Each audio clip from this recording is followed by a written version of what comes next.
Oh, there we go.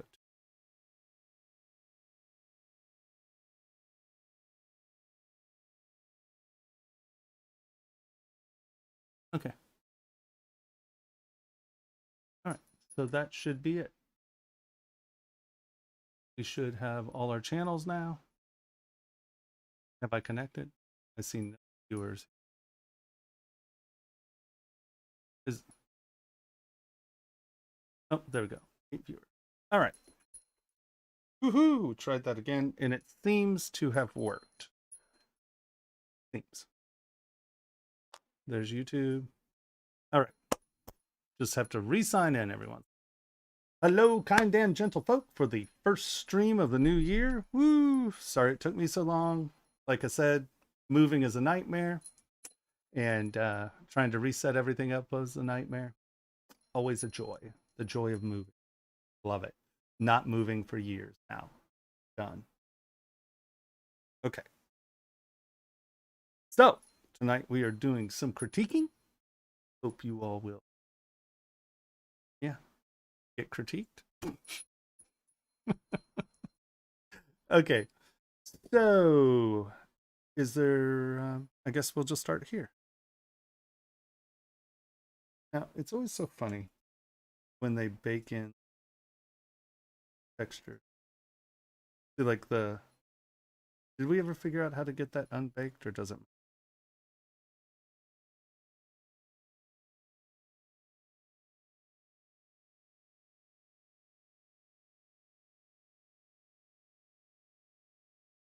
Hmm.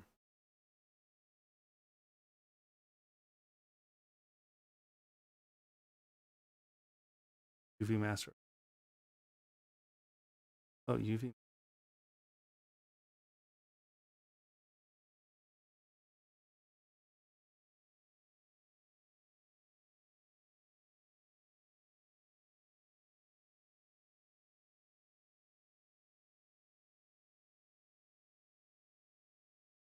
Well. A joy. Joy. There we go. And actually look. 18.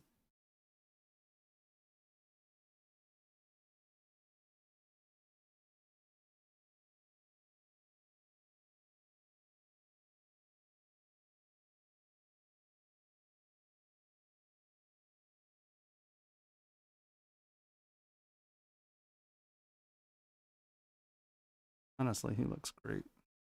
It's beautiful. I like the pose. You know, the pose has a really lovely attitude about it. You know, his little cock to the neck. He look good. The eyes, it's not symmetrical.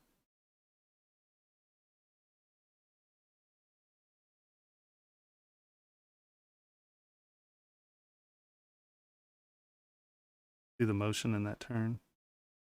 And it's funny from the front, it feels like it's very like straight on, but how the muscle dives in here, how the sternocleidomastoid dives in. That's really subtle and not.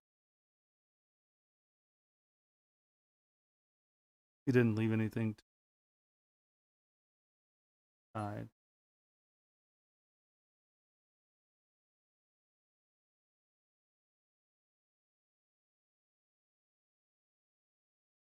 Say about that. Your mouth's low. I mean, I'm gonna get really damn persnickety, and that's what I'm gonna do because, well, beautiful. Um, Here again, I would just say this is a cut in detail. You see, hold on.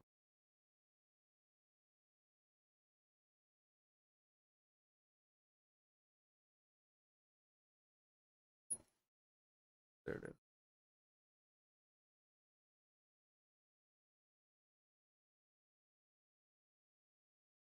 So, like right here, you can tell that you took your brush like this and rove it in, and that leaves like that little lip right there, and you did it over here as well. Yeah, that's lip.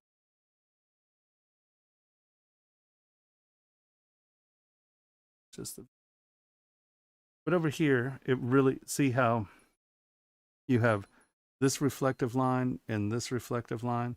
it looks like a brush stroke.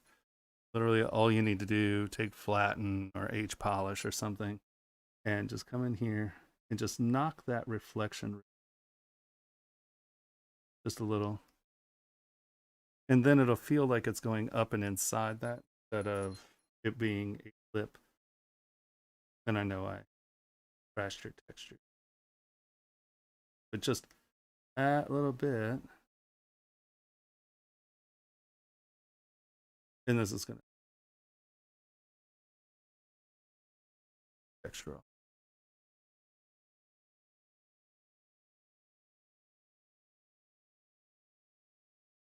Face mask. It's been so long since my computer.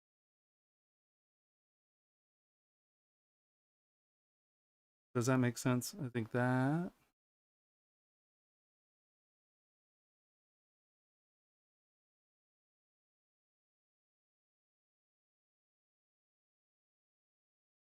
On this side, maybe.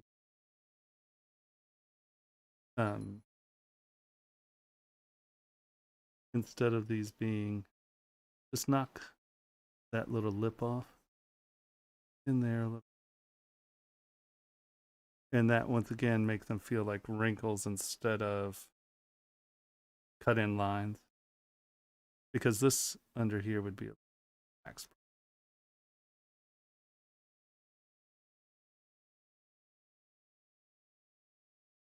I mean, even all your wrinkles have weight. These just lose a little of that weight, and it had that bright ridge right here. So I think knocking that off just a touch. I know everyone's like, "Oh my God, you're dope, persnickety," but I mean, when it's this good, if I'm looking for things, they're persnickety because this is very, very good. I like your cross wrinkling here. For all of you out there watching, a lot of these skin textures have these cross wrinkles in, but a lot of times people just do them and they just look like hash marks. And the fact that they're just a couple here, you have some positive ones here. You can see they're not really here, you're just getting that. He's very actually disciplined with his hand, not getting into obvious patterns.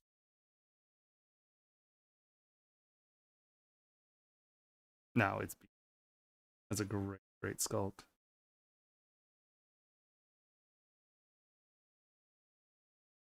Sit with the fiber mat. And it had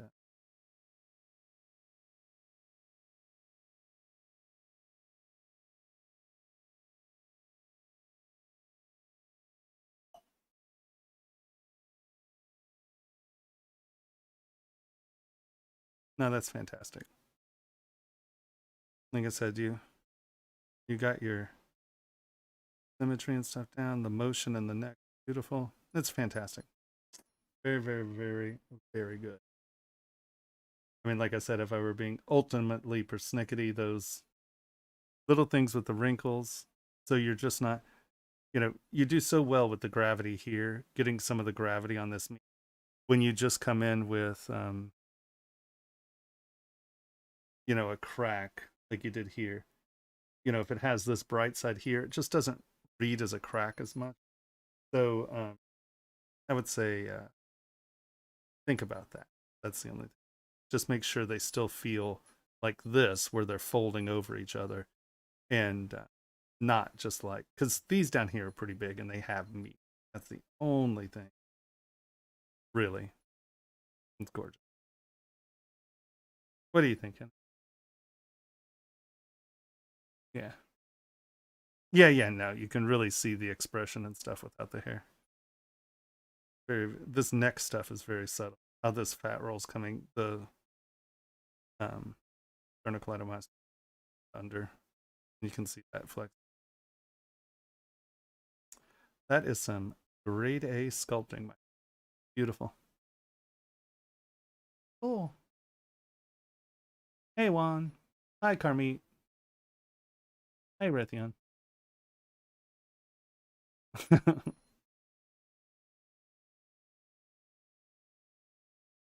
Not much more I can say about that. I love when you're just like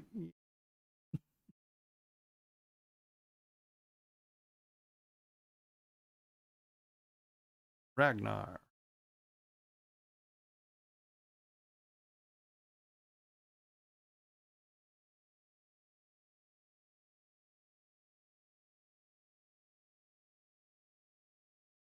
So the thing that keeps mouths from sort of looking like plastic, or where you're like, oh, I have this um the in the title up here, http zebra.sh/tsw, that's where you can upload your file. So a lot of things, like when we're doing mouths that are open and screaming, right?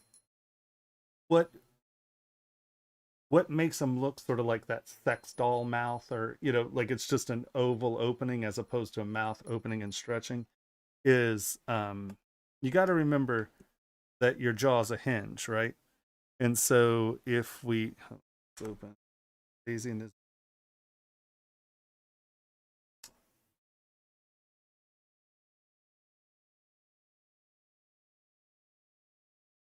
um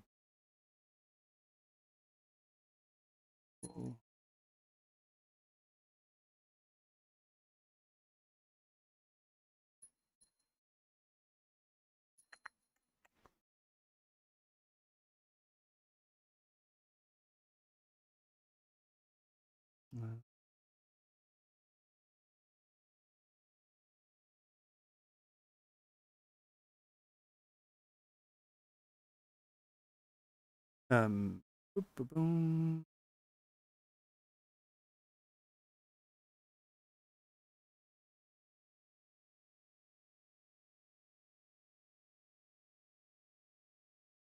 That's right.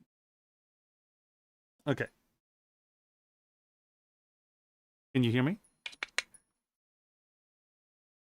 Hello, hello, hello.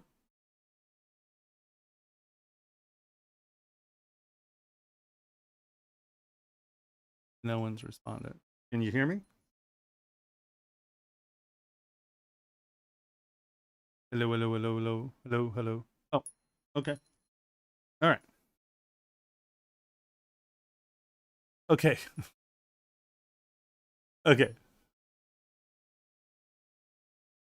Oh, does this thing have like that volume thing where it cuts out?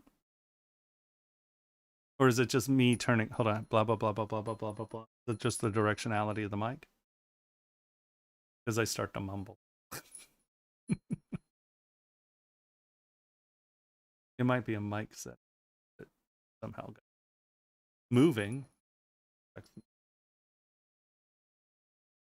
All right. So, my point is this. So, right, this is your skull, your teeth, your cheekbone, your skull. Nope.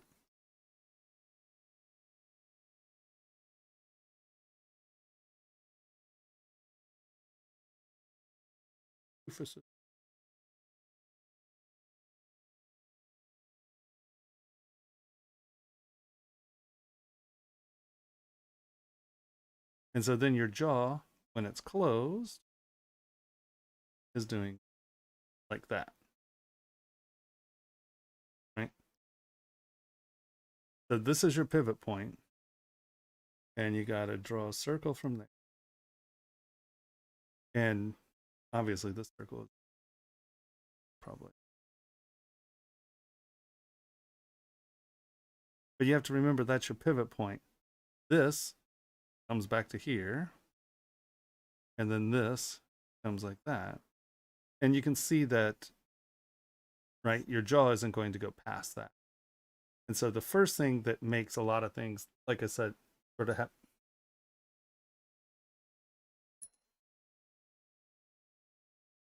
is that better? My mic is failing.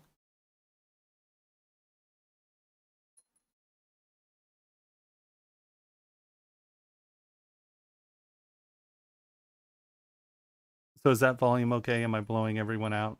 Is that okay?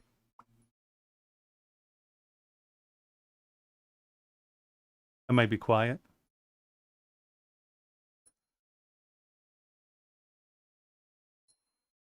Is that better? So if I'm not looking at it and I'm kind of looking over here, is that okay? Can you?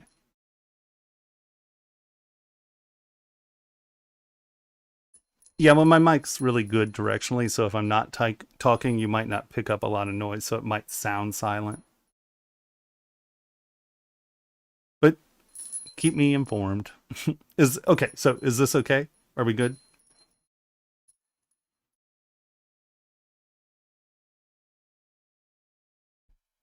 Ooh, that's hot. Okay, I'm gonna stop talking. Is it quiet?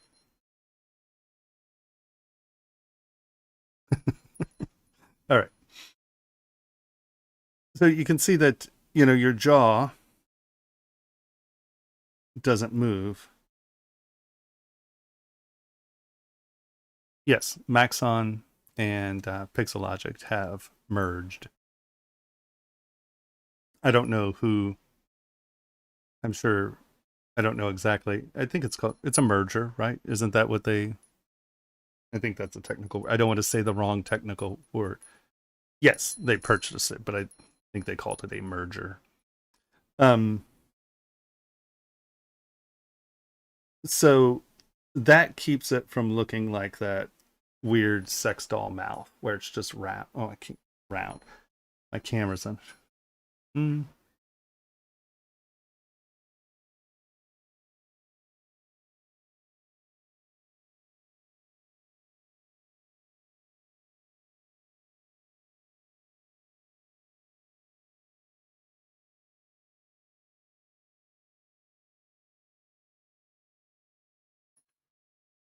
So we're actually talking about the same.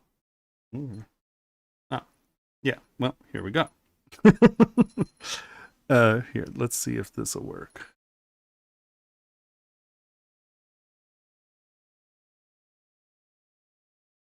Okay, pivot. And see where your jawline is right there. So that jaw is sticking that far out, if that makes any sense. So as it rocks, it's got to stay in that line. I mean, you may say this is an orc and it has a huge underbite if his mouth is closed. And so then, you know, um, then sure, that might be it. Um, but this is what happens because see how the mouth is almost like a 90-degree line in the front? Right. See how this is straight, but the head is obviously cocked. So you just need to evaluate what this jaw is actually doing because he has a very, very short jaw here, too. Got baby jaw.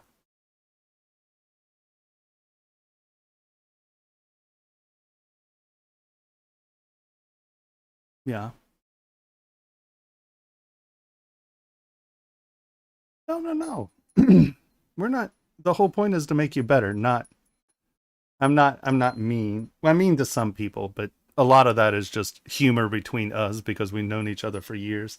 So, no, I will by no means be mean. We're trying to discuss the stuff and make you a better sculptor. So, I'm not mean to you. Carmit can probably legitimately claim that I get mean with her, but uh, so actually, let's look at the jaw. No, please do. All right, so here's the jaw. I'm going to duplicate this, and we are going to this one. We are going to get rid. Come on, that. So now let's go W, and let's turn on transparency, and let's turn this back on, and let's rotate that. Yeah, it's about there. There's your jaw. And you can see if we rock this up, see how far off it is. Does that make sense? So if, now I have to pick another spot. So I'm going to go home. I'm going to go rotate. I'm going to bring this in line so the teeth sort of sit together. And now I'm going to come up here. We're going to rotate off our jaw again. And look at where the teeth wind up.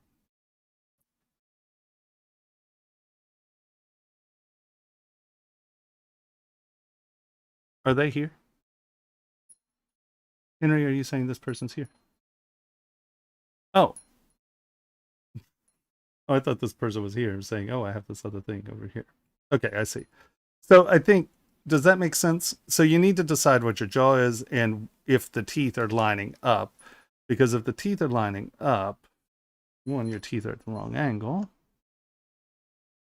Right? Figure out where the teeth are when the mouth is closed. So we're going to say they're there when the mouth is closed. And then we come back to our jawline, boop, rotate it out, and that's going to tell you where your bottom jaw is.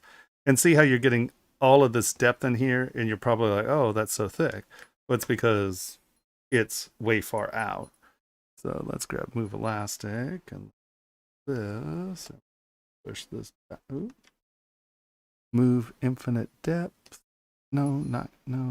I do not want to create an insert mesh brush. I wanted to do Move Infinite Depth.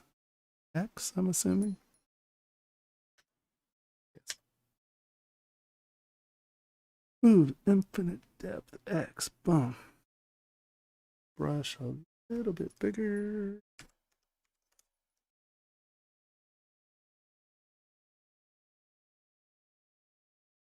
Make it a little bit bigger.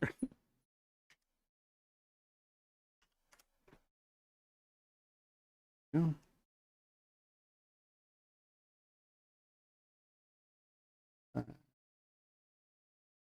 Why is that infinite? Because I didn't turn it on.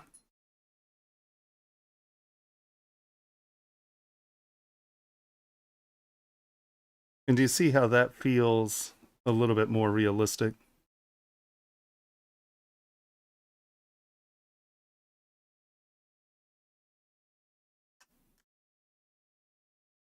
Hidden.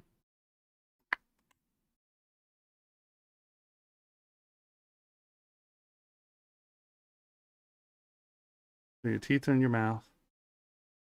And now rotating it off of that, you wind up with that. And obviously, I didn't move this perfectly right, but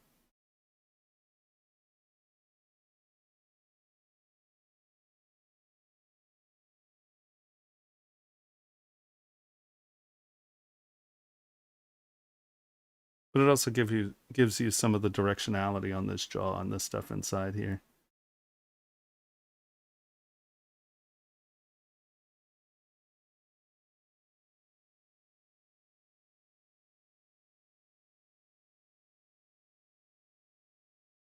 And then you're going to get an infinite depth off, symmetry X.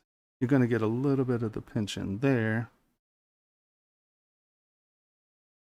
And your tension on this stuff would be tighter. And that's how you get sort of that pinch in there, because this is all stretching skin. And then this won't bulge as much because there's tension here. Right.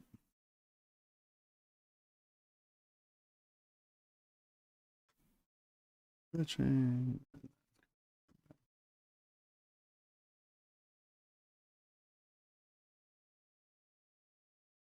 That makes sense? So that's what I would say about the mouth. Let's go back here and look at our body a little. Because your torso is so large and distorted, I would contemplate, how would I solve that? Because see, the other thing is, and I understand this is a T pose or A pose or whatever these things are called. I guess it's sort of a Tay pose. It's in between the T and an A. Like if these neck muscles were coming all the way back up to here, you're probably actually going to have your neck back up a little bit more. I'm just saying, as far as scale goes, either this stuff is moving up here, and then these are like large scapula or something, or you're probably going to have this stuff be a little bit more weird in that sense. And because these muscles don't just bend, right? There's got to be tension in the muscle. So this silhouette would probably be more like that. That would be tense into there. And then, this would probably have some lumping come in here. Maybe you're changing your silhouette like that or something like that. But just remember, whenever you're doing this muscle stuff, a muscle never just bends unless there are really big problems and it's broken. So always think of muscles, especially ones that are flexing, as, things that are connecting in places, they're tight and they spread, if that makes sense, right?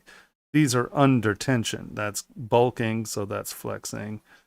You're probably getting a bulk here off that muscle. This comes back up in here. So, don't get this weird bend. That doesn't happen. And this is connecting up here. Right? That's where that muscle goes. So do a little bit of check on your anatomy real quick, because that's going to resolve some of the issues you're having in your neck. Because chances are, these have a little bit more curve to them. Right? Your clavicle kind of does something like that instead of just these open. And obviously you're distorting the anatomy. So, I'm not saying that this is exactly right, but I think you need, whenever you're doing abstraction, it has to be abstraction from something, right? Otherwise, it's not abstraction. And since this is humanoid, I think you do have to stick with at least fairly realistic human anatomy, even if it's blown out. Like here's another, this is, your deltoid, but it's coming all the way back and it's taking the place of the tricep as well. So your tricep and, right, your deltoid is sort of doing this, and then your tricep is doing something like that. But you've brought this all the way down. So it makes this forearm look very, very short. And then this comes in, two muscles down, and that's connecting down in here in the body. So, your bicep is actually connecting up under your pec, not in between the pec and the deltoid. And that's why your bicep looks so short, is because it's actually coming up and under here.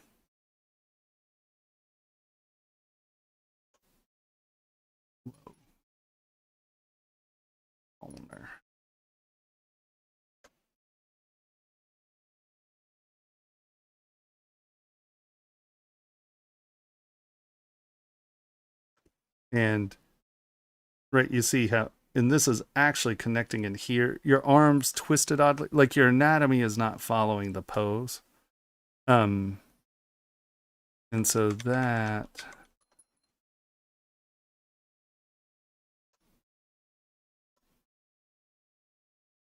boom.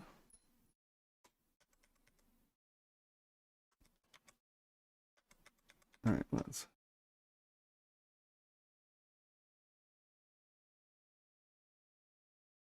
Right, your arms rotating out. So your elbow's not bad, but these muscles didn't rotate down and around. This is here. Yeah, see, this is all going up way too far. So strong.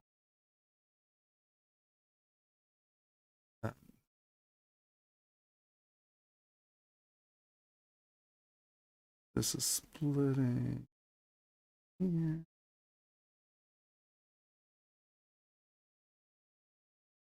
There. Yeah, your anatomy is just not rotating right. So I would strongly suggest looking. Where am I? Let me find desktop. Um, I use and really recommend Anatomy for Sculptors. It's a really clear, concise book that breaks down the muscle structures and stuff and how they work together. So, what I would say is look at an anatomy book. It's a very good one, and see how this section's going together. Because see, like right now, you don't have a deltoid, and that's why your all this is coming out so far. Because your deltoid really should be sort of in here. And they can be big and bold, right? You know, I'm not saying it has to be tiny, but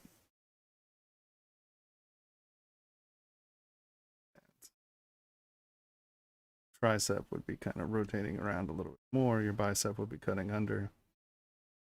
So your bicep doesn't connect to the outside of the elbow. Yeah. So I like the pose. I like your, your structure and stuff. I just think that you need to wrap your head a little bit more about the reality of what's happening with the arm anatomy. I don't know. Escape. We don't want to. Like my lemon water is really hot right now. These thermoses work too good. I'm just gonna scorch myself.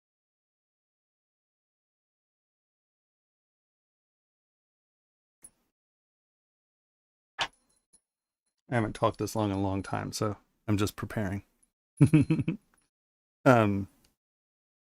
here again, and once again, this could be stylistic, you know, but you have your scapula shapes, and these could be, this is coming in, and then these are coming down and out.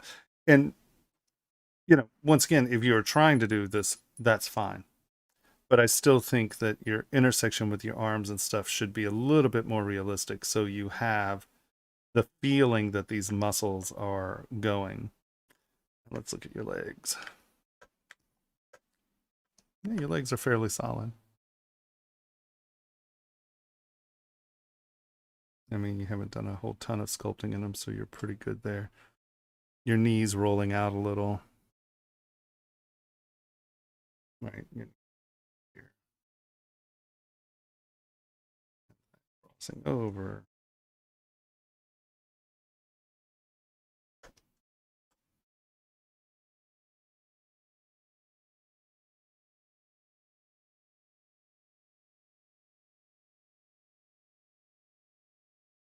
So I think what I would really suggest is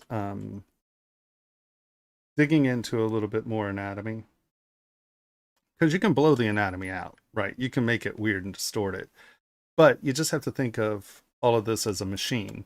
And, like sci fi, you can make machines that don't exist, that are weird or abstract.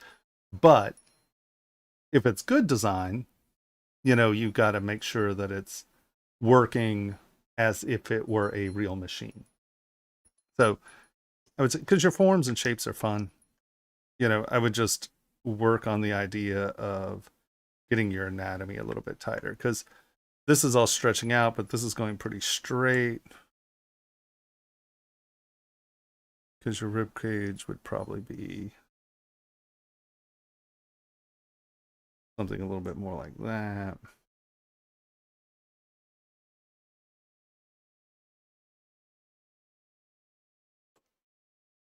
I like your bone details. You did a good job of making it feel like these are under, right? Like being pinched. I tend to use clay, SK cloth, and it gives you a really nice edge because you really want these to make sure there's a continuity with that edge so it feels as if it is the edge and rolling under it, right? And you're real close here. I would just make those a little bit more pronounced So it feels like, see how it feels like there's a little tension in there, that it's actually rolling through. Oops. You did a good job there. But you can see how just giving that a little bit roll on the edge will really punch the fact that that's going in. Right? Your skull's good. Look, bones going in. Your cloth's pretty good. I would kick some of that up a little bit more. I mean, it depends on if that's like stiff pleather, if it's supposed to be cloth. I'm assuming it's supposed to be cloth. Don't be afraid to kind of get these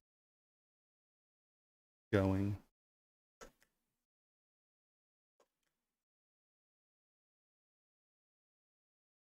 Mm-hmm.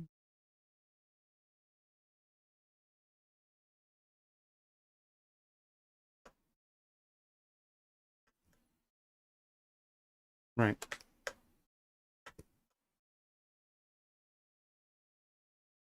But yeah. I think if you just do a little more digging in anatomy to make sure that your machine makes sense, and then think about that jawline dropping back up and under, and I think that you'll be on the right track. Looking good. Okay. Oop. Oh yeah. Chinese plate armor. Gotta love it.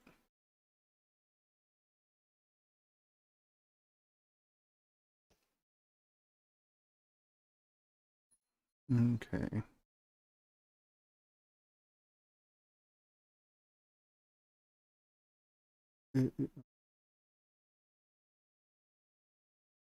Rocky Lynn.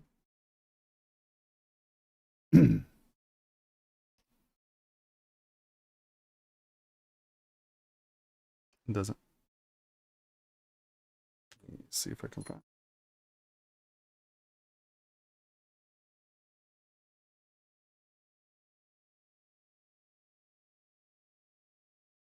So this is the original part, or the original character.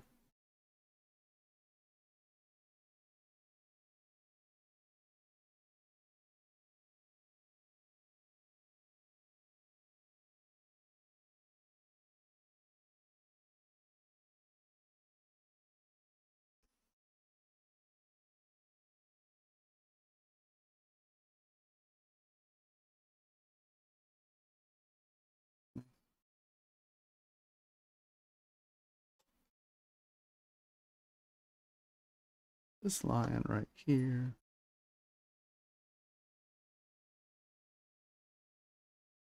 Oh.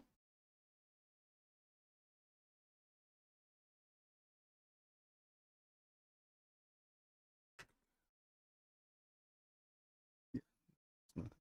Okay. I think that was probably just the first. Today I asked two people if they knew what gourds were, and they said no. I was feeling like I was a little gourd elitist, assuming that they would know what a gourd was. Right? No, they didn't know. I was like, okay. Because I have one of the old Japanese water gourds, and so I was like, oh, and yeah, two people didn't know. Our plumber didn't know. But I thought that was pretty common. I know what Gordo is. I bet you do. Okay. And hold on, let's grab this. What's that? It's just singular. Now, the thing I would say, and this is one of my super pet peeves, and is be careful. I'm giving my concerned eye to my. I know I'm totally a gourd snob. If you are going to do things that are scaled, you can get them laid out however you want, right? It doesn't matter. You can get them out there. But if you notice, your scaling here is falling apart, right? We have our scale. Now these are overlapping here, and these are overlapping more. And let's look at our reference here. See how it's a consistent overlap, right? They're just tiled. Now, when you're tiling things, and it works with snake scales too and stuff like that, this stuff has got to be tight and consistent. So I don't know if I have like 2 layers on, which is always an option where you're like, they are tiled. Why aren't they looking tiled? I get it. But you see how you're getting these corners coming through the parts, and this stuff fell apart. So, and I know everybody hates me to hear this, but I would go back and redo these tiles. And I'm the lunatic who would come in and hand lay a row of them. Right, you know, come in and hold on, let's see, what are our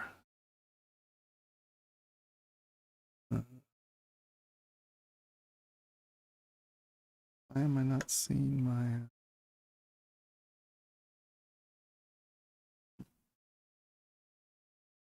oh, because I actually selected that. Not what I wanted. Okay. So I'm not quite sure how you laid these out. Is this a it's not a micro mesh, is it?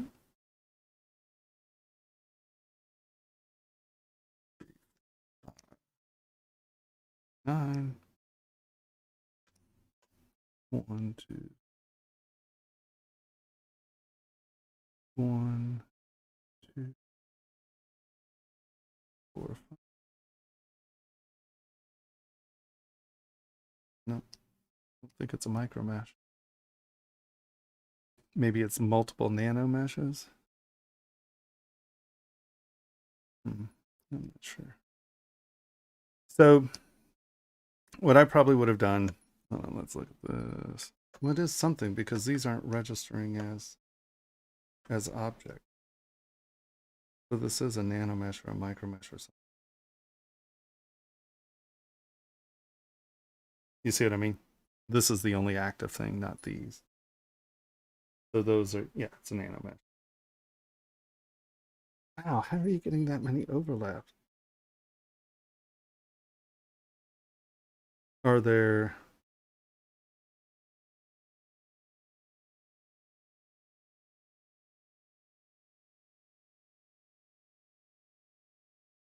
Because normally you just see the tile, right?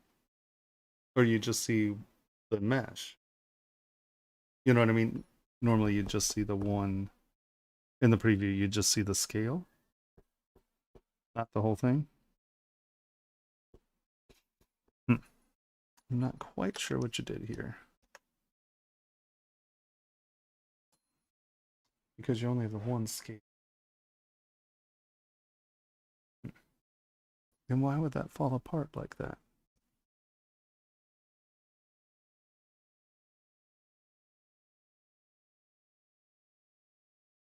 I don't use nanomesh enough to understand what how many instances are. Like, does he have multiple? Oh, oh. The tile is a 4 tile. That's why you're getting the weird overlapping. Okay, so, and because your squares are not square, you're getting the weird sizing. Okay. Proportional. Good. So supposedly they're all the same size. Yeah, that's tough. So what I would do is probably get it to somewhere like here, where it is the... So if you're going to do this, you want to try to make these grids the same size. You want to be real careful about making these grids the same size. And I probably would have... well, let's see if we can do it. I can't remember if you can do it at this point or not. ZModeler. Slide. No, it's not. Live updating. I think micro mesh will live update. Well, that's kind of moving that back.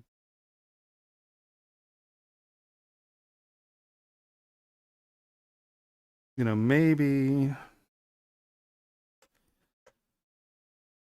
you do this and then let's just grab move and see if this will do.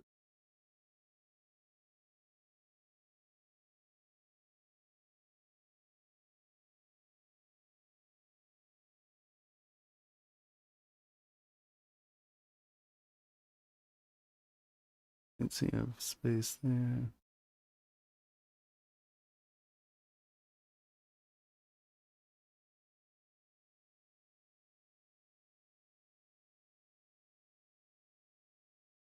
But you can see how they're starting to kind of move together, maybe.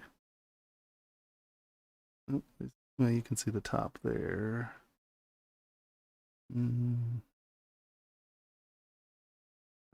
At least. Oh, I see. You have to go to the one below it to start the separation.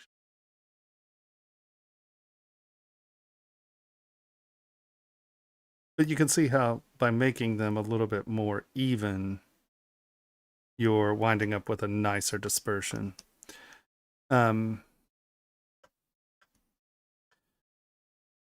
Yeah, so I might get it like to this level and then just take each batch, auto group them, move them, and try to get them to sit more even. Because you really, like with like snake scales with scale armor, things like that, it really needs to be the same. Or you instantaneously lose it. It just becomes chatter and it doesn't become clear. And it's something this beautiful. This is a lovely model. You have some really lovely sculpting in it. I would definitely take my time and make sure that all of your scale is actually scaled in the. Should I pose the character after making the body or after making the clothes and the armor thingy? Thank you, Sean. I would probably get this laid out pretty close. And then, because after the pose, especially with the armor, if it's a dramatic pose, you are going to have to futz with it. So, like I said, I would get it to where it's roughly correct. And then I would think about the posing. I would definitely pose it before you got too, dramatic into it, because you're definitely going to have. And I'm just using move here, right? And I'm just tapping this sort of into place. But you can see how you can get there pretty quick. And I would probably tilt my my base scale instead of bringing it in flat. I'd probably rotate it forward like this maybe, because that way it's always sitting on top. Like whichever direction you're scaling, because these, it looks like the scales are going under, right? The top ones are going under, or it's laying, the bottom one's laying on top of the top one. So you want to make sure that instead of this lying flat, because this one's already out farther, right? So this will never be under the, does that make sense? Here, let's take a draw. Right, if it's flat, you have a scale, and then you have a scale. And then the next set comes in, you have a scale, and then you have a scale. Well, this, the bottom, the top is tucking into the bottoms, so they're at a slight angle. So make sure that when you set up your initial model, that you have this sitting at a slant, and then this sitting at a slant. And you see now, as they stack, they'll be in the right position. So you don't have this this problem with your lappings being different. You see what I mean? You have a step doing this, and it should be steps doing this. So if you just tilt your scales as they stack, they'll be in the right position.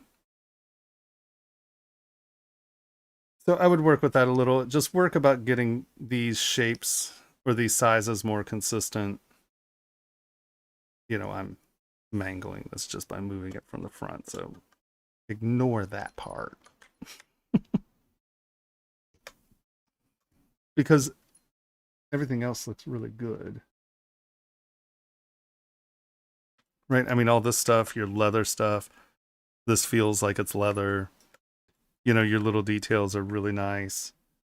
On things like the dragons, where this is low res, if you want this to be high resolution, do this as a separate piece um, at high res and then decimate it so it retains its detail.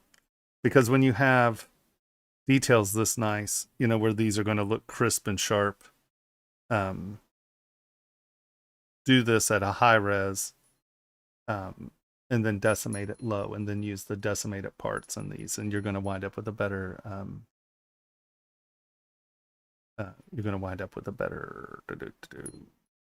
consistency in the part, I guess. Your shoes look great. Yeah, all this stuff looks really nice. Everything that's sculpted looks great. You know, your line heads are great. Hands good. Just remember, right, the meat of the hand.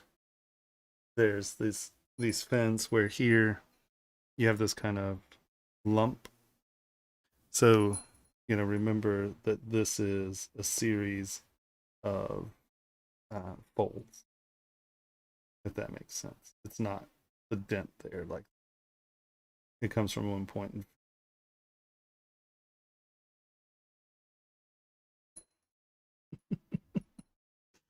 But other than that, the hand looks good. Be careful with your straps. I don't know if this is an early part. I'm guessing that's a block up. And then the piece under it's the real part. Is that true? Is that the part? Yeah, that's my guess. Because this is cleaner.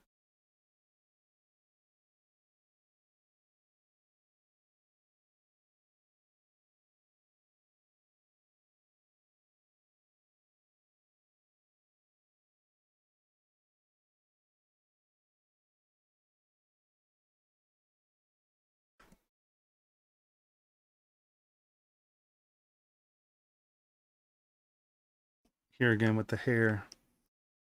Just be really disciplined about things like this, where move topological, where if things are on top of things, make sure they are on top of them. Don't let come here. See how this hair is crossing through things. Just make sure that, you know, if it's on top, make sure that it's on top. Right. See, like things don't just dive in. Make sure if it's going between things, it's, you know, it's going between those two things. Just be very disciplined about layering, especially with hair. It's a very, because this stuff up here is doing pretty good. Yeah. Well, your crown's showing through. Showing through.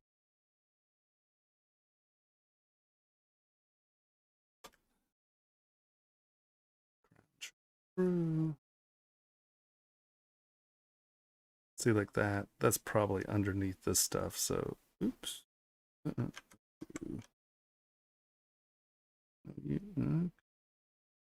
can do it. There you go.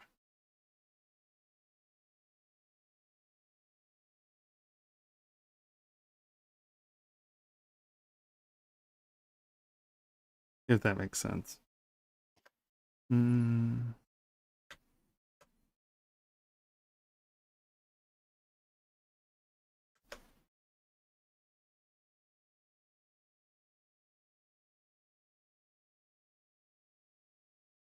Yeah. Oh, I think that's the block up. I have some of the block up turned on, I think. No. What's this? Oh.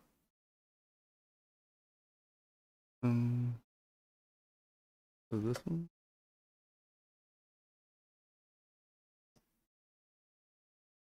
Maybe? I obviously have a couple things turned on, so that's my fault, not yours.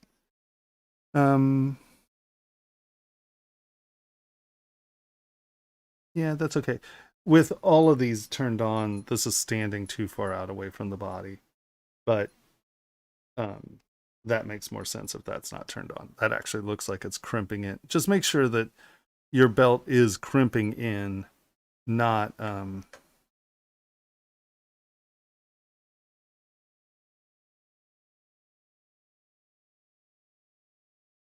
looks better. Here again, make sure that these are under.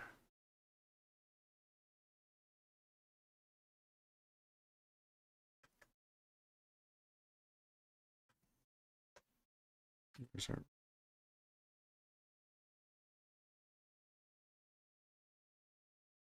I think you got a little wide in the waist. I mean, if you look here, this isn't so dramatically off her.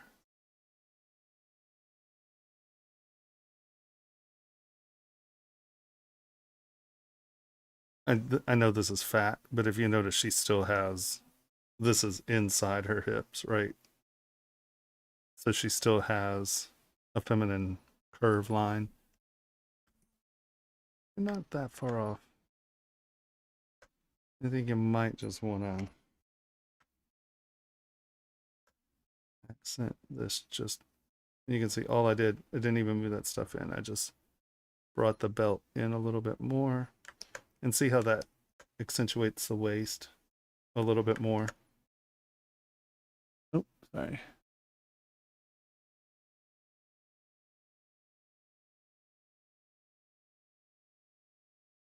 Yeah, so if I'm doing alphas and stuff like that, I tend to work just everything sort of at the natural resolution of the space. You know, it can be, it's the ideal in millimeters though, right? Like this would all be real scale if I were doing this. And how big is this? Let's see. Geez, what? 100 mil. It's probably not that bad. Yeah. Yeah, that's 74 mil.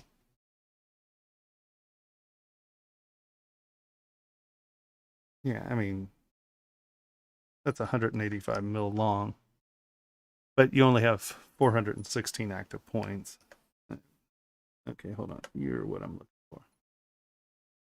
Yeah, you have 417,000 active points, and you're trying to get this on. I would do this once, and I would have it be like 3 to 5 million polys. Do the part, decimate it down. You can decimate it down to 25,000 and have those all equal, you know, 300,000 parts, but you have the detail of the one part being like 5 or 6 million. So I would definitely, if you're going to do something like this where you have something that's high detailed and you're going to repeat it, do it big, sculpt it once at high res, and then decimate it down to your lower resolution. That'll hold the detail much better.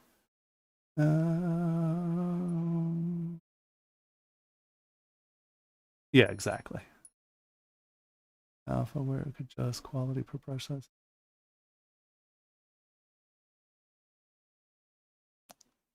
Yeah, there are lots of things like that, but I think that if you just sculpt it in high res and decimate it, you're going to wind up with a better object.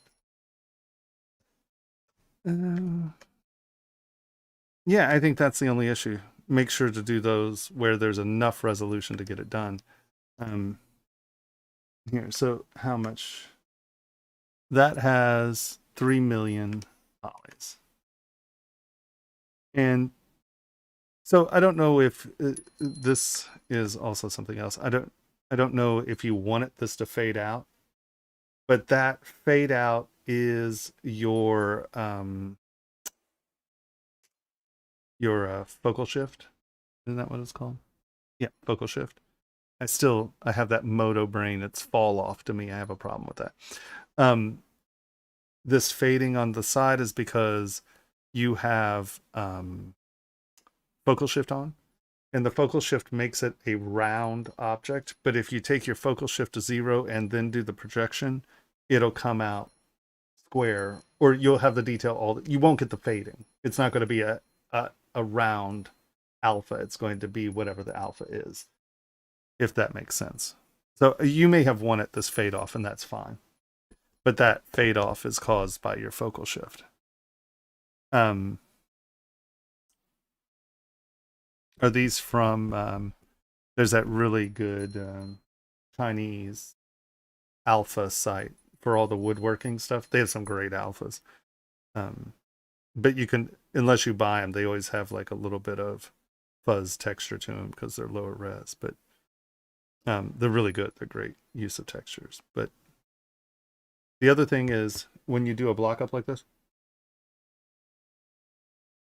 So, well, this might actually be one-sided. Hold on. No, you did this on a solid. The other thing when I'm doing alphas, I will almost always start with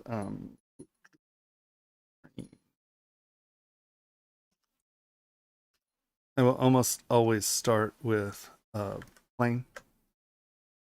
And this way I can do 4 million polys on the alpha.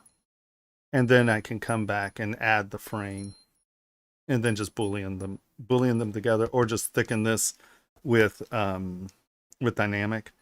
But I tend to do it flat. So if I have 4 million polys, see, the other problem with that one is you had all that geometry in the frame, and that's taking away from the alpha. You want as much material or much resolution in your flat plane for the alpha, so it's crisp and sharp. And then once again, just decimate it. But yeah, if I'm using alphas, I will almost always just do it on a flat plane. So there's no wasted geometry when you're projecting that alpha, if that makes sense.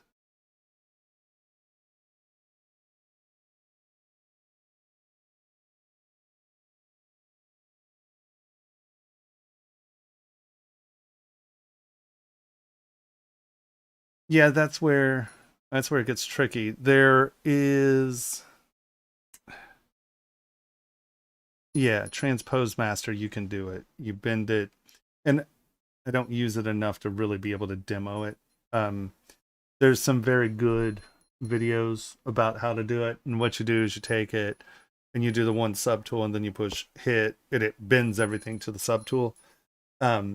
It's nothing, I don't ever use it, so I'm not the best person to tell you how to do it, because you have to remember, for the most part, I'm making static objects that need to be hollow shells. So I would decimate all that crap together and do it in one piece. And yeah, that has its own issues.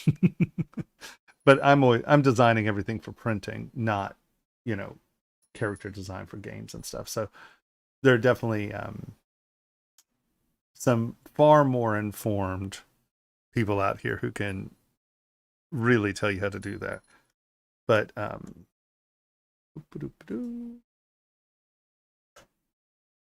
yeah. Any other questions? Yeah, there's a way to get Z spheres to be the bones for posing. Yeah.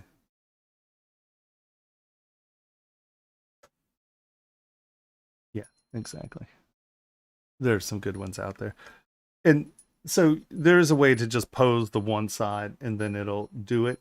If you're going to do that, I would strongly suggest doing it in little increments. Like, let's say you want this arm to be all the way up here. Hold on,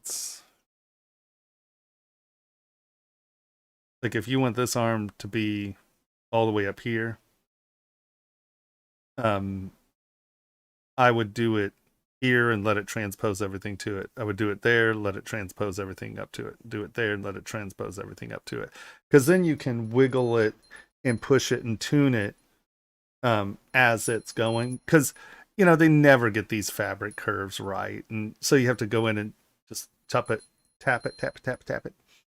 So I would strongly suggest doing it in increments. So you can come in and tap it and then go, and then you come in and tap it, you go, and that's easier to do than, oh look, it's half bent and there's all this meat here.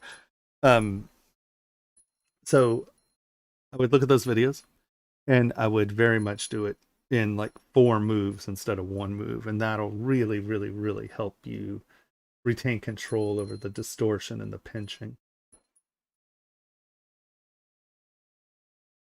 I'm telling you, it's going to happen. I have to do probably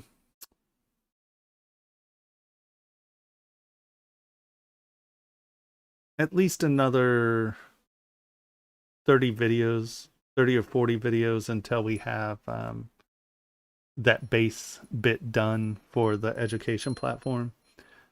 The move just screwed me. I mean, I lost 6 months of productivity basically. Because I moved into a temporary place and I knew that I had to move again. So all I've thought about was moving. I never got out of boxes. The printers never got set up. So there's a lot of stuff that I need to do. But miniatures are coming. We have good ideas for them. I have a really a set idea of what the first ones that I want to do are. So I'll keep you informed for sure. Adjustment layers. I mean, that's an option. Adjustment layers are an option. I just like, I'm a sculptor, so I very rarely think of like, and once again, like if I'm posing, I would almost like, it's weird. I tend to sculpt things like this in 1 or 2 layers. That's it. Get it together. I sculpt things as one piece. I don't tend to do things in multiple, like I would almost never do scales this way. I would sculpt them onto a layer, not use the tricks, I guess. And the second I do get it, I tend to decimate it all into one shell. Because once again, I'm making jewelry. This stuff has to be castable. So I can't have all those undercuts. I can't have all that stuff in there. And so it's just easier for me to not just contemplate these as single objects, but to create them as such. And it makes it easier for what I do. So I would tend to have the rough in and then come back in and tune the details in the areas, whatever that. But not many people work that way. Almost no one works that way with game assets and stuff, because then you'd have to split all that crap out, where I don't have to do that. I'm not trying to render the stuff. I'm trying to cast it. So I have slightly different procedures in what I'm doing, because there are things that I absolutely can't have in a casting, where it's things that you absolutely need in a game asset. So there are definitely, I'm definitely, when I'm doing critiques and stuff, I'm really pushing towards the printing side. Oh, does this print, more than, oh, is it a good game asset? Because I don't know anything about game assets. I mean, you know what I mean? Yeah, no, I know nothing about game assets. I mean, I've made a bunch of them, but I always just hand them off to someone who knows how to do all the other silly stuff. But yeah. No, it's beautiful. I would just say figure a way out to get those scales to be perfect. Because I'll tell you what, if you're trying to use it as a portfolio piece, they're going to look at that. And they're going to look at it. It's going to be the first thing they notice. And they'll be like, why didn't you just tilt it or something? So just make sure that it's tight. Just like chainmail, things like that. You really don't want to use one of these things where, all the chainmail's smaller here and then it gets fatter here, because that's not what chainmail does, right? So if you're using armor or something that isn't flexible or stretchable, make sure that armor is right. Because if you're going to use it as a portfolio piece, it's the first thing they're going to look at, right? Because this is beautiful. The sculpting's great. You just have to figure a way out how to get the nano mesh, micro mesh, one of those to work. Or just, make an extractor brush and do it with extractor maybe. Yeah, I would just make sure that it's right. Other than that, absolutely beautiful. It's a lovely model. It's nice.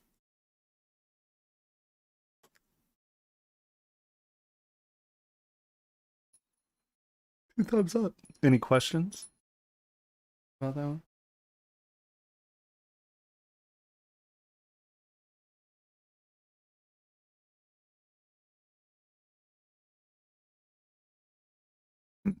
Lemon. Okay, then I guess we're moving on to the next one. This one.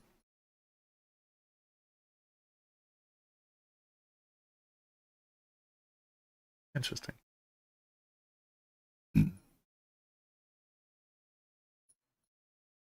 Locking lever.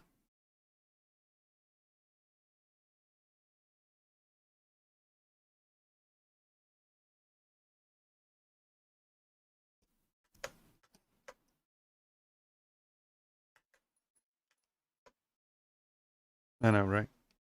I was like, is that just like a perverse nipple clip?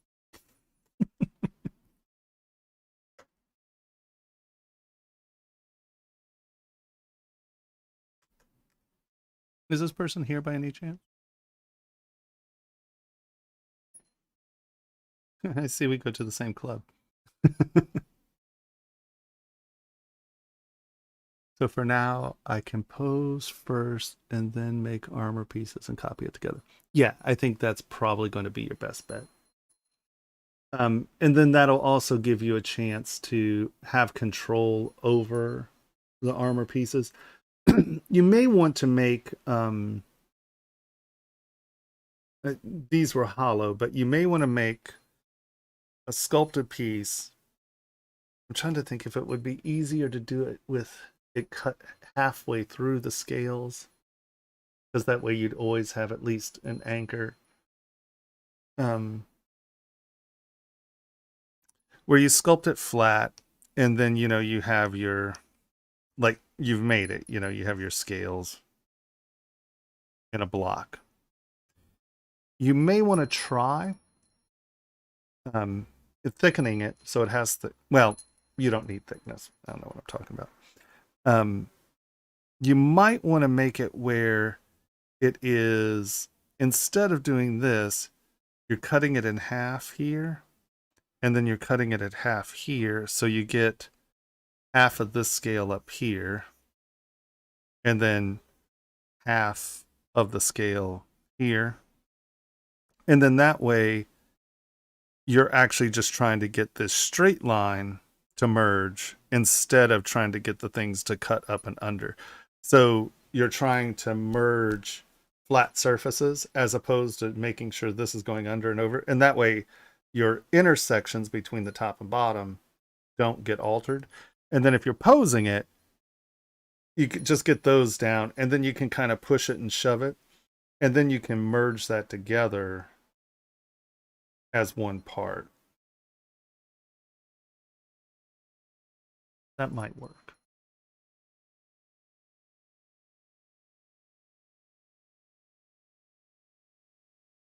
Maybe you want to do long strips, like too thick and a long strip. And then that way, as you're pushing them and fitting them, you can distort them a little so they kind of fit.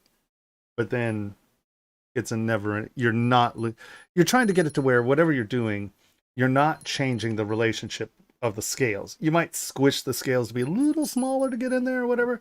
But so if you have a bigger piece, as you're pushing it and skewing it, you're not losing the relationships of the overs and unders, if that makes sense.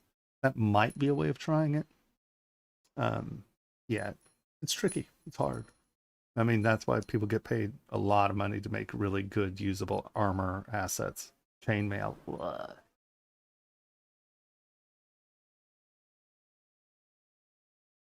What do we?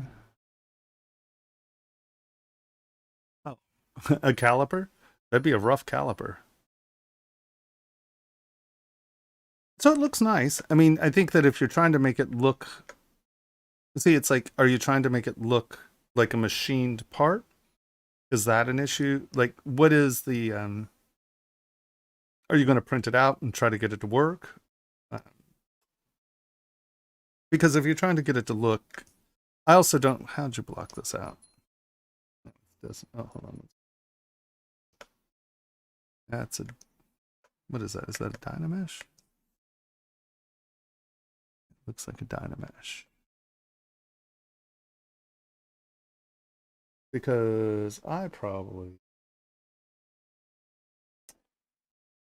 Keep groups. Detect edges. I don't think these are going to be sharp enough to detect edges, but we're going to say detect edges. Adaptive.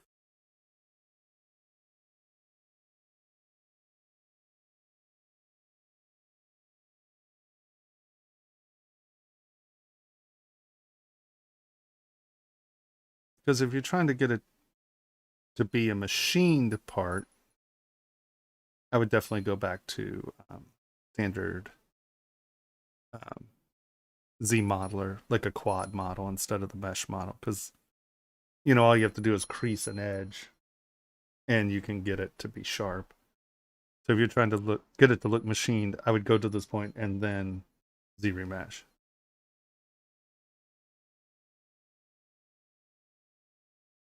It's only 5 minutes. Didn't take long.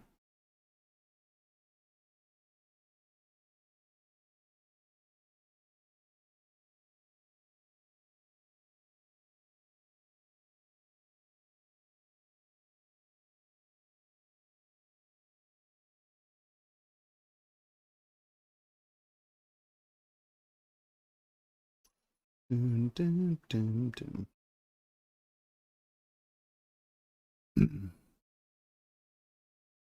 There's something weird in here.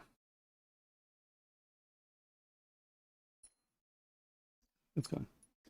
So any questions while we're sitting here waiting for ZBrush? There it goes.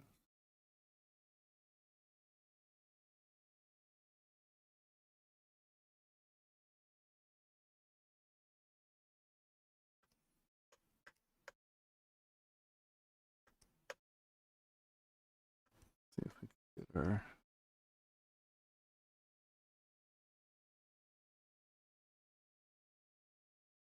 It's over 200. Yeah.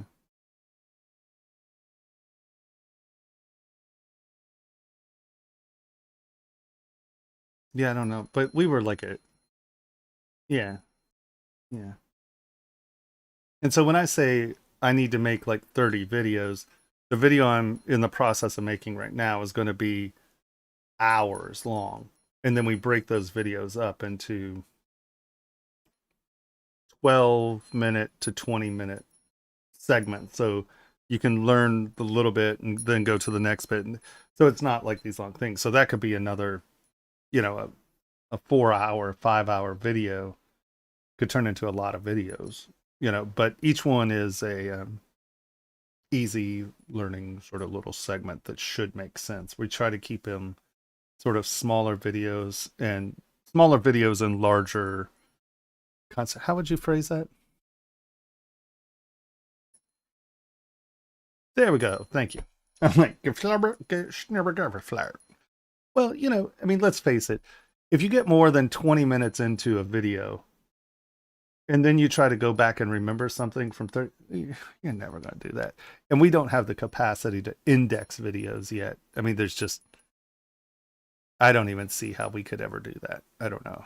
Unless we just had like an intern just walk through and label them. But no one wants to sit through, you know, a 5-hour video. No one. I mean, people complain about 3-hour movies. I guarantee you, I am not as compelling as any, or not as, I cannot hold your entertainment for 5 hours. I'm just going to say that. If I could. Well, I mean, who knows? I sit here and chat for 5 hours, right? So I could be wrong. Maybe I'm missing my calling.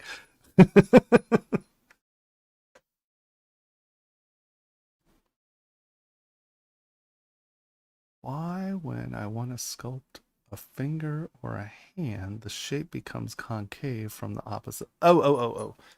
Well, I mean, are you talking about something like this? Let me do clay tubes, turn off backface masking. I don't know why this would only be. But do you mean like that?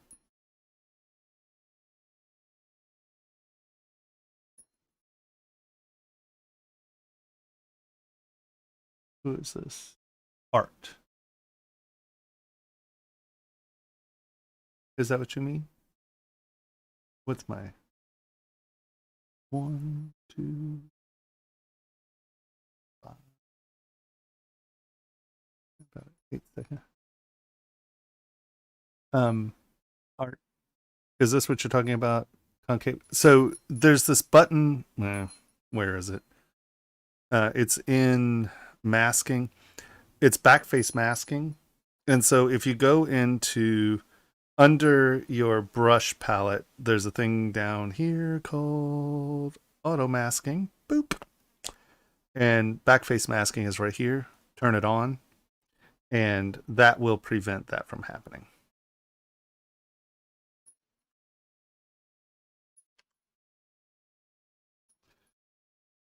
All right. How to get a high res bas relief with all the details. So are you talking about the new bas relief tool?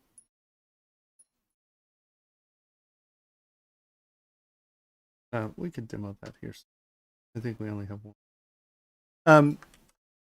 Yeah, no, as a functioning, interesting thing. I don't know how you block this up. I would normally block it up just in squares just to keep all my edges sharp. But I mean, if you want it not to be sharp, then, yeah. I mean, it looks good. If you want to sharpen the edges a little, I would just use trim front or something like that. Where is my trim front? Go front. It's funny, my new setup, my microphone's right here, and I can't see that top part of my menu. Guess I can move that there. Now I can't see chat as well, but at least. Did that make the sound horrible by moving that out of my way?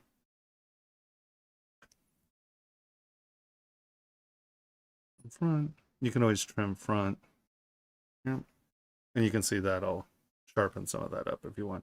And if you really want to be sneaky, you can do trim front and then hold down Alt and it'll pull all those edges up to the surface and make them sharper. But you are going to distort your mesh if you do that. See how it pulls the mesh up? So something to think about. All depends on what you're trying to do or trying to achieve.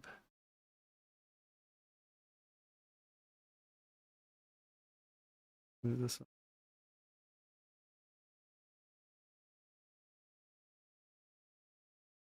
That.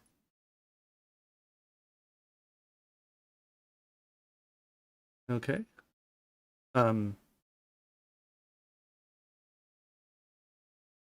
Yeah, I don't know. It's heckling.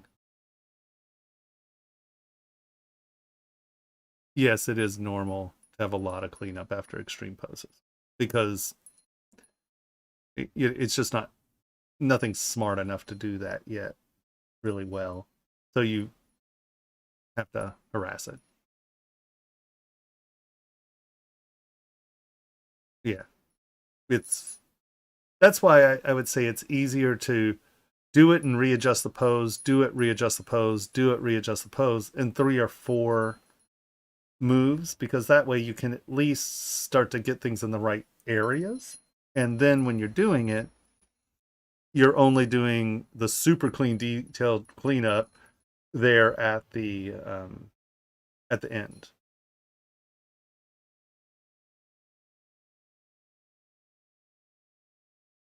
Yeah.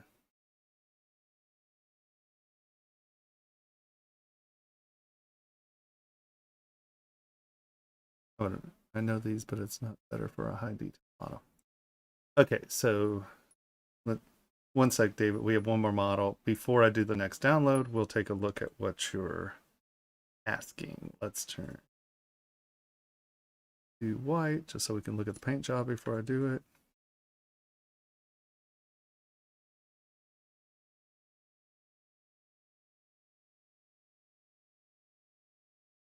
I like this piece.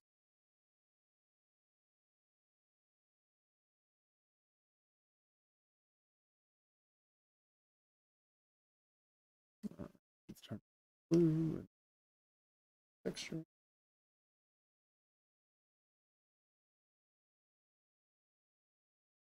Right. Now let's look at the sculpt.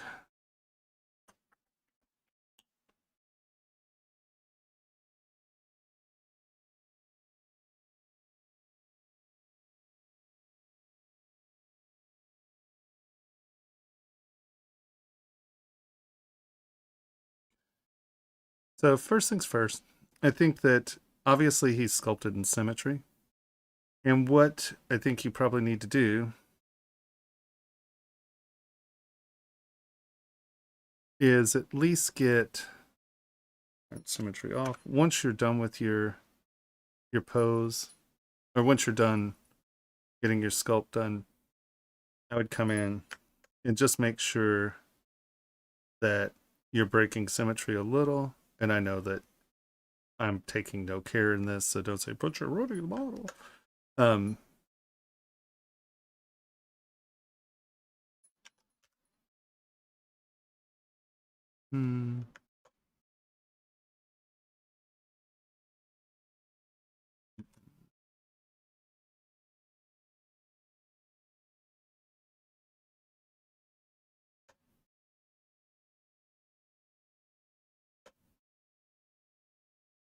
I think you get the idea. I would combine those and then twist it all at once is what I would probably do.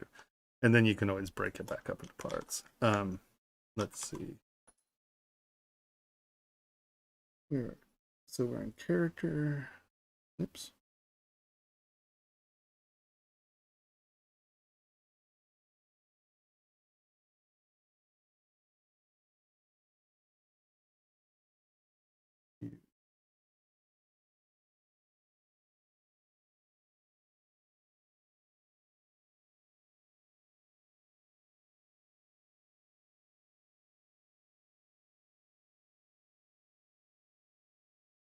We have our character. I'm just going to merge visible. I can find it.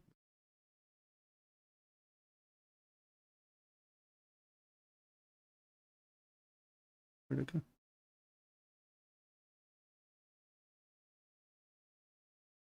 You see it? Oh, there it is. Okay.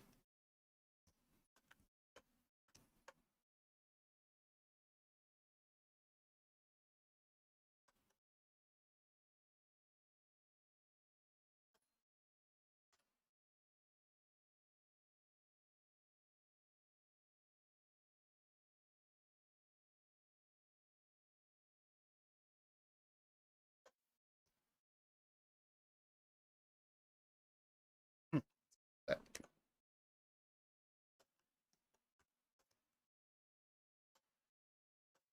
Auto group.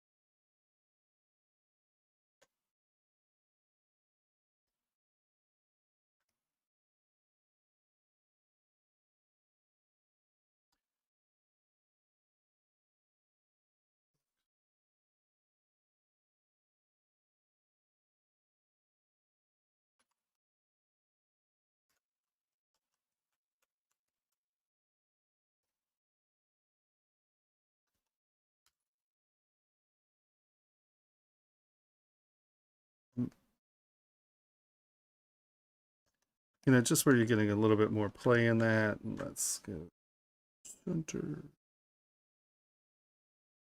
And just seriously, a simple twist.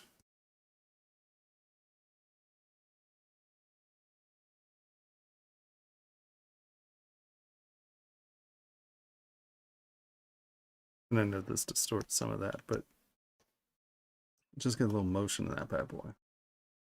And he's going to read much more interesting in the saddle, if that makes any sense. So now let's come back. Let's turn everyone on.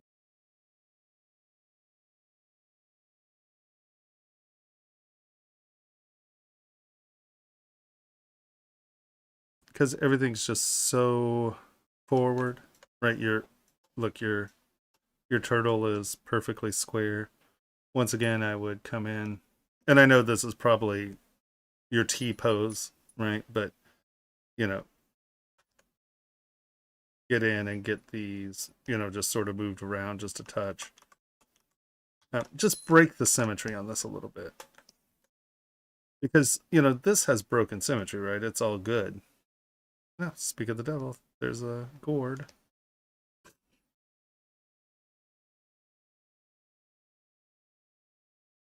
You like gourd? Hold on.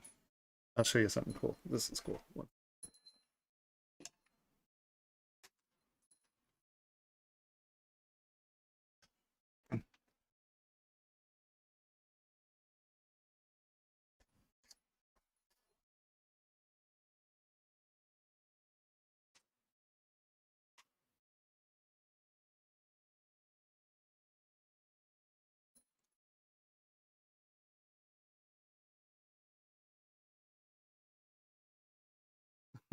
Tommy. Now that's a new one. Um, this is like a 150-year-old Japanese water gourd. And there's a little peg. So that's a real one. Isn't that cool? Got a little beat up, but it's been around for a while. Isn't that cool?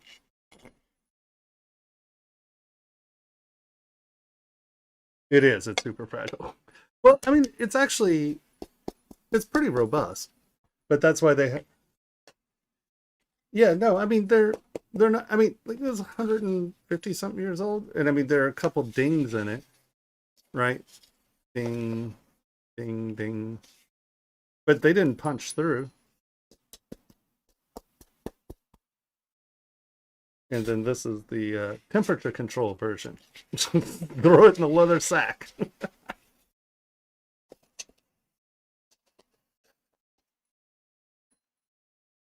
Just thought you might like to see that. Sorry, little show and tell. Since we have one here, I just thought. So I would say break up your symmetry because this little guy's like sort of posed and he has some character, right? He has his neck turn, but even there, I would definitely put the legs in slightly different positions. Break your symmetry up. Your shapes and your character's great. Your painting looks really good. And you know, as I said, this is probably the T pose of it, so you might not have gotten there, but don't neglect that. Definitely um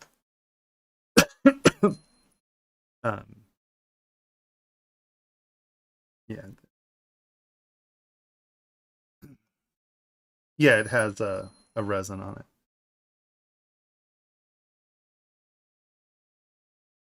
it. Oh, I'm not offended. I was just very, very few people call me Tommy. Hello, Ghost. How's it going? Hey, Senna.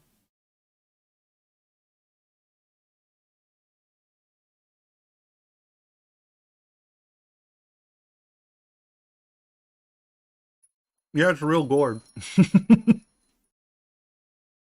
Hi, X Visual. Yeah, no, no, they're real. They're real gourds. They're cool. And it's nice when they dry, they retain water and they don't get soggy. That's what's kind of cool about them, too. Indeed. Happy New Year. Oh, very good point. Happy New Year's to everyone. Welcome to a new and exciting year. It's going to be fascinating to see what the new year brings to ZBrush. It's going to be um, cool. Thank you. I appreciate it. I'm going to need it. I need all the luck we're going to wish. Yeah, the move to LA was a business thing. I have some opportunities to work with some celebrity stuff, and I'd be a fool not to turn it down. So, well, Henry's going to be here much more, right? Henry's going to start streaming. No, Eric is going to start streaming though. That's exciting. Eric's awesome. He's so talented.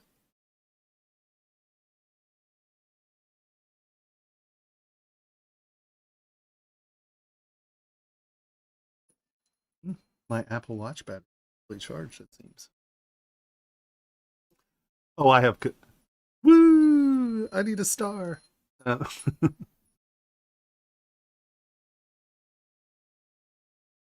return to work. It does not work. Program turns off. Oh, he's just nicer to you because you don't harass him as much. Um, that is weird. I would say reinstall it if it's doing that. I've never heard of that as a. Now, I mean, if it's not, you have to set the quick saves, right? It doesn't save automatically. So you can come in here under preferences and set your time for quick saves, right? Maximum duration, restoration. So that's a way to get it to automatically save every 20 minutes, every 40 minutes. I've shifted it to 40 minutes now. But I've never, it might go into a sleep mode, but yeah, I'm not sure if it keeps doing that. If it's not the quick save thing, I would reinstall. If ZBrush can get squirrely with certain plugins and things like that. So often just reinstalling it solves the issues. Discord comp attachments. Did you send something to Discord? What is it? What are you? Oh, jeez. Is my camera that blurry? Okay. Thanks for making sure that I'm leaning down on my chin so I have like triple chin. Rad, you really have a spectacular way of capturing me at my best. Ay. These people are my team. Oh my god. I'm doomed. Doomed, I say. uh,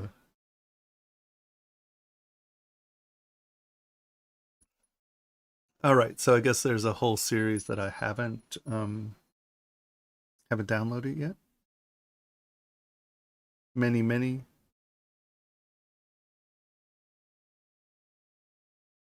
One, two, three. 1, 2, 6, 7.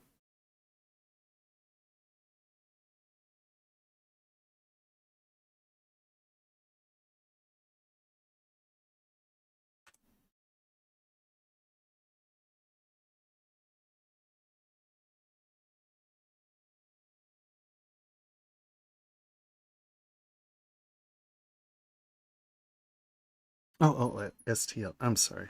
I'm a ding dong. Right. So we have to.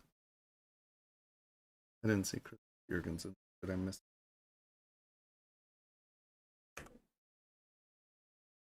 Is it up on the site?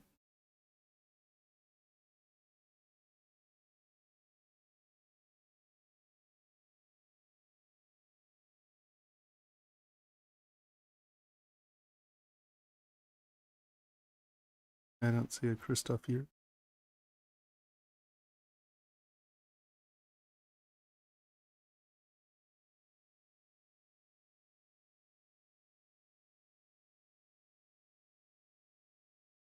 Open his. Oh, these are actual photos. He does. He does the glass stuff. It's so nice. Cool. Yeah, it's very sexy. He has this glass casting process that he uses, and it has these oily gassed surfaces. He does them in clears and stuff as well, but super cool.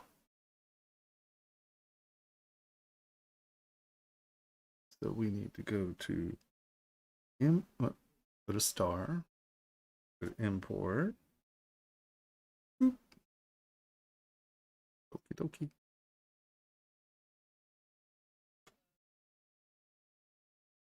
Oh, so did he not sculpt the swoop in ZBrush? No, I bet he did it in Rhino. I bet he did it in Rhino. I like how he's doing this in ZBrush and doing the organics in Rhino.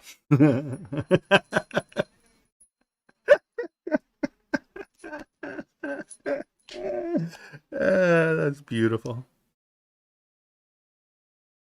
Well, that's lovely. Oh my god, that's priceless. Couldn't have done that in Rhino. Hold on.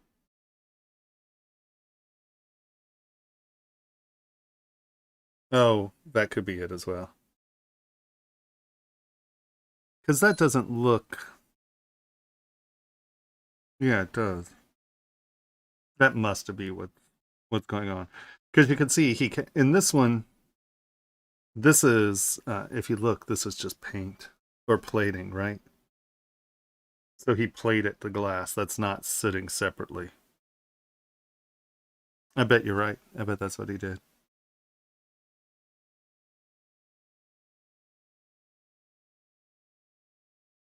Interesting. I was like, well, hmm. Greg.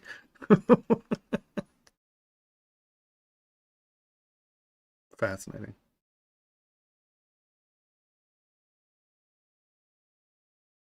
Well, Greg, the bracelet's beautiful.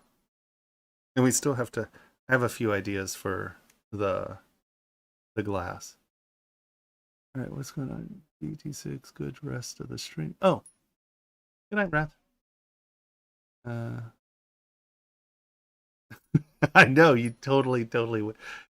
I got to be careful. I always say that I don't put anything online that I wouldn't mind being memed, but he has a special art of catching me doing really horrible faces and snapping them, and then adding googly eyes.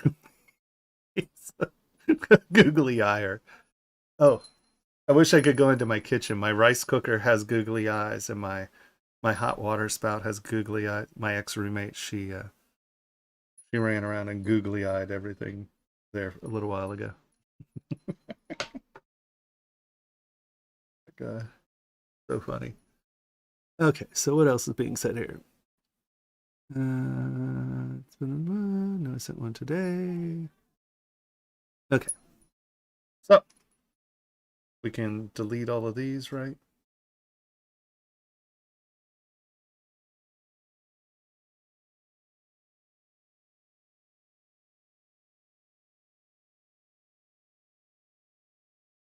So I found out something interesting about Audition.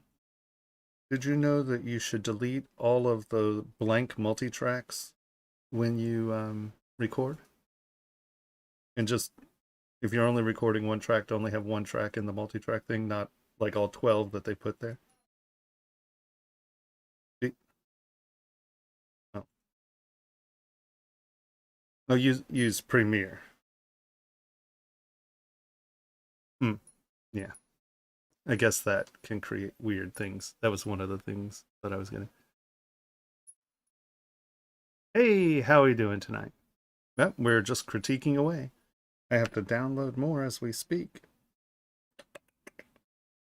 Um, so the stream quality's fine because this is not the gigabit internet yet. It was supposed to be installed last week, and we don't need to talk about what I think happened or my opinions of what happened. But needless to say, it did not get installed, and I get to install it this week. Good. That's nice to know. Speed test. Jesus, I can't type.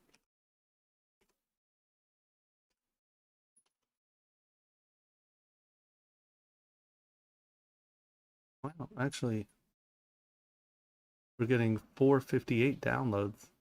This isn't horrible internet. Ah, there it is. We're getting 460 download. Can you guess what our uploads are? Give me a guess. Yep, 16.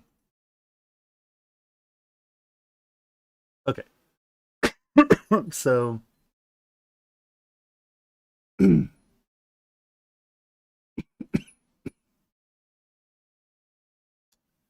so one cat fighter. Did you put everything that we haven't done? So I just download all these? Is that what I'm hearing? Okay. So 1, 2, 9. Okay. Download. So everybody witness this, right? 9 files. Okay.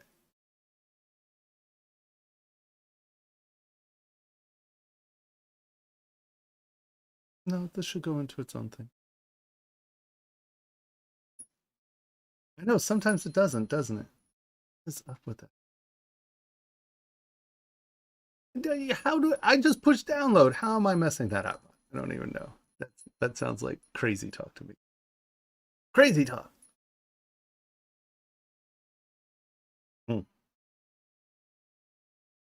Lemon water. So that's going to take about 2 minutes to download because we don't have, I do not have the Omni call. Dork.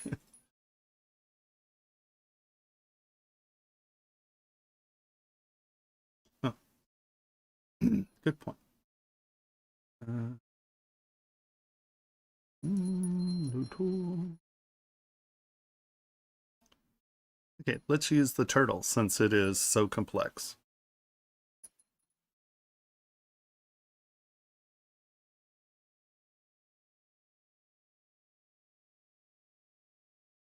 That's really funny. It's been like a month since I've played with this, so.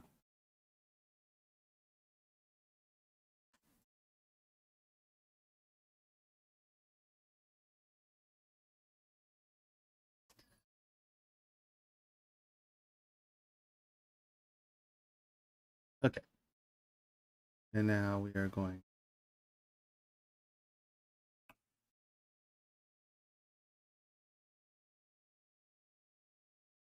in polyplane. We'll go W. That plane bigger.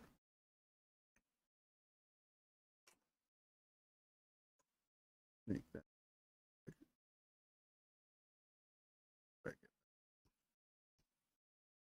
And divide that.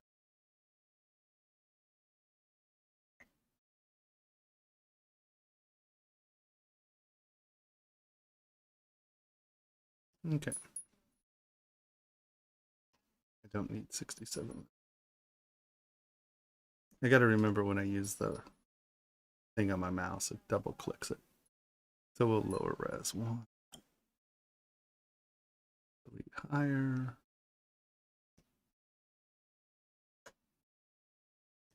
And we're actually come here and say we want no, I want the gourd. Gourd. No, turtle faces over here. We'll go here. So we're going to do that. And now I'm going to slide this into position.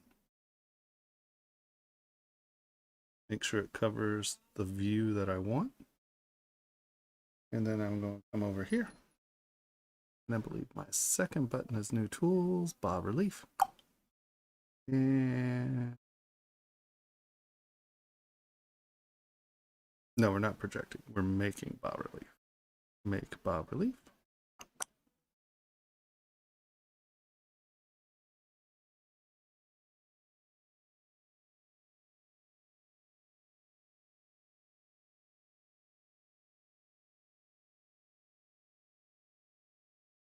We're in the same tool. What I do wrong?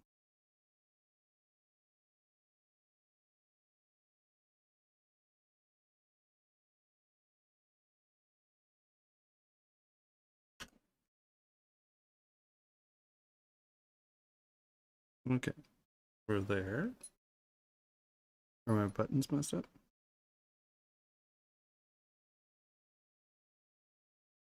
Relief count, relief tolerance.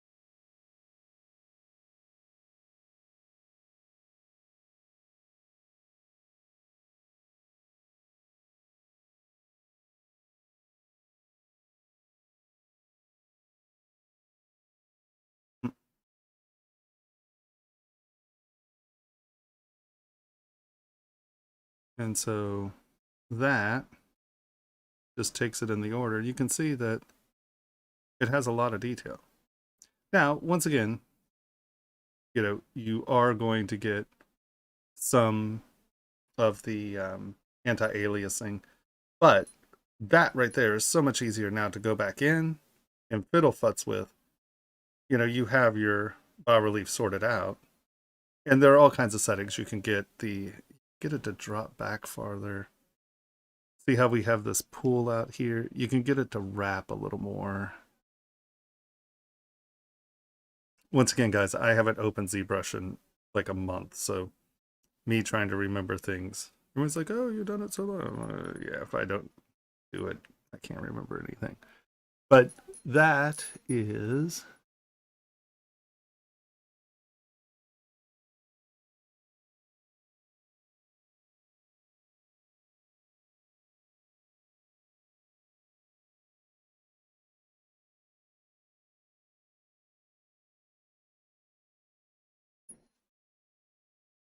oh yeah, no, that you can definitely change that. That softness is actually a feature. So let's undo this. Let us turn it back on. Um uh, boop. Let's turn that up.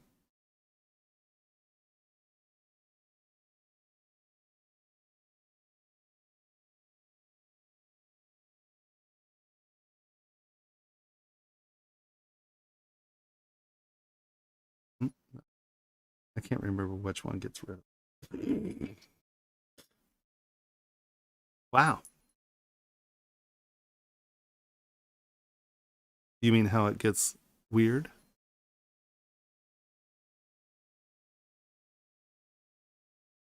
It sure does.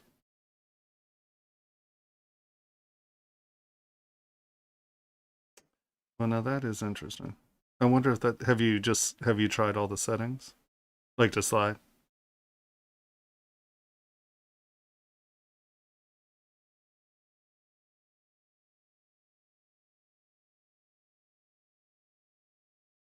Is that not interesting?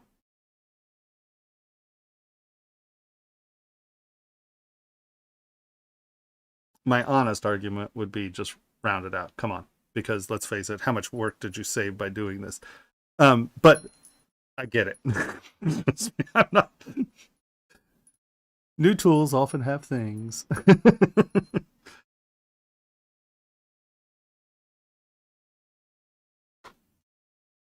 No.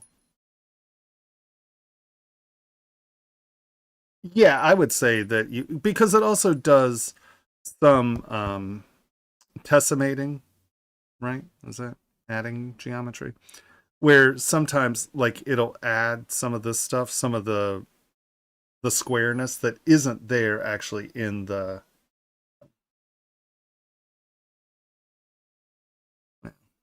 that's no, I guess all that was there. But like in the nose, no, let me find someplace that it does it.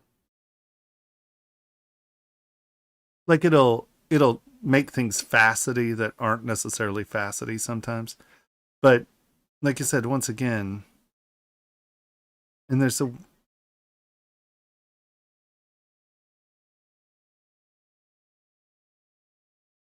let's try an experiment. W on that flat surface. And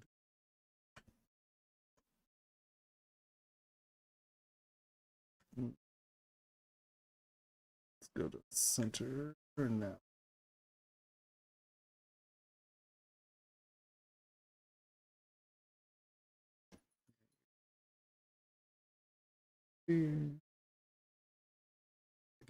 Sphere is at this point.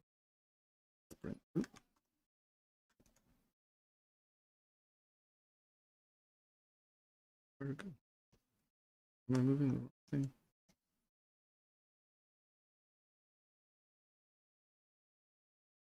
Oh, it just put escape. Oh, autosave. All right. So we are here. We're going to drag our ball here. Turn you back on. Make it smaller. And so we come here. We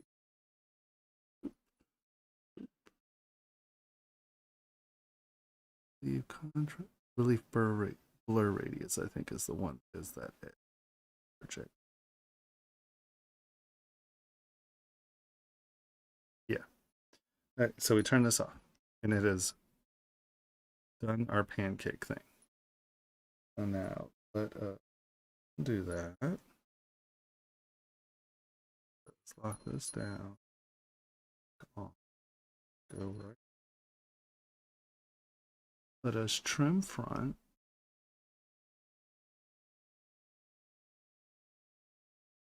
Let us do the same thing.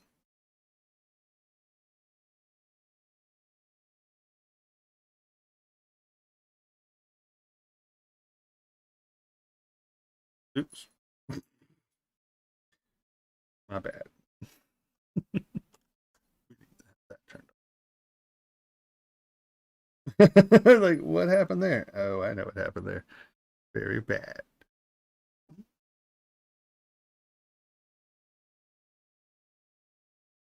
Right. No, that's, I'm wondering, is it where it's starting to, exactly. Is that not fascinating? Hmm.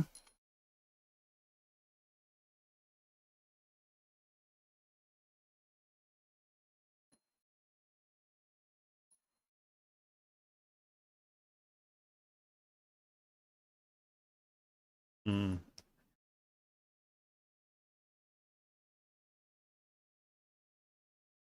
Why is it projecting from behind?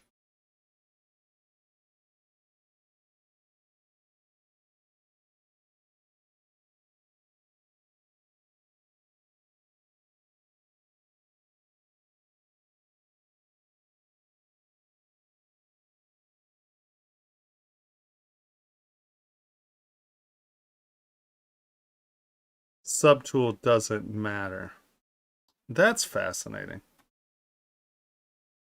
Right. So it's basically, it's not actually projecting onto it. It's looking at the scene, creating a depth map, and then using that as the projection onto the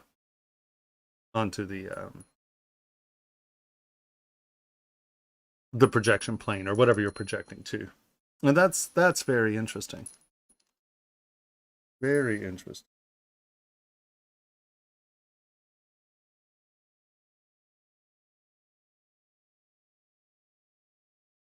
Don't know my hot buttons anymore. I just want to.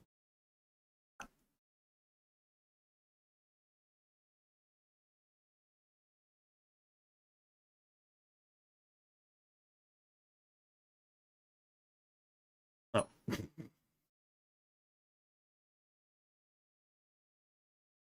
Yeah, I had to do was. All right. Yeah.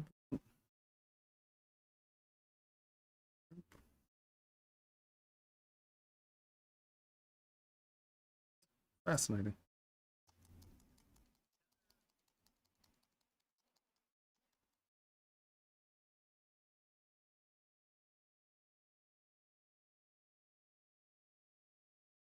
Right.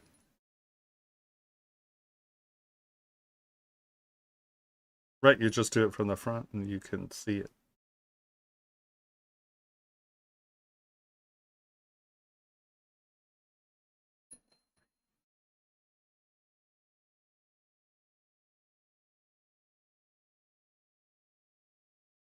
Oh, I see what you're saying. Yeah. Yeah. No, of course. Yes. I never use the solo.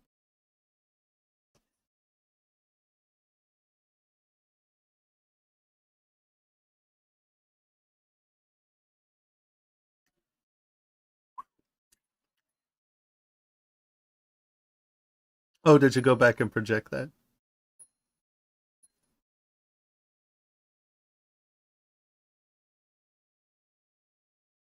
Fascinating. Fascinating. All right. Delete all. Boop. Now we come back here. Come back into downloads.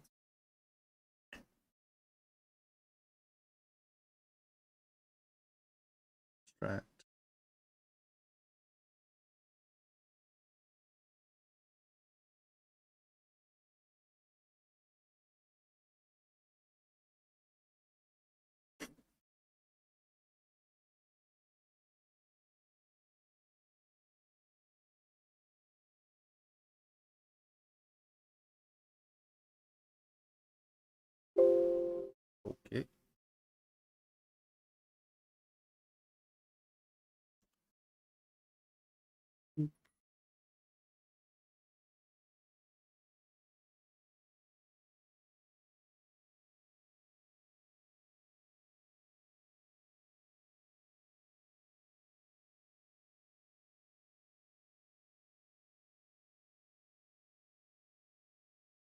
No.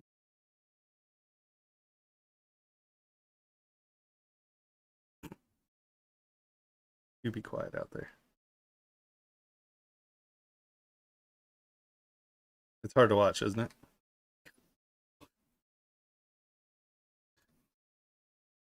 No, I know that. I know that. I know that. I'm trying. It's it's me not knowing how to use my buttons. Oh my god, it's just painful. Okay. No, it didn't. No. Remember, I did one of them already. I have no clue.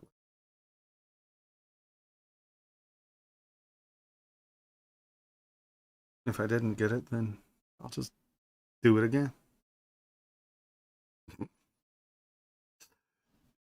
It is so sad.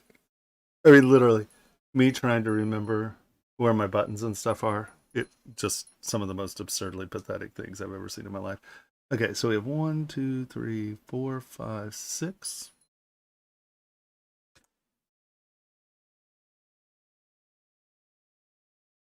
And then I need to import the OBJ. Before I do that, go to a star that imports in.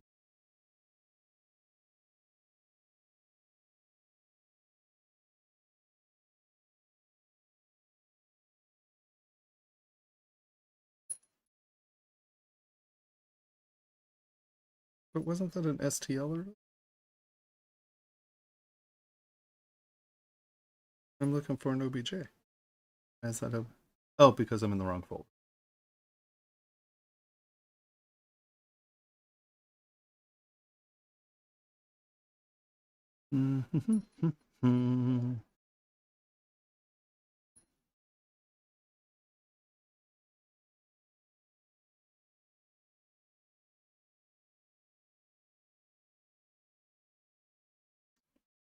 I put a lot of lemon in that.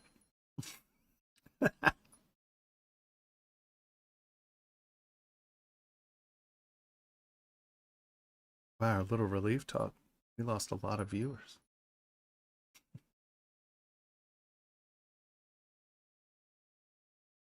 I'm not stressed about it. I just humorous. All right. So, what order do we go in?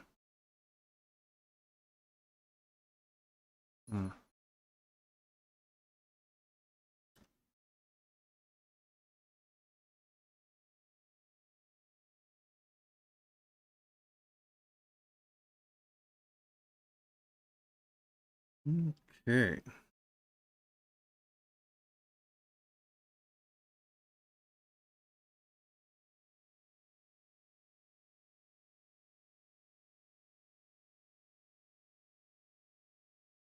Your loose fabric stuff looks nice.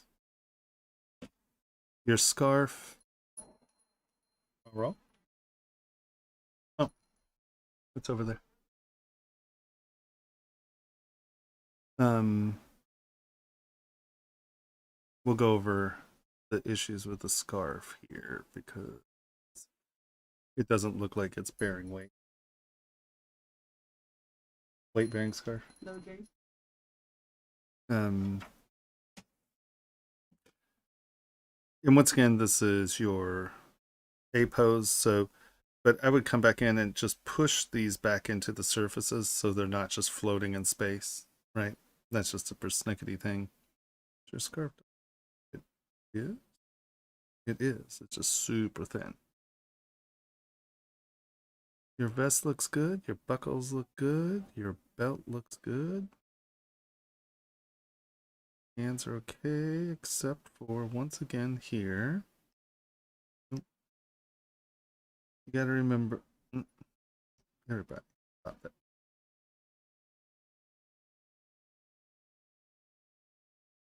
This comes in and sort of does that. Then there's the web of skin, and then the web of skin. So thumbs.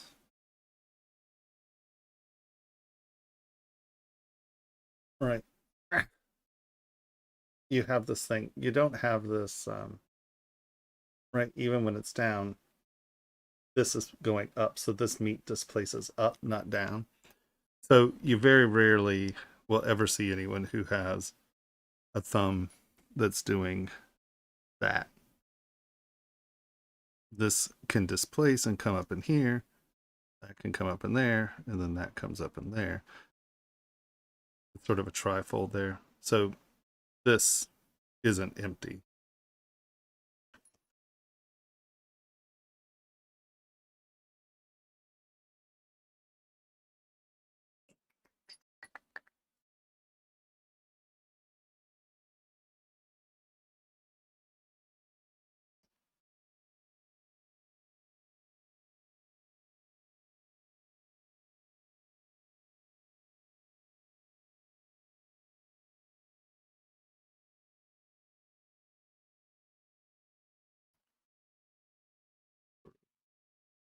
Connecting tissue there.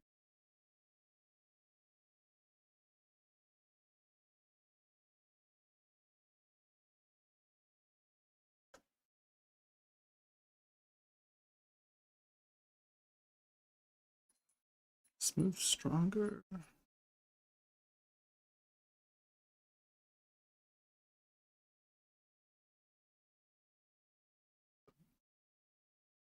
Kind of work, your finger got a little mangled there. You have some thumb weight issues. It's close.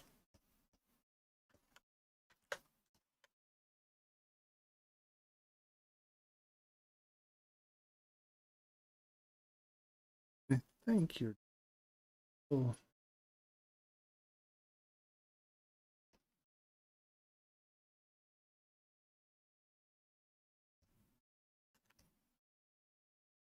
There's something going on.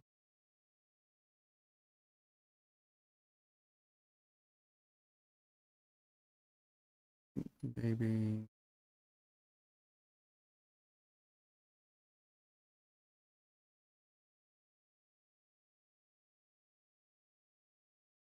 Yeah, have baby jaw. Maybe move that up just a touch. Move your eyes up just a touch, and then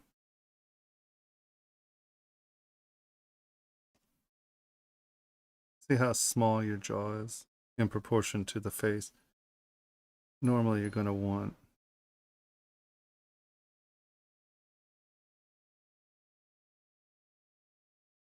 because this should be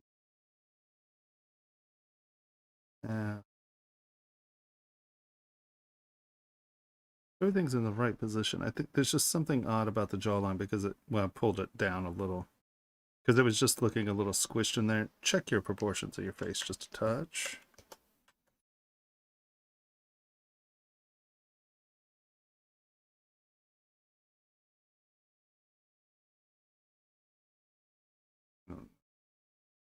Turn to everyone.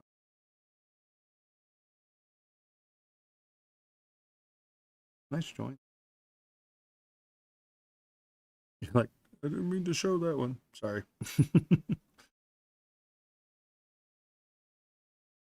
Yeah, no, as I was saying, I was like,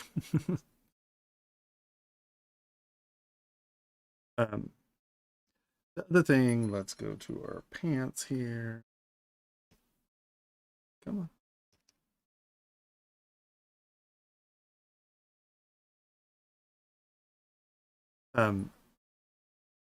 So these wrinkles are caused by this seam, and this seam doesn't have a gap, especially in pants that are this baggy. These are going to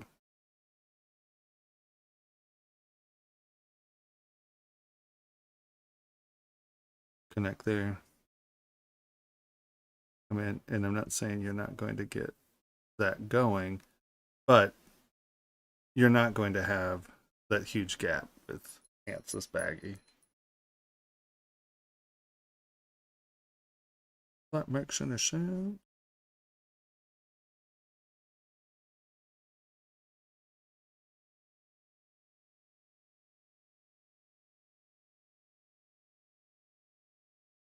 And this is still good.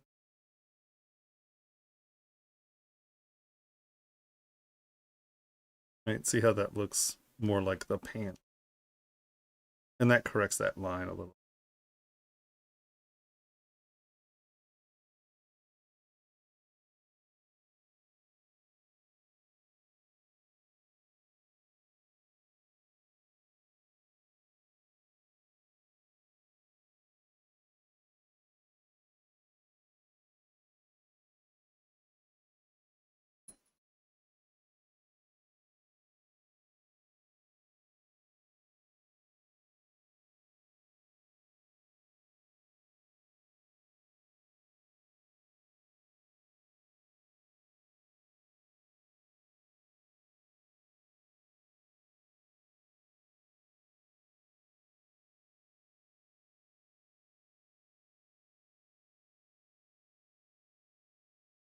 So it's standing pretty straight.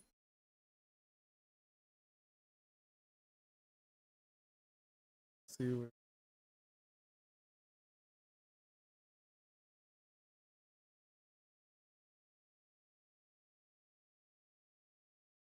your pants are probably going to um, a little more. Oops.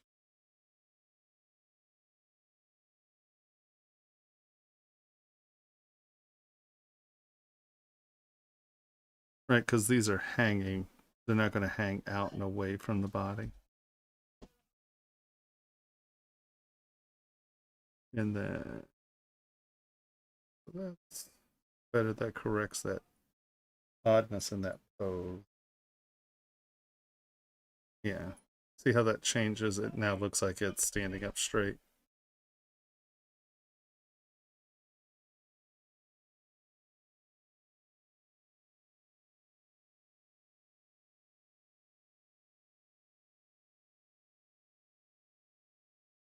Mm,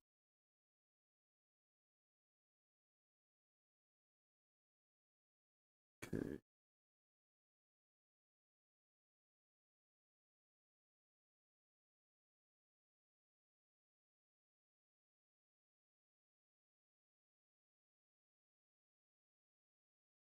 So just as a design, um, usually if you have something like this is going to go up and under, right, and attach to something. So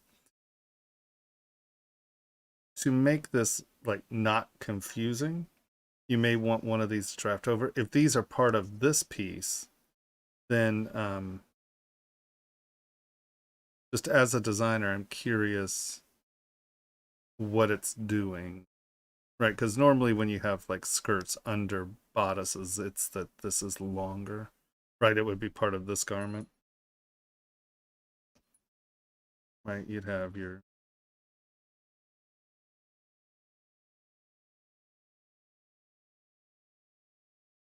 and then this would be covering it. But if you had something like this, chances are the split wouldn't happen until below this, only because that just creates for an odd moment that um, I don't understand. And I understand why you're leaving it open so you can see the pants. I just don't understand what that part is. As far as your scarf goes, very thin. Ugh. And I don't. Is this coming under? Is this the knot?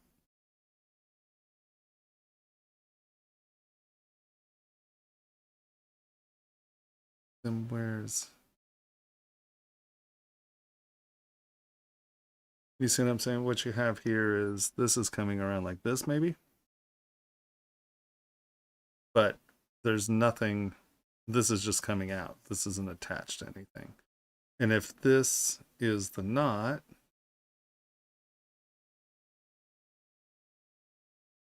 where has this gone? So you're missing part of this knot. That's what was looking up. So figure that out. Um,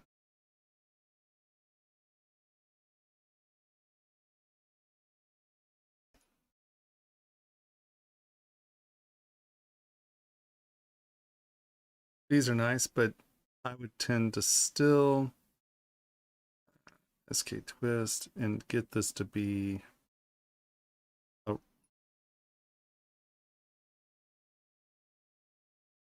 get that to be a slight roll so it's under it. Just that, even that little bit of roll will really make that a lot sharper. Because I don't know what's happening here. I mean, I guess if this were hammered leather armor feasibly, you could get it to do that, like saddle, you know. But I think making sure that these are fed,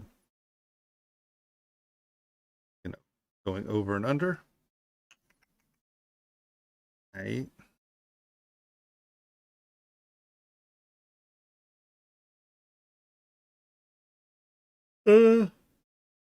Sorry.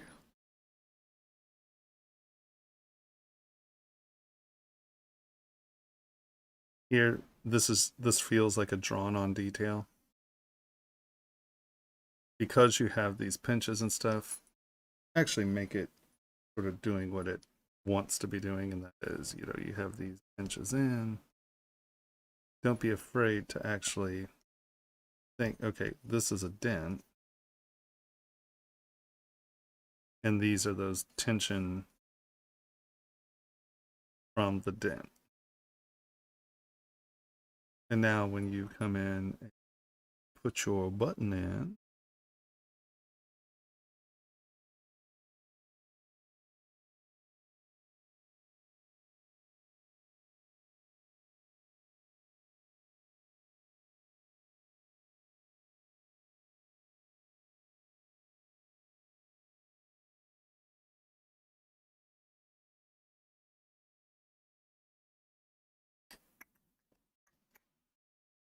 you can use your twist to separate that up and out. And just make sure that the and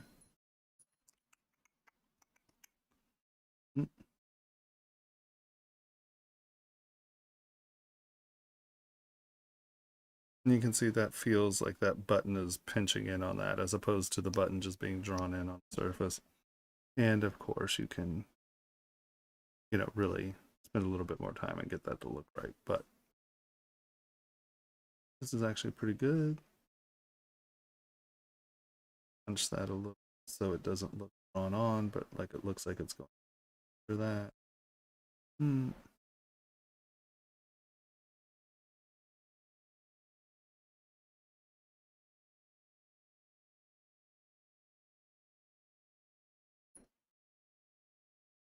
Uh,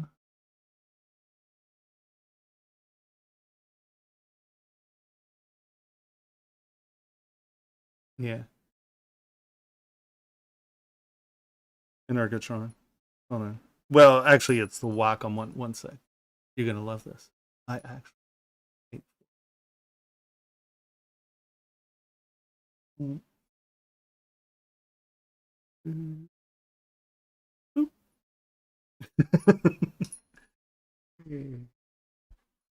It's the Wacom's arm. It, right? Look at me go. And so, see the. I was trying to look professional, and people kept asking about this, so I figured it might be a good idea to show it. Right? You approve? And look, we have the computer view too. All right.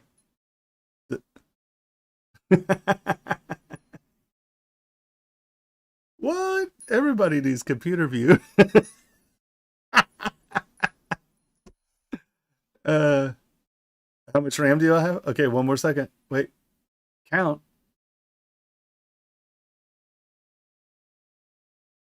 Can you count?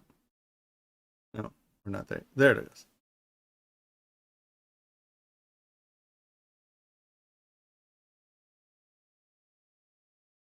Who does that? That's madness.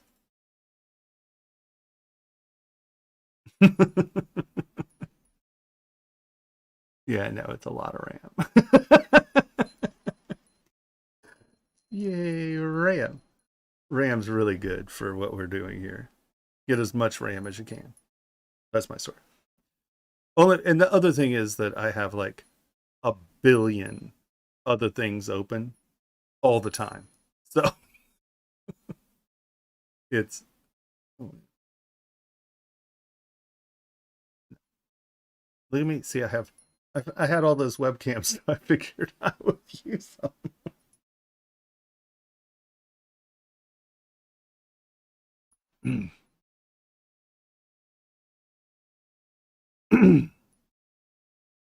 Did I lose sound? Okay, good.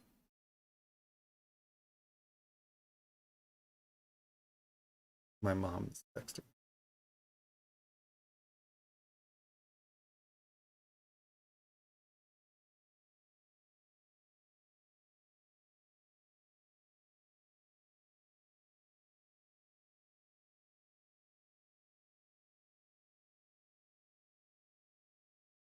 Okay. My mom said good night. My mom said hello. Hello, everyone. And yet here, and once again, I know that this is, a T-pose, but make sure that you take all your details and take them seriously. If these are laces and that's a fold, like it appears that has an L in it and you're lacing into that, and these are your holes, put them in there. Make sure that you have your two seams and understand that I'm doing this quickly.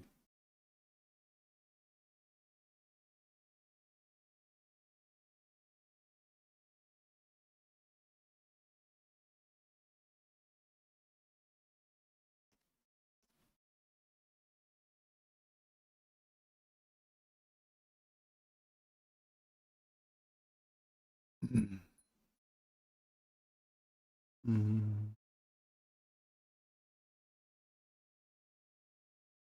Say you might not have enough resolution to do super well, but I think this will get the point across. Mm-hmm.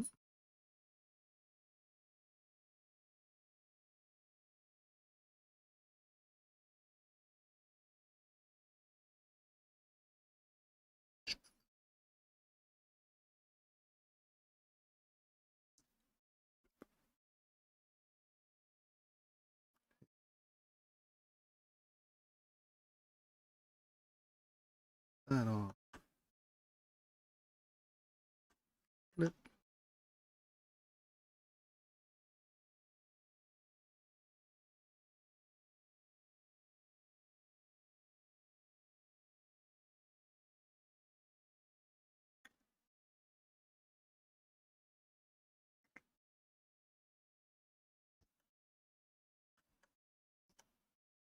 And see, that looks like something that's laced, not just little thingy bob. So you're putting a bunch of detail on everything else. Don't get lazy with stuff. Don't be lazy. Hey, Mr. Mac.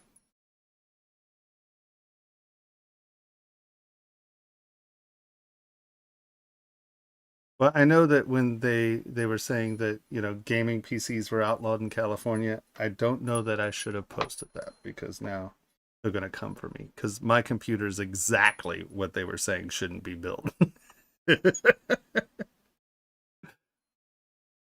I know, no, I know. I'm totally kidding. Don't you remember all those posts? Well, there is a law.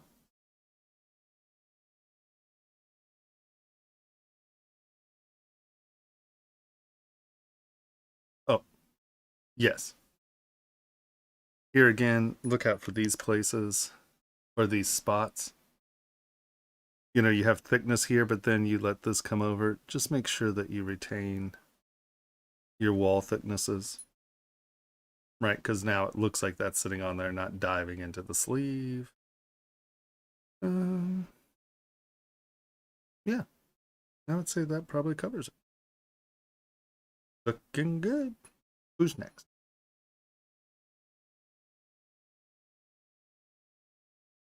Boris? All right, which one is Boris? It's this one. Yes, this is it.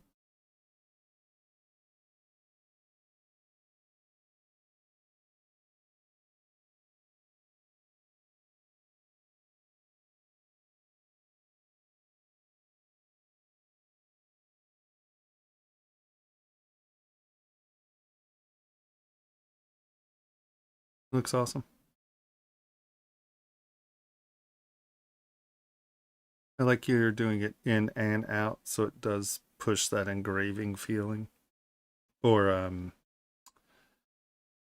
chasing and repousse. Oh, look, your buckles have your little leather wrinkles in them. Double strap. You have holes here. Are we missing a buckle? Is Boris here?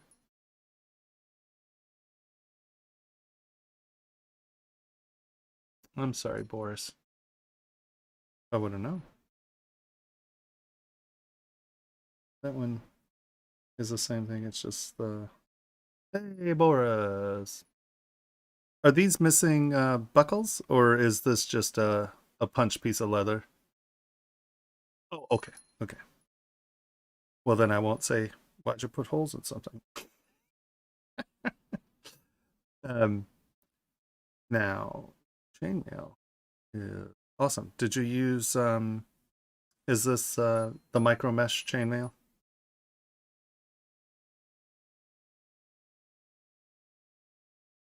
Yeah, it does. I like, this is where micro mesh just stomps the living hajibas out of anything else.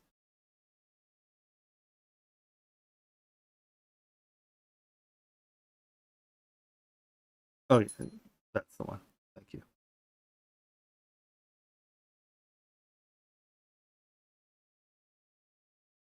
I don't know that if I need anything any more powerful. I think I got the power on.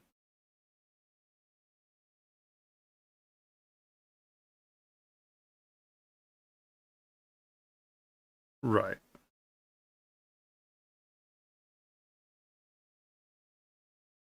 Oh, really? Fascinating.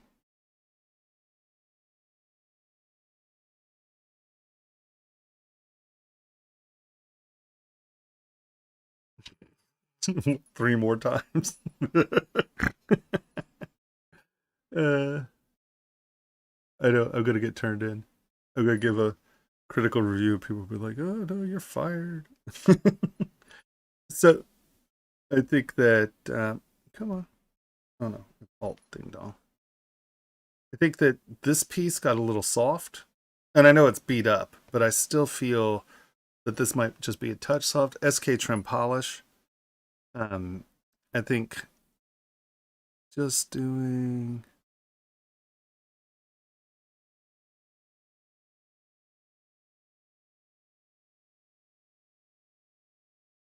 It could still be beat up, but I think it just got soft around the edges there a touch.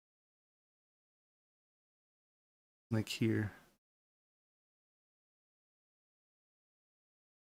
Ooh, transparency. Come on now.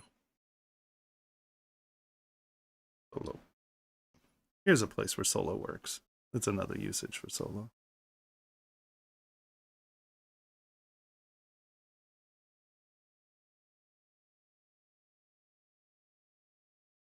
Right? It could still have that beat feel, but it really shouldn't get pillowy.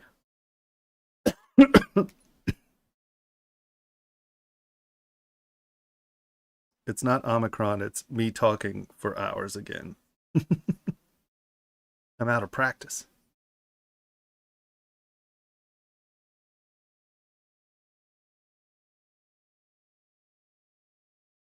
because I was talking all day. Well, I was recording, yabbering all day. Sure.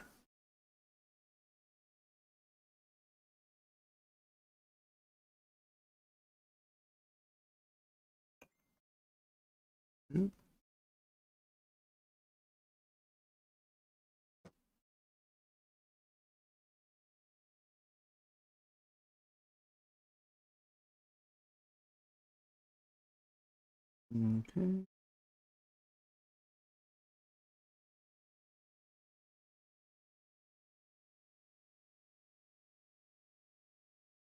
Once again, it's just a little crisper because it's not turning into clay. It's still steel that's been hammered. So just sharpen that stuff up just a touch. Let's go back.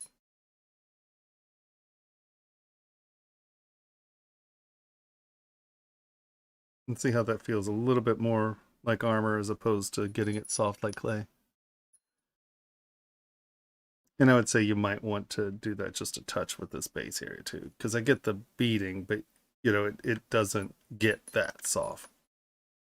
I assume you're going to ding some of this up a little more. Like you said, it's unfinished like this, because that's nice. Here again. Um,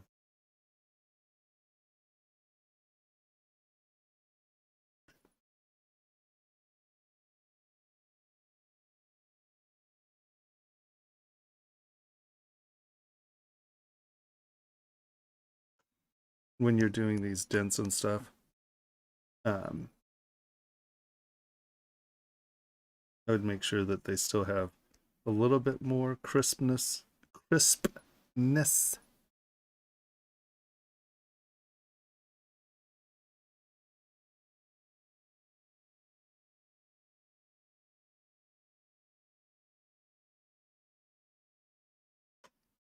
Right, and that gives it keeps that steel sort of metal feel instead of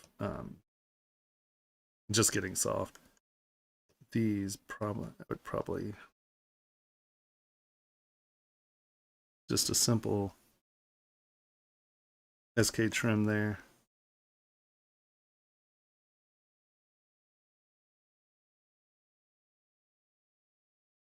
Because you don't want to lose the character of the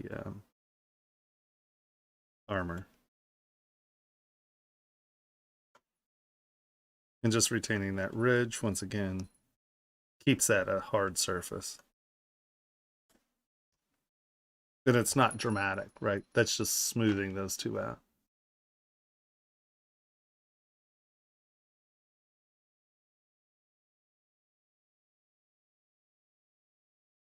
Yeah, other than just running around in some places where it's getting soft. Now here, it looks like this got moved a little.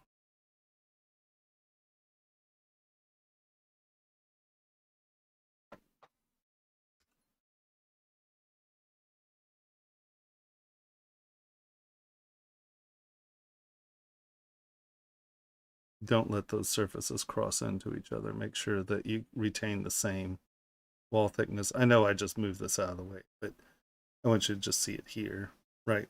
You don't want that to be, because it was like over here where it's crossing over. That's not going to get thinner. So just make sure that you're retaining that position there. Chainmail's awesome.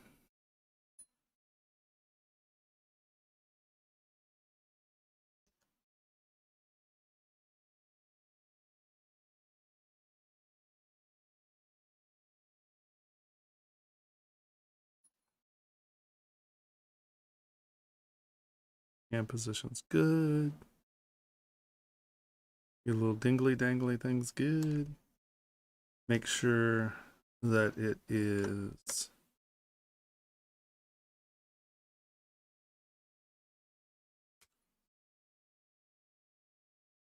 see how it's hanging at an angle. It needs to be hanging straight down.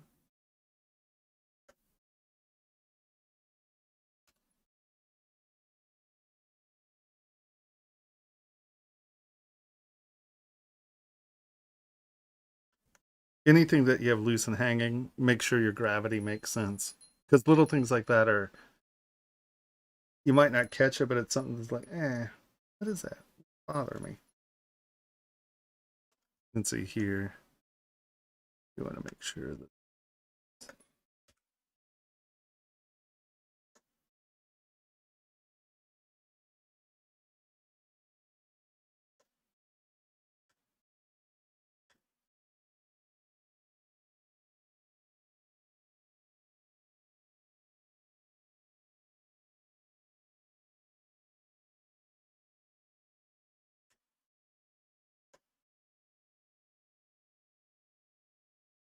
right? Just so you don't, because if it's leaning off and you're looking at it weird, it's like, well, what's leaning, right? You're trying to figure out what's the issue. The face is nice.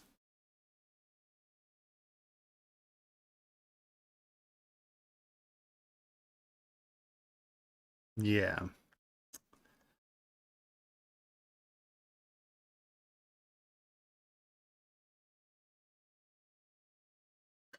Well, the one thing I would say is if you're going to do a cut character like this or a half character like this, don't don't cross over just a little, right?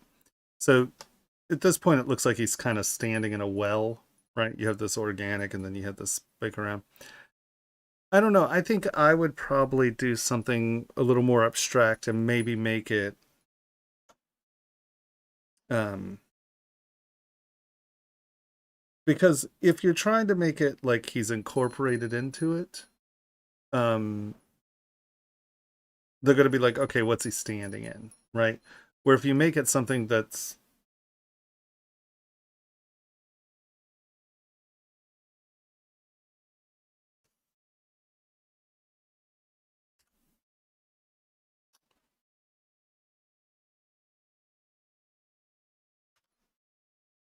and forgive me, this is not well thought out in any way, shape, or form. This is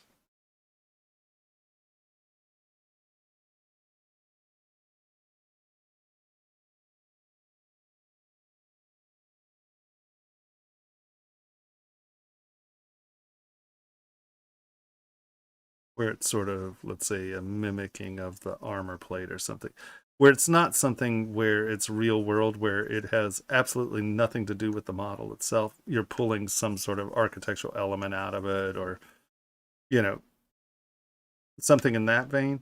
Then you're not thinking, oh, is it a well? Is it a thing? So make it either completely nothing to do with the scene, or make it a well that he's standing in, right?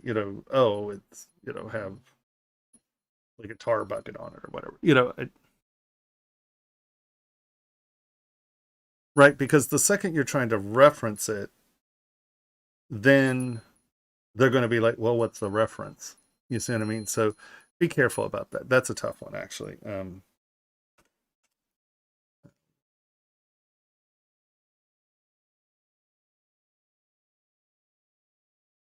Where if you do something that's like,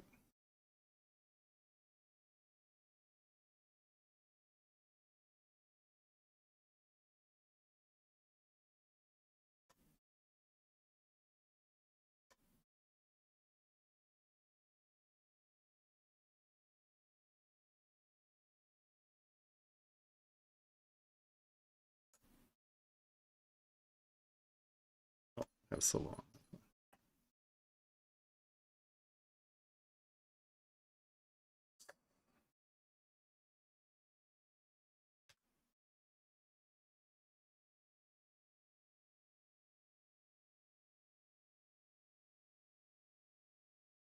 Yep.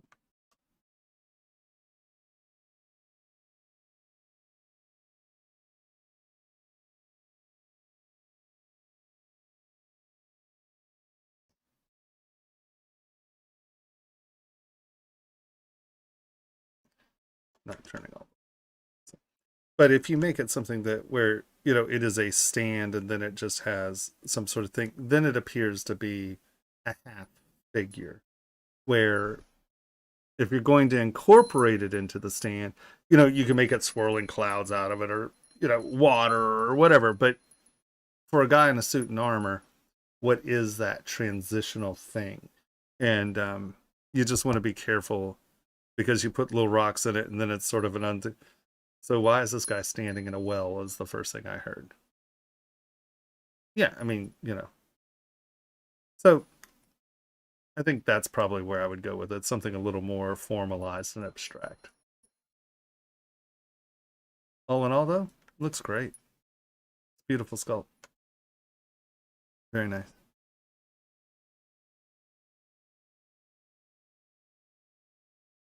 Any questions? Obviously, I think I moved the helmet, have his fingers touching the helmet. I think that was me moving that around, not you. But if you have an implied touch, touch it. Don't leave that space. Very nice. I like it. Okay. Here's who.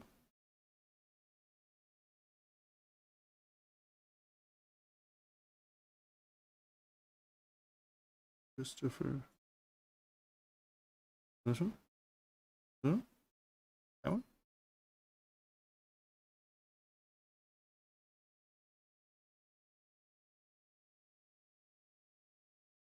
That one? Uh-huh. He has a lot. But I try to turn everything on and off. Okay. That's okay.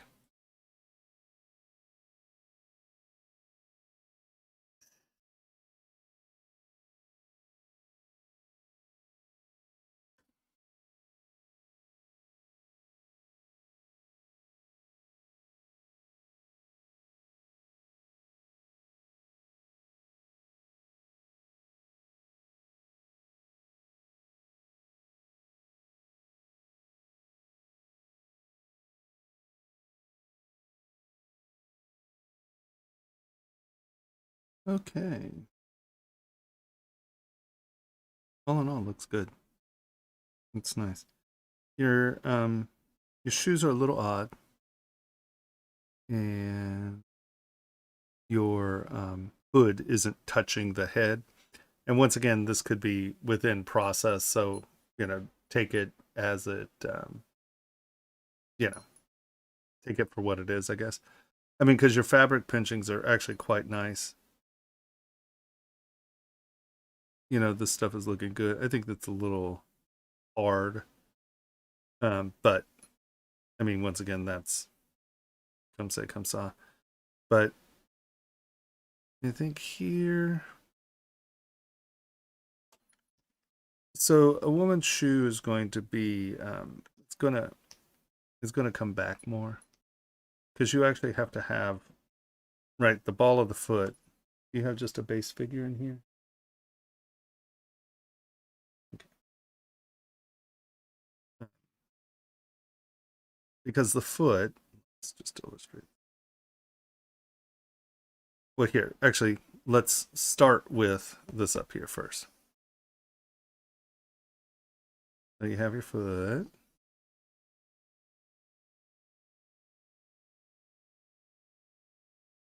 Ball of the foot.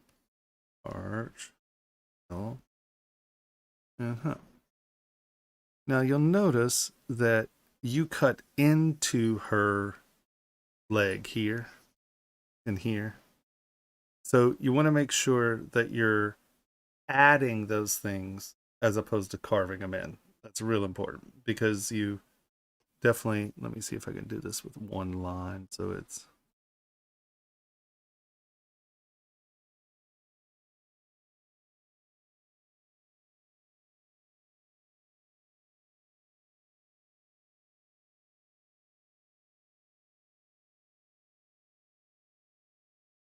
yeah. Sorry, I was just trying to. So you need a little bit more meat here. You don't cut into the thing here. So now let's look at the shoe. The shoe goes over the heel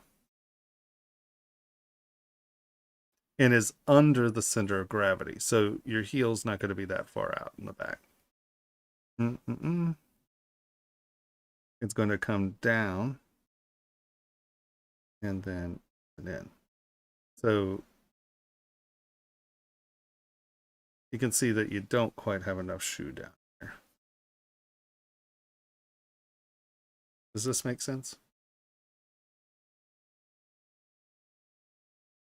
Okay, we have some bomb or red. Thanks for sharing. So you got to think that a shoe is really trying to, right, it's, you got to have center of gravity. So this is sticking way out the back.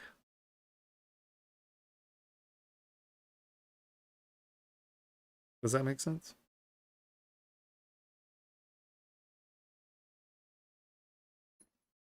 Well, I'm just. Is he here? Oh, okay. I thought you. So me waiting for that isn't going to be any good, is it? So figure that out because you're cutting into her body, and feet aren't paddles, even in boots, right? You get the shape of a foot. So look at your foot shape because right now you've cut like this whole oops from the bottom where foot oh arch heel toe kind of goes.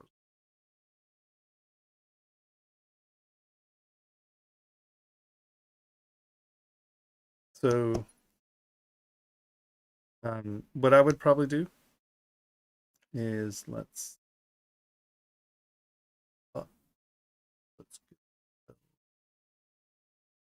get ourselves a foot.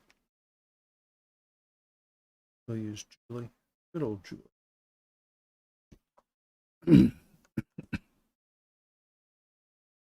Ask.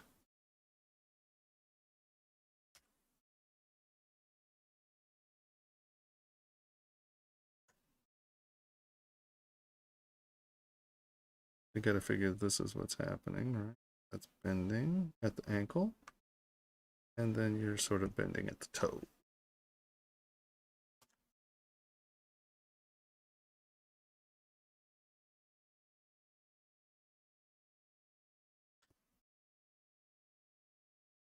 Her toes are a little turned out. That's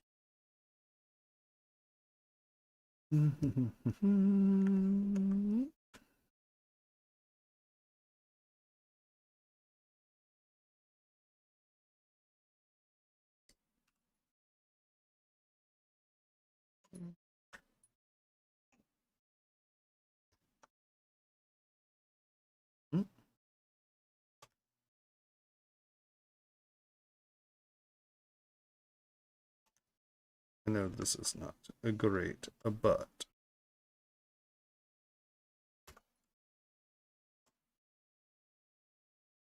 I always forget Julie has different layer.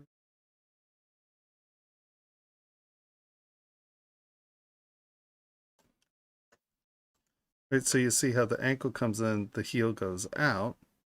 And so if you were going to try to do it, should I divide this more obviously?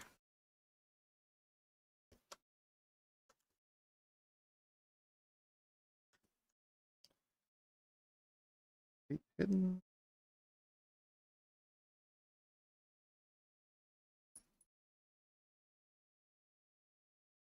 Ooh.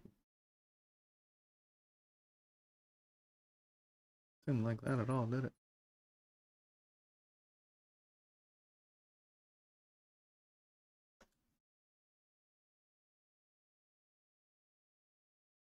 That's bizarre.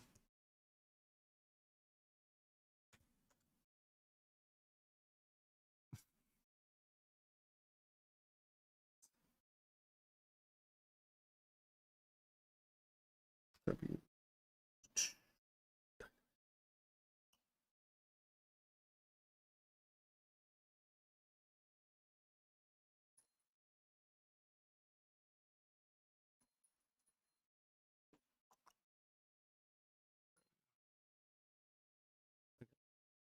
Delete lower. Remesh by Dynamesh. Billion.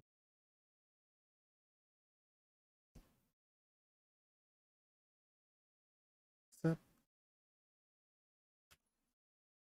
And obviously, we got a little weird there. But we're going to take clay tubes.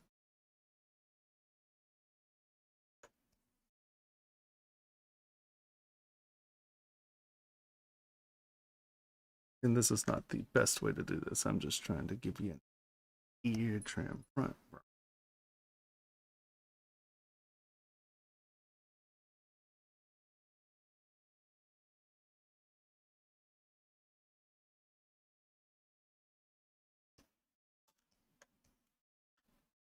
Right, that's going to go to the ball of the foot. And then you're going to come up and go over the heel.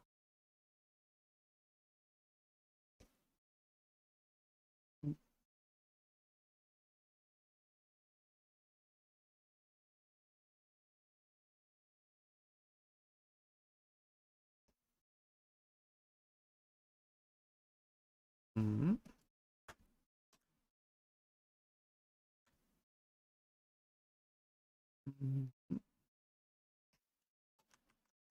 Wasn't straight in front.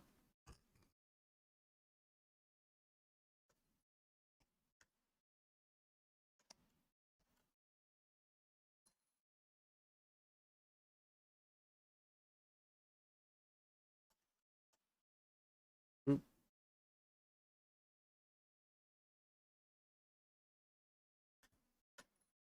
Ba-doop, ba-doop, ba-doop. Right, you can see sort of how the shoe will start to structure out. So I'd start with the foot so you can actually see where your anatomy is happening. And when you're doing these like wrinkles of this stuff, make sure instead of cutting in, just keep it always additive. And then that way you're not cutting into the leg.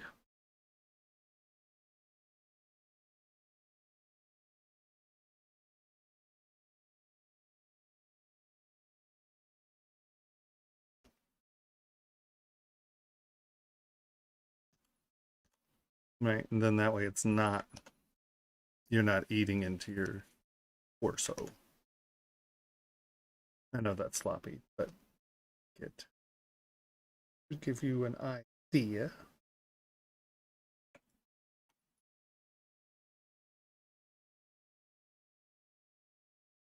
You see what I mean? See how this is poking out? And those are cutting. Okay.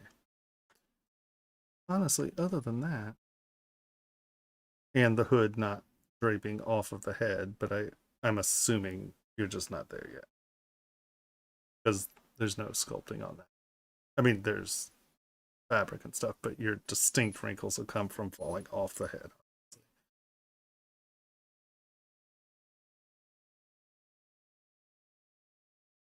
And I think you have all this soft, lovely stuff. I think I would do something with the box, so it's not just this hard box thing. Unless, of course, the thing inside of it's exactly that shape, and then I know nothing, and just tell me to be quiet. Your arm, your fabric, pinching, and wrinkles look good? Yep. Nope. Looks good. Work on the feet.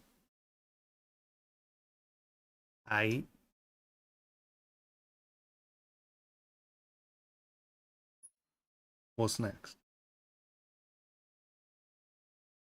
Which one's showing?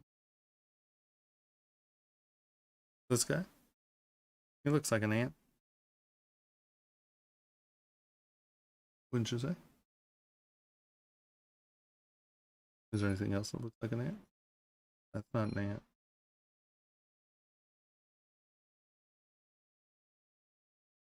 Okay. There. Okay.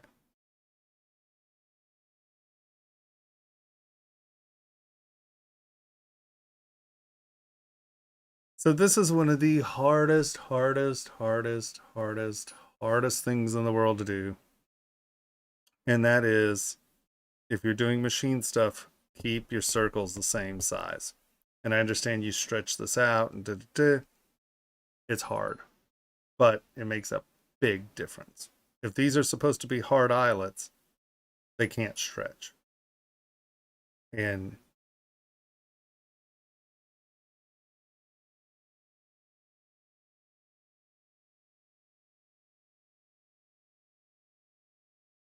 I would definitely get everything there before posing, but I wouldn't get, now, obviously having a high detail A pose or T pose So, yeah, you're going to sculpt those clothes. You know, you're going to sculpt them at high detail in that A or T pose because, once again, for gaming and stuff, you're not posing it, right? You have a clean model, and then they're taking that and converting it to UVs, and then blah, blah, blah.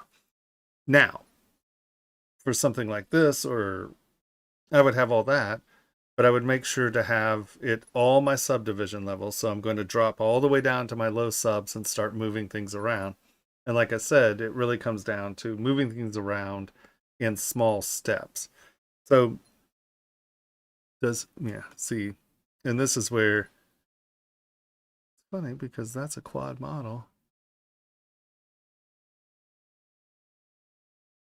I guess it's just 237,000 pounds. That's a big base quad model. So I would start this at like, well, under 700 polys is where I would start this. And it's tricky because I'm trying to think of how I would approach this. I probably would make a cutter that did the eyelets, and I would do the eyelets after it was posed. Right? So I would have a tool that had the that would Boolean cut it, and then I would have the ring sitting around it, so it is the same. And then I'd probably take that tool and use a curve tool and drag it up, and it would lay these at the same distance, and they would not be stretching. Does that make sense? Because this is hard surface, right? This is a strap. So I would just make sure, because this stretching ruins the hard surface view, right? And here I don't have one that's necessarily this, but I'm sure I have one that has like cutters and stuff in it. Let me here real quick.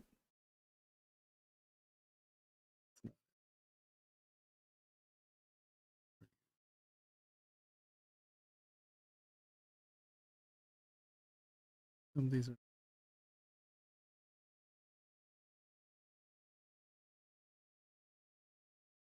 so these are all the separate parts. That's the cutter, this and that. And I think, okay, so I'm just going to take this, and then we are going to go stroke,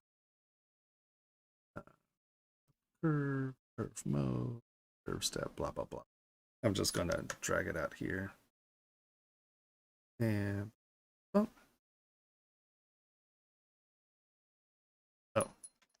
I need something that, sorry, undo that. A pin.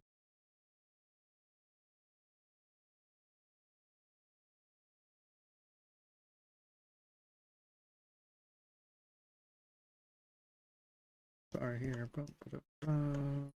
W. Ball. Solution.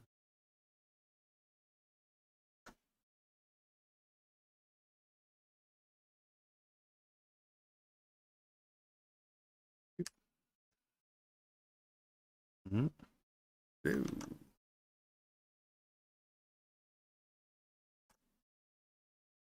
Size changing.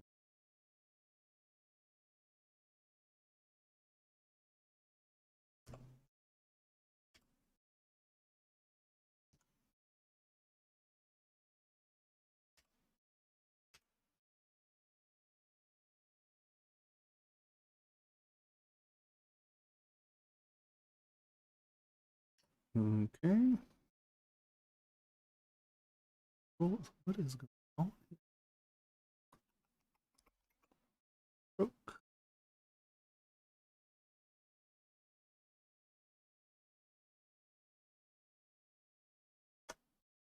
They're not. This is supposed to put my brush. Oh, you know what? These are old IMM brushes. I wonder if they're weird with the new system. Sometimes, like I made a lot of these brushes a long time ago, so that could actually have quite a bit to do with it. Yeah, because see, it's splitting. All those are supposed to be in one tool. Right.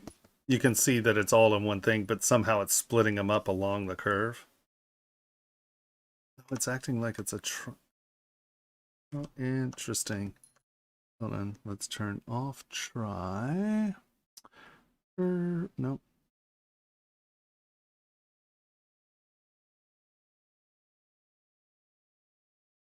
Modifier. Try parts. There we go. I didn't want that try part.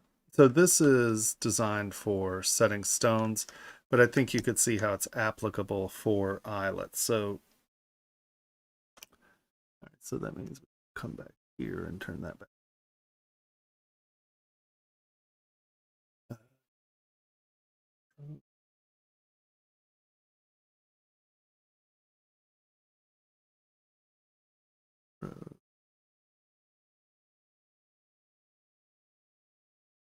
Okay. Let's change our depth real quick.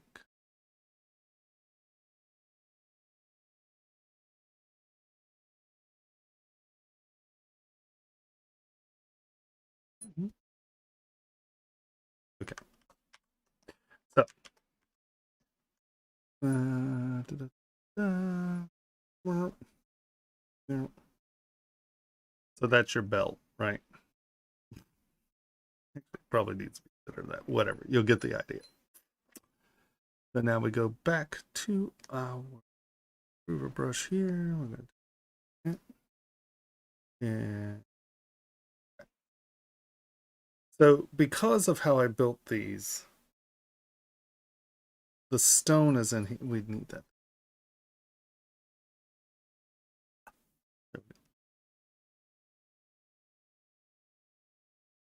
Okay. So I built these with a cutter, a stone, and prongs, right? So that's the cutter, the stone's inside that, and the prongs right there. So now I just come over here, tap this, and I will throw this into a folder. No, it should be fine. Split to similar parts. Okay. And now you see that it gave me prongs. It gave me the cutters. It gave me the stones. So what I do is I take this and go visible, new folder, blah, blah, blah, fine. Now, did you notice that? It did not give me the option to put those in the same folder. I don't know why it does it and doesn't do it. Okay, we're going to drag this in here. So now, bring this up here because this is our belt. We're going to make that start. This is a prong, so I want it to stay, right? So I'm going to make that, no, I'm going to make that a union. This is the cutter. I want this to cut, so I'm going to turn that into a cutter. These are the, oops, I want that to stay. Now this is going to cut everything below that, so we're going to, or does it cut everything below? We'll find out. And now we're going to do Boolean folder. And so now I have this. Yeah, I put this in the wrong order.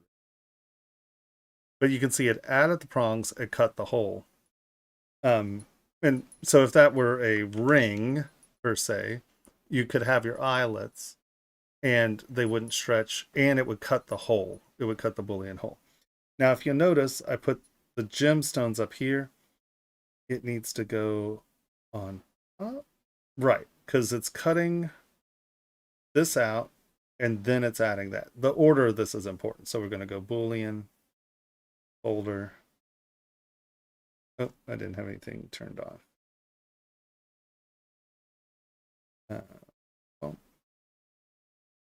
Boolean folder. And you can see by us change. Oh no, there it is. Sorry. And you can see by us changing the order, the hole didn't cut through the stone. And so now we have these added, we have the prongs added. So if you want the whole cut, you got to make sure which, right, it's going to cut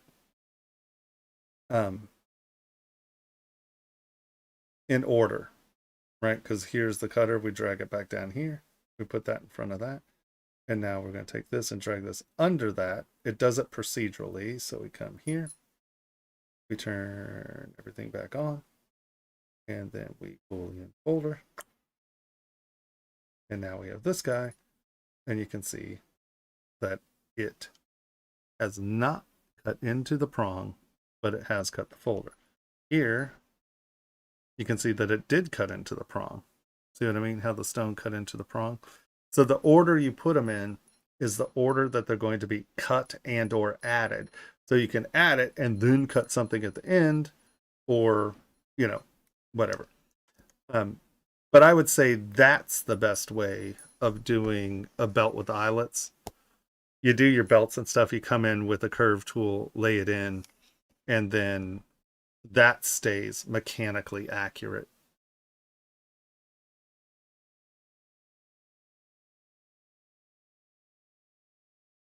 You missed what? Oh, sorry. Oh, oh, sorry about that.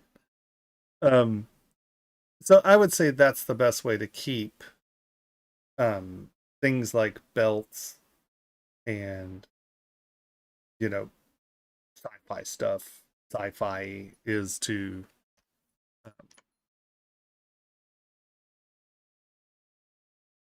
has solo on?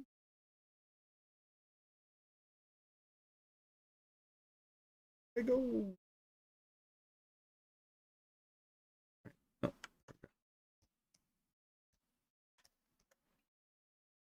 Yeah, so that's how I would deal with that. You got to make sure that that does not distort, especially if it's hard surface modeling. But you can make a very easy brush that'll do it. Your ant face is fun. Looks good. And entertaining. Be careful about this. Sorry. See how this looks like this is cut in? Make sure that when you're doing this stuff, either they're layers, right, where it doesn't look like it is cut in. If these are two plates that are going together, you can do this, but I would take pinch and get it fairly large. And don't do it in one sweep. Don't do this, right? Kind of brush up on it and get it to where the edges just start to come together. And you can see how that can make it look a lot more like plates intersecting than big lumpy thing.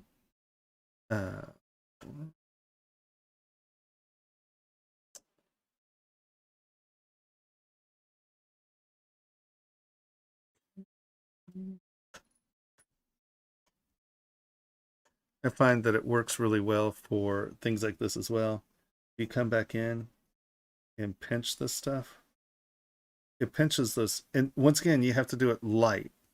I'm not saying come in and go, right? If you look, I'm not completely obliterating the mesh.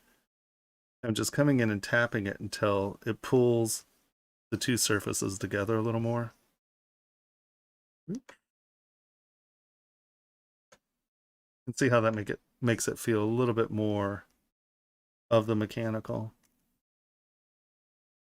And then if you really want those to sharpen up, you can use slide, come over to brush, hit AccuCurve, and then it'll pinch sharply or it'll pull sharply, so you can really come in and sharpen those corners up with that.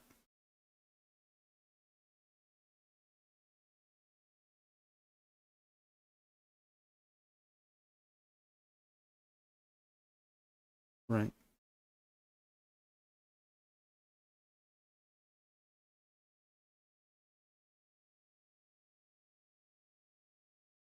See how AccuCurve allows it to pinch to a point, sort of, if that makes any sense. And that can really help keep that looking sharp and mechanical. Your stand looks fine. I might make this stuff bigger. And I'd probably do it on a curve. Right, so it's presenting sort of like.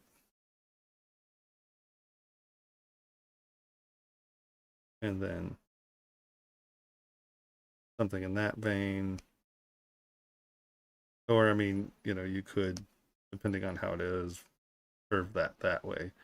But it doesn't make much sense just being straight there.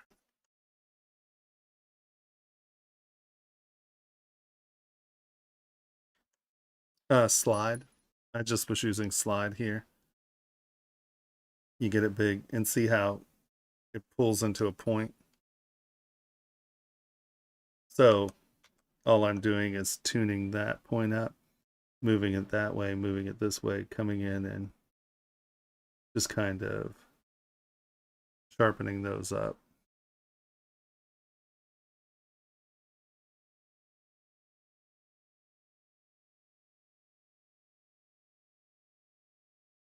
Every brush that you want to make a point. If you want to, okay, so here's move, right? You go in here to brush, hit AccuCurve, and as it moves, see how it's moving as a point? So AccuCurve just gives the tool sort of a point instead of the focal shift. The focal shift is still working, it's just going to a point. See how that sharpens up? That was with move. I mean, you can do it with anything. Oh, it's a brush function here, so you can turn it on and off.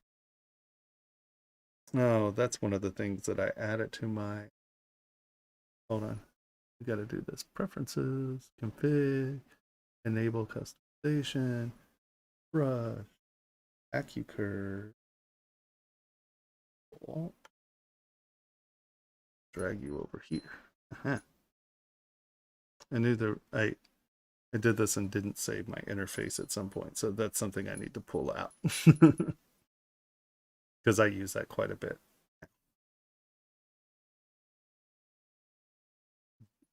I will. I have 3 things, copy and paste I've been using, so I think that that's a pretty good one to pull out as well. But we're real close. I mean, I can send you this one tonight. Because this also has the drop-down menus with all the, like this one is the tools that I use: Dynamesh tools, ZBrush scaling tools, meshing. So these are all the meshing export tools. So a lot of the stuff that I have out here, I put into these drop-down menus. So people who don't have big interfaces, who don't have big screens, can lose some of this and have still have access to this, right? So much monsters, easy remesh. Those are my plugins that I use a lot. These are all of the new features from this last one, the last update. And then this is feature things I use all. So yes, I definitely need to give you this. Indeed. Actually here, why don't we just do this? Store config, save UI, save UI. What's today's date?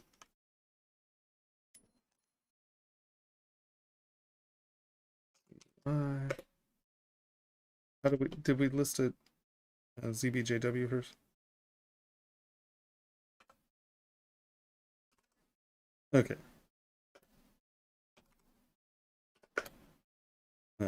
1 10 22. Is that right?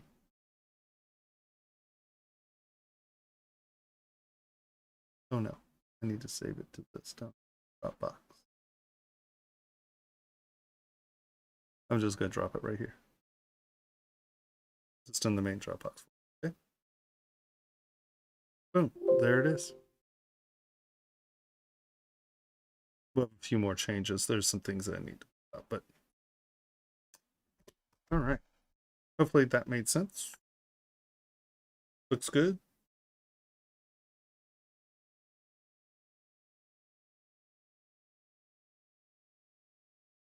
I think that covers it. All right. Who's next? Of course, Sean.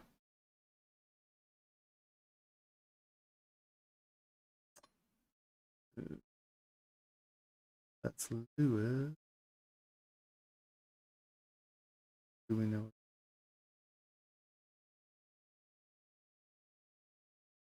Here we go. It's an orc.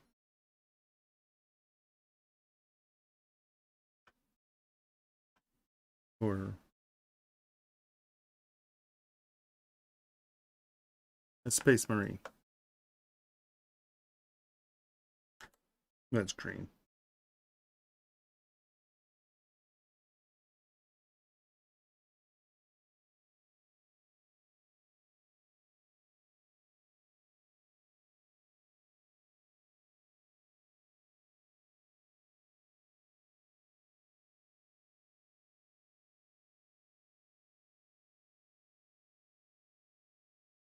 I like orcs.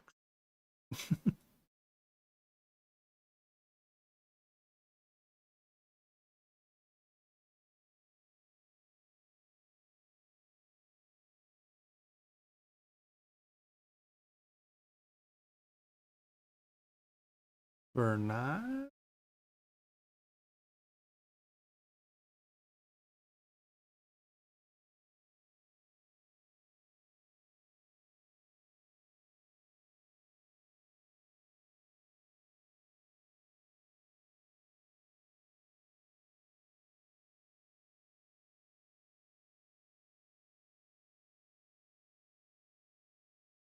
Mm-hmm.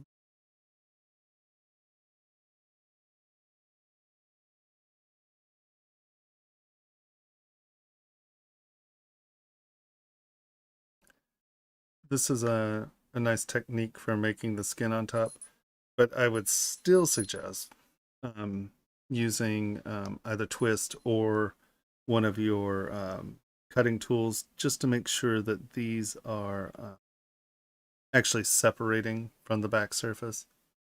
Right. Because now that has that ridge where it feels like it's sitting on top. It just makes those transitions cleaner. Right. It feels like it is sitting on top.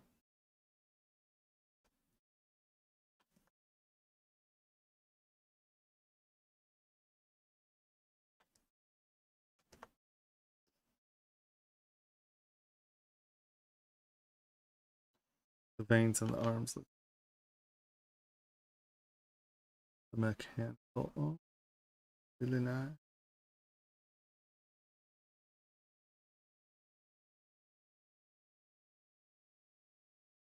Here again, you might want to just work on getting that to look as if it is. And that's just that secondary refinement before you move on. And then figure out, how that's touching and transitioning. Look good. Your arms look good. Your pants look good. Armor looks good.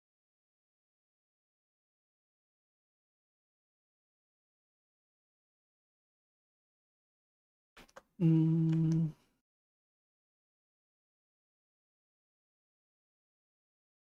Is this for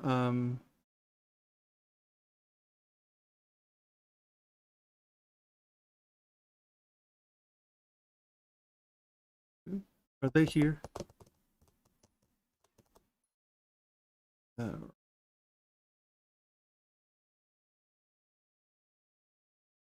He skipped my model.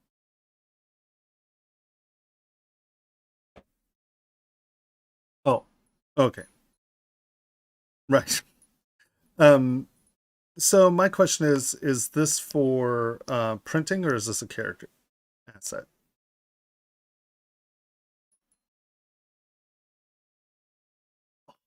Goodness gracious.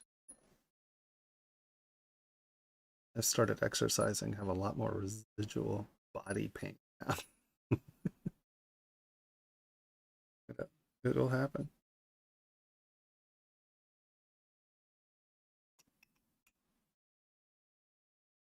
Mm. Hey, Hannibal, how we doing? I know it's been a while. The move, the nightmare. Okay, so for printing purposes, and I understand you're just trying, like you're getting your model done now, but you really want to be careful about, obviously these undercuts and stuff. And if we look, I'm pushing the wrong button. Yeah, so you're still in a quad model. It's easy to fix or easy to deal with. You just drag these back surfaces into the surface. Be careful about these depth. Have you printed a lot before? Are you new at printing, um, or do you do it regularly? Because this is sort of constructed like a animation model, not necessarily a printed model. Because see, all this air intake and this stuff, that's all got to be filled. And in the future, doing these thicker to begin with to make sure that they're going through the surfaces initially will, yeah, okay. So all of these straps and stuff, right? You want these things to intersect with this stuff. You don't want this air. Well, okay. Well, how big is this? Is this like for, okay, this is 20 mil or 32 mil? Yeah. Um, so you have to change how you think about your models, and you have to learn like a few gimmicks that are going to make it um that are going to make it look as if this stuff is happening, but it's not, right? So quick.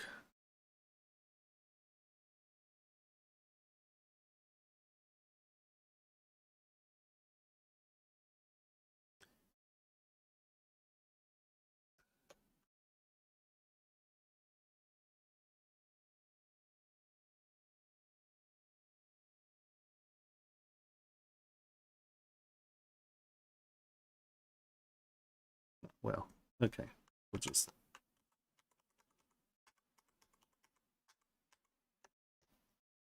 do it from here.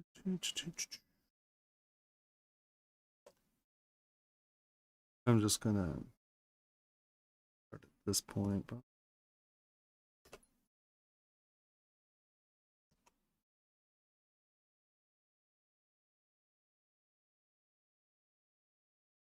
so right, see how that's stepping in, but it's crossing into that surface, right? So you want all of this stuff to cross into your surfaces, because you can't have any undercuts like this. Like, it has to be solid when it goes to print. So a lot of this belting stuff is going to be a nightmare. Now, it can be done. Don't get me wrong, it can be done. But if you're trying to make like miniatures or 32 mil characters, you want to make sure that all of that's gone. And it's just a slightly arduous process at this point. Because you have all of these things that are so many separate parts. This is going to be a nightmare. So these inside tubes,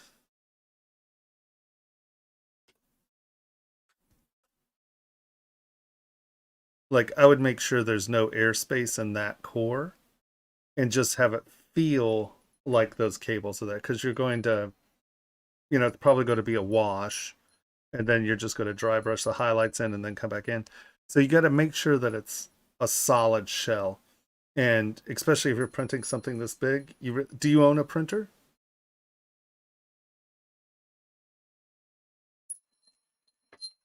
Jingle bells.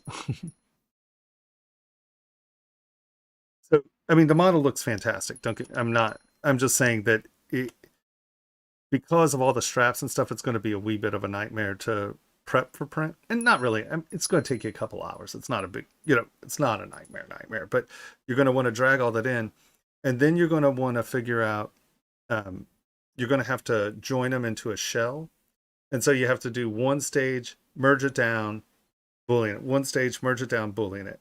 Now, I would merge visible and store a whole version of this that's separate, right? Not merged, and just do it step by step, reproject up, and you can get there. But yeah, it's there's a lot going on. Okay, I was gonna say, if you did own a printer, it's easy to see where the problems are. You can see. But yeah, what you're going to need to do is merge it, and don't merge it at once and try to boolean it or something, or try to do it step by step by step, and you're going to have much more luck with that. Because honestly, your sculpt's lovely. It's great. I would definitely come back in. I use SK Twist, and come back in and roll. Oh, I'm not on that. Roll these edges. Other direction.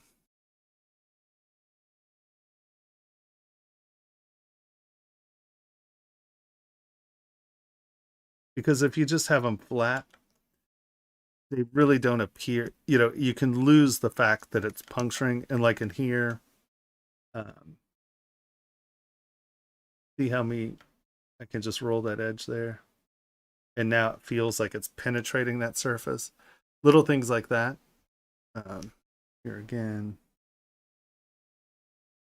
And when it comes to the printing, that's going to allow those things to stand up and off and look better, right? Because it's going to be small. So you really need to kick those stories out. But yeah, a lot of this airspace, you're going to have to come back and do what I did, just mask the back off and drag it in. That's good enough. But it has to be solid. And trying to print all that airspace at that scale is going to be a nightmare.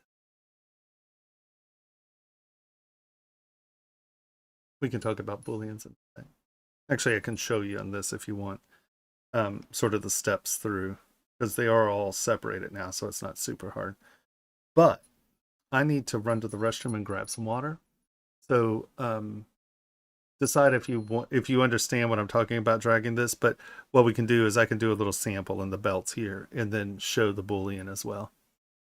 Okay, give me 1 second. I just need to run to the restroom. I will be back and get my water.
punch myself in the face.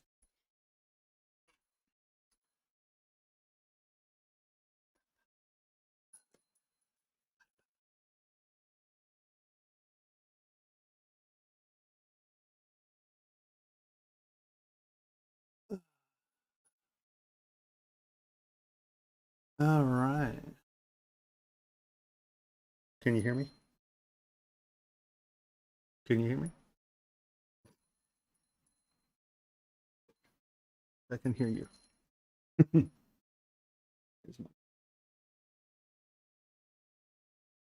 All right. So where are we? Did we have any question? And which brush did you use to show? Oh, SK Twist. Oh, did you already answer that?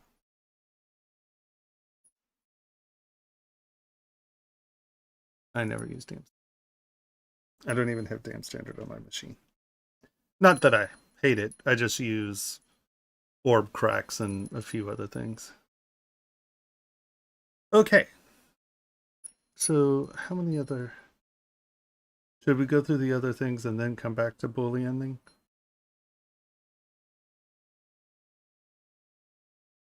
Rob.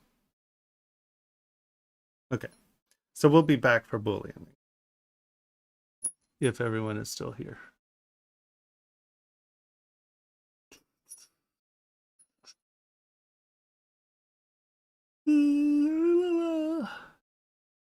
All right. So who's next? I'm sorry. I'm going to Entertainer KK. I'm going to come back and show you. Can you hang out for a bit? Because I think we only have like 2 more critiques, and then I can come back and show you that. Right?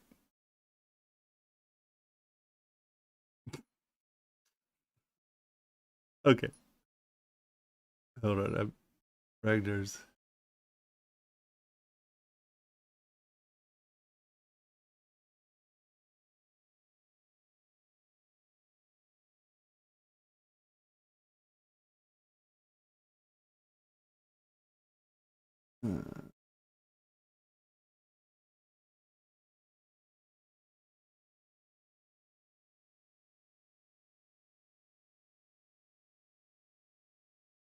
Oh, yeah, of course. I wish you had been here. I mean, if you want to resubmit it and give us a time, or yeah, we'll figure it out if you need more, critique with input or whatever. I'm sure we can figure something out. Okay, so who is next? We have...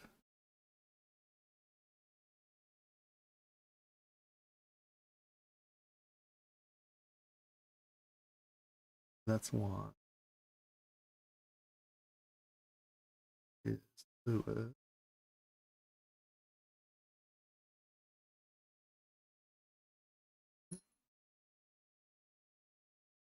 That's not it.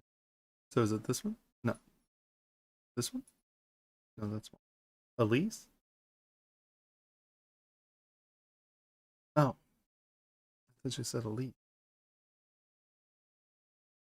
Ah. Oh, right on, right on. Look at her. Of your anthropomorphic wackiness. Awesome.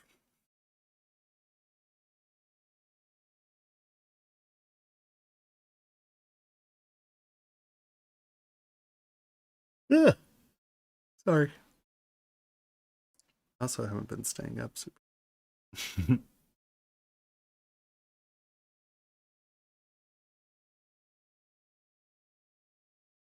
Yeah, how's it going? Great. Let's take a look at it in color here. Nice. That's fun. How are your holidays?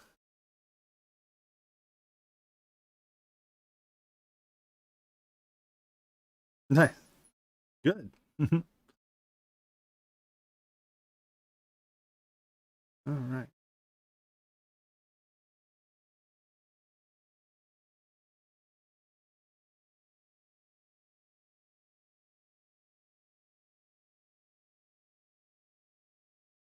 It's a lot of fun. The pose is nice. There's a lot of implied motion. I think that, right, you have a lot of goodness there. You may want to think about, like, let's say the back leg, just bringing it back. It can have the same frontal silhouette, but that way at least it looks like it's trying to support all this weight. Does that make sense? That, you know, like I said, it doesn't have to be,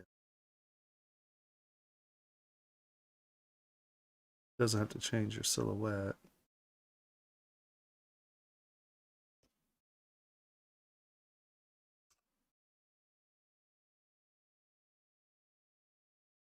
Ah,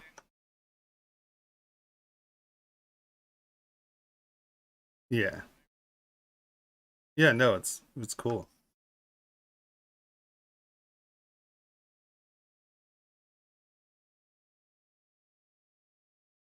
No, no problems at all.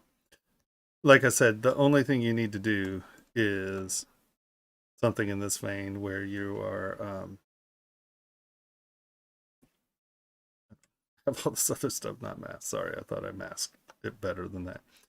Um, you know, where you're breaking that, so it especially if you're going to print it, this is heavy. So you want to make sure that you have the opportunity to, oops.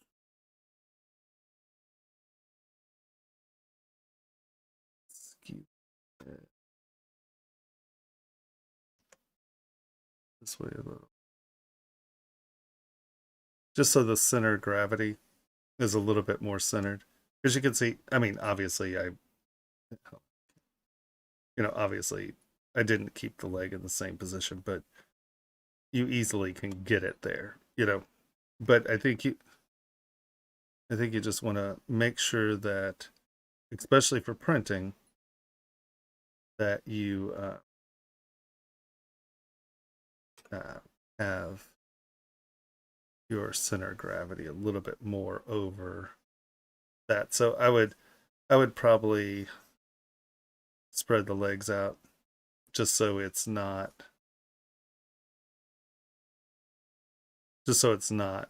all riding back here. And honestly, as far as the pose go, I think that ooh,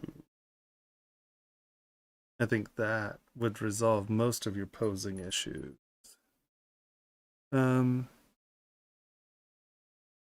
there's nothing here I see that is printer unfriendly.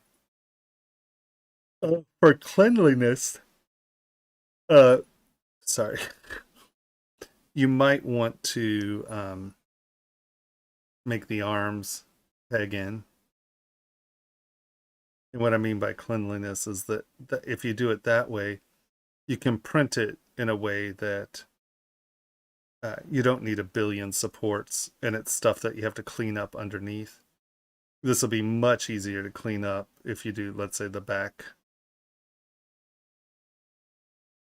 Yeah, where you're plugging the arms in. Okay.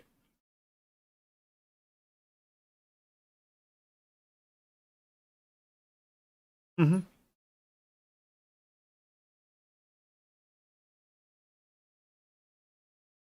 Yeah, yeah. So luckily, you actually are still in your poly groups, right? So yeah, oh, it's gonna be easy for you. So these aren't connected, right? Um,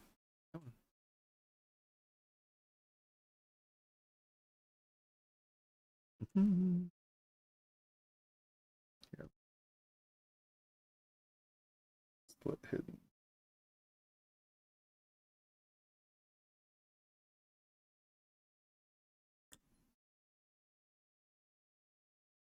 Is this one joined?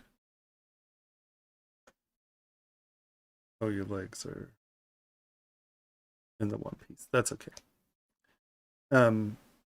So first thing I would do is I would make a cutter that has pegs and then that has keys. You can use pegs, keys, whatever. And how you do that is, and we will go to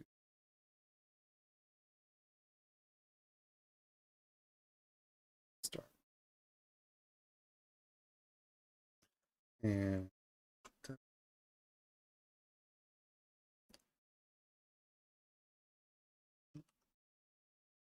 we're in.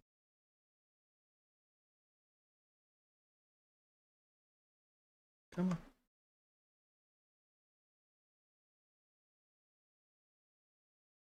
Oh, it did. It's just not updating the graphic. Okay. I have to move it. Okay, we're here. Take you. Turn your polycube. W. Push it really thin. And then we're going to cylinder. Oh.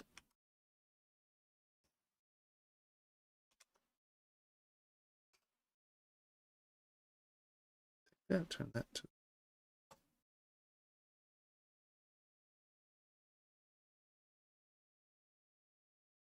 And you're going to make that then.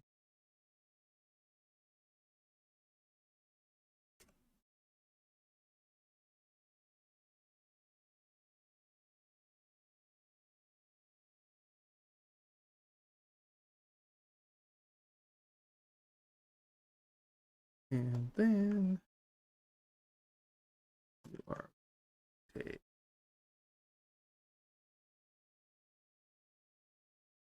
And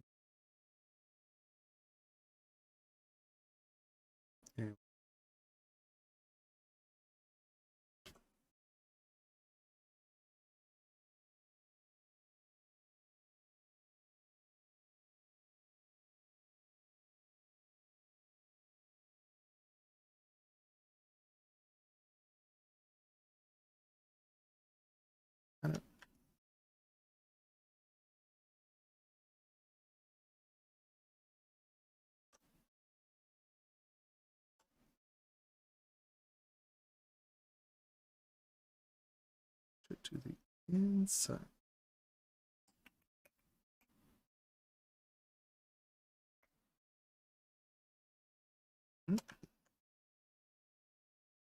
Drag that. And so now we're going to take this, auto group it, put it in a folder. Cutter.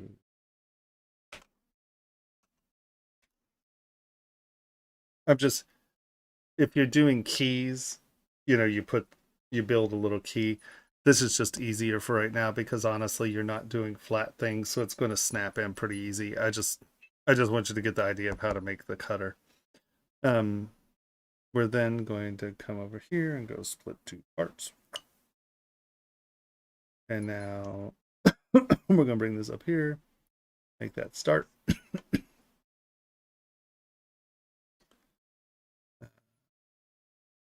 That is start. This is an add. That is a subtract. And that add.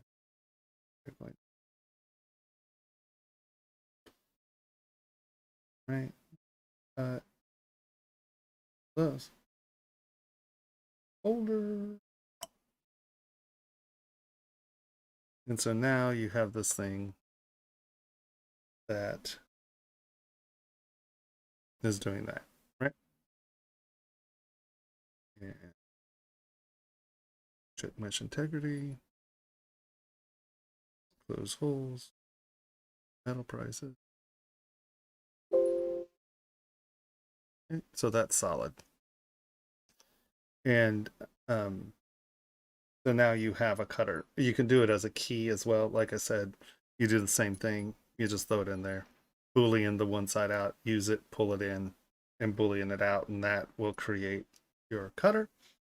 And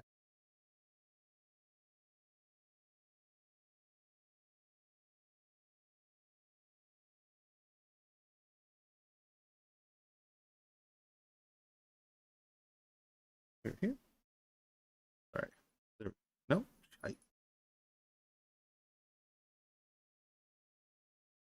Oh, I'm in it. Oh my god. I am. Don't get me started. You be quiet, Henry. I don't want to hear anything about it. I want to hear it. It's like you just you sit over there and be very quiet, mister. um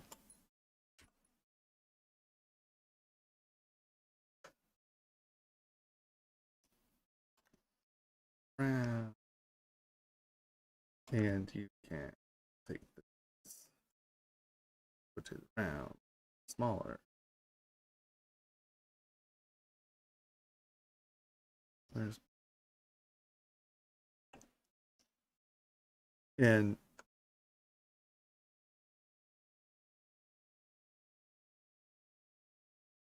figure out where you want your joint to be.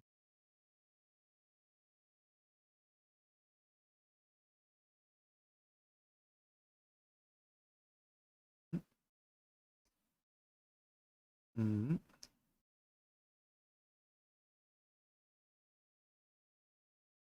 And you cut into the body, and then you don't move the tool, and then you cut into the other part, and you're creating the plug.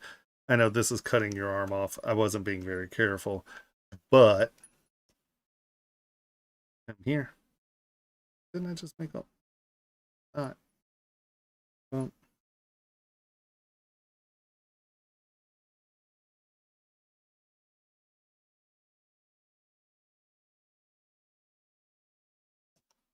no,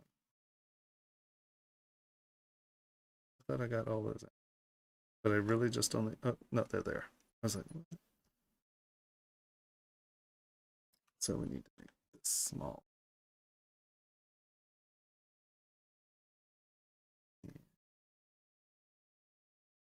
I'm gonna drag this. And we're just gonna make sure that this. Come on.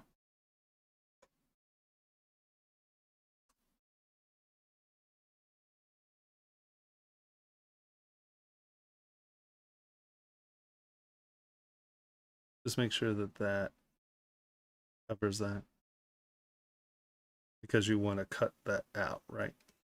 Now, under normal circumstances, you're going to come in here and you're going to make sure that this doesn't cut through this hand, right? I don't care at this moment. um, so let's go back here. Auto group everyone. Okay. So we are going to select you, split hidden.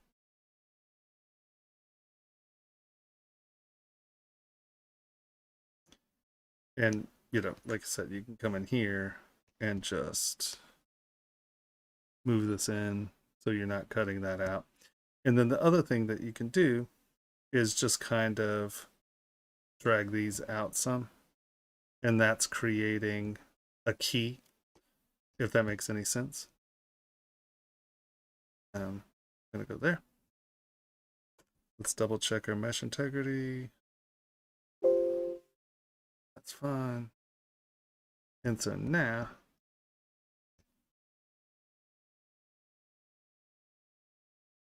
I'm going to show you. But this? No, no, no. This is our cutter. So now let's grab our arm. It'll become a little more.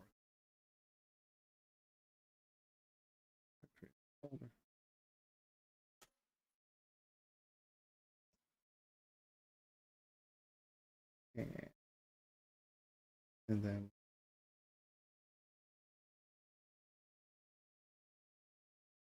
I'm going to do separate things.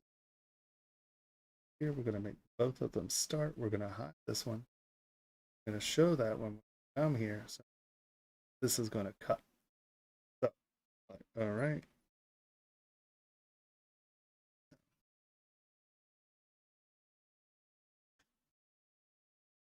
This needs to come here. Just so we're actually cutting it off. All right. So we have this guy.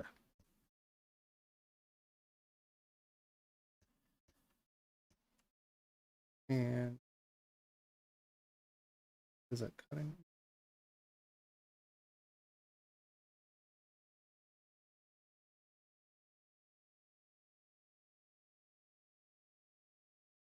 And like I said, you're going to be a little more careful about some of the stuff, but see what this is done. Auto group. Grab you. And see, we now have a flat cut and the peg, right? And so then all I have to do is I'm going to move this one down here. I'm going to hide that. I'm going to turn that on, hide that one. And now we are going to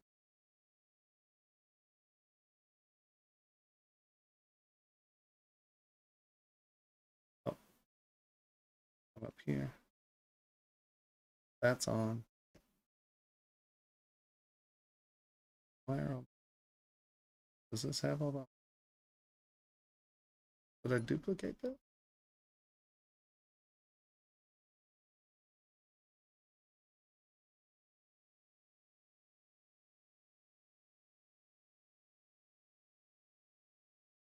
But hidden. Somehow all those got joined again. All right. So as you can see, we need to now come in here and I don't know, just kind of fill that out. So it's going right. So it's on the outside of that. And now go. Escape. Dun, dun, dun. We have that turned off. We have this one turned on. We go Boolean folder.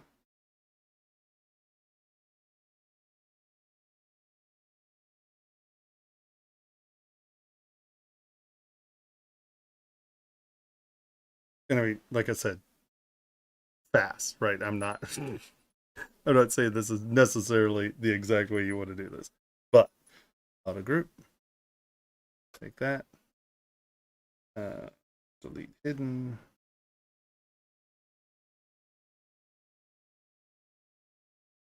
And so now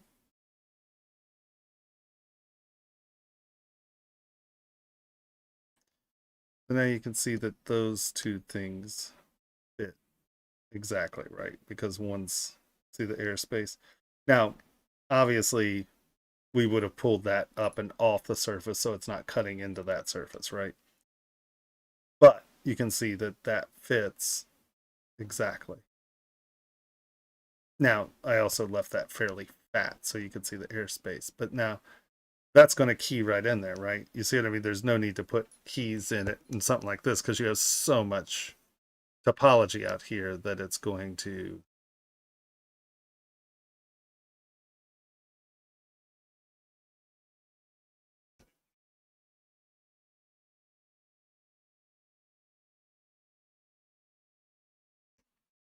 I mean, you know, that's fine. You just have to be more careful with. You just pull your cutter out so it's not cutting into the other thing. You know, you just go back and forth to see where it's sitting. Does that make sense? And that way you can pull those out and print them. So let's say all of the supports are running on that back outside edge. That becomes an easy edge to clean up, right? As opposed to trying to get up in there with all the different arms in. The cleanup on that would be, I mean, like, how are you going to like get up in here and clean that up? And that is one of the more difficult intersections there. But, you know, that's, yeah. I like it.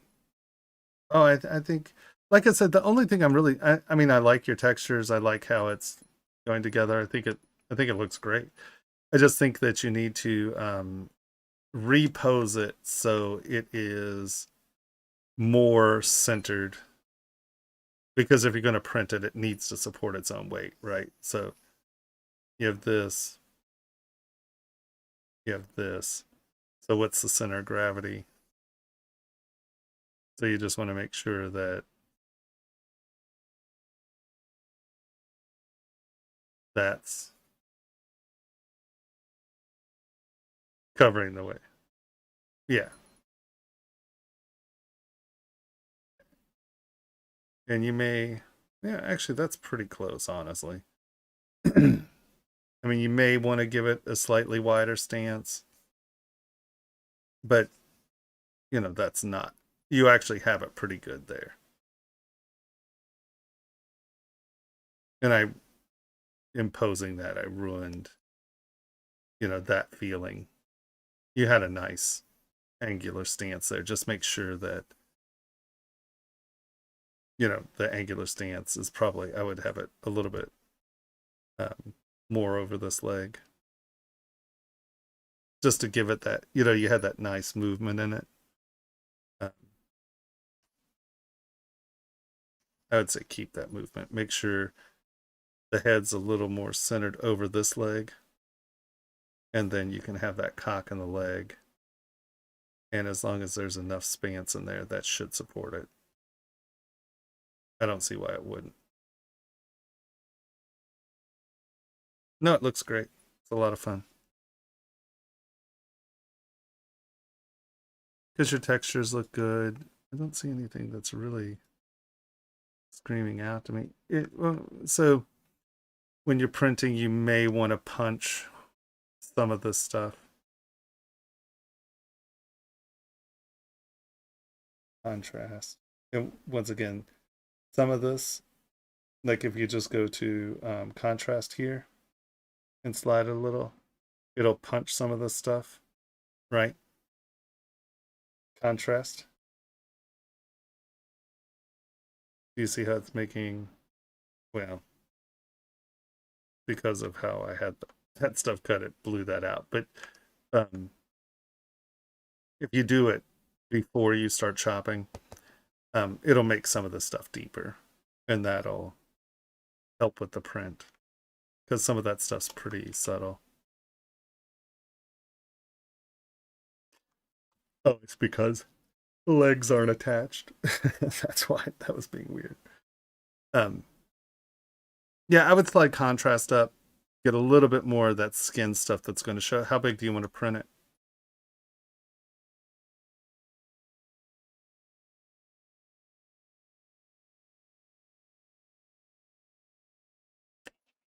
Sure.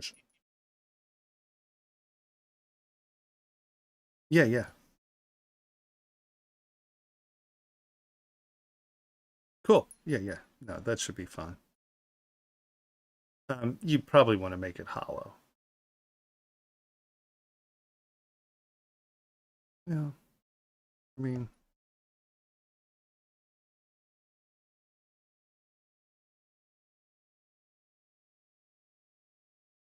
oh, sure you can.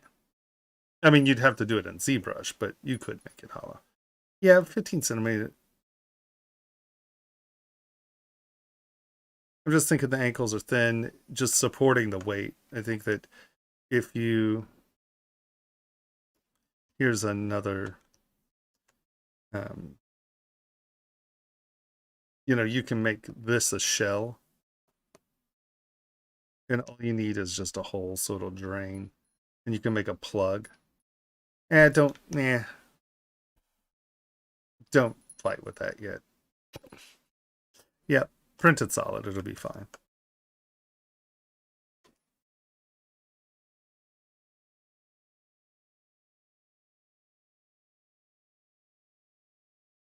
Yeah.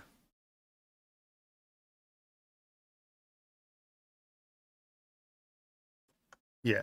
If it's hollow and you don't have a hole in it, like at one of the lower areas, it'll just fill up with fluid.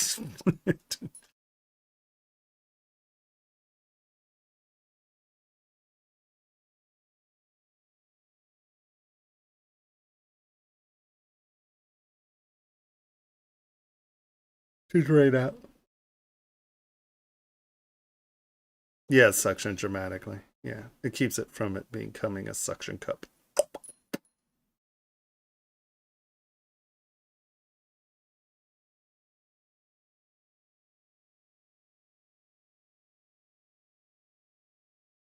if you don't put a hole in it.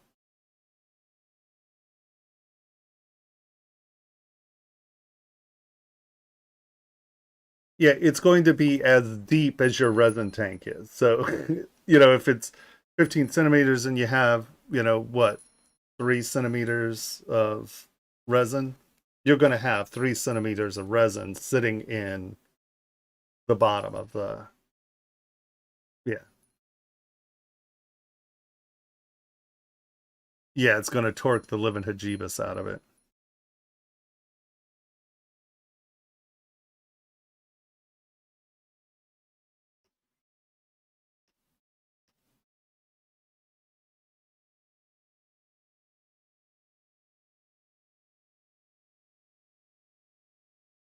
It may not have the right answer, but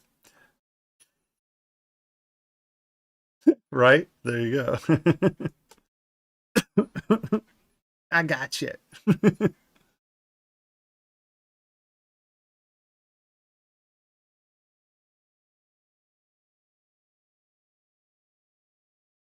Have a good night, Ragnar.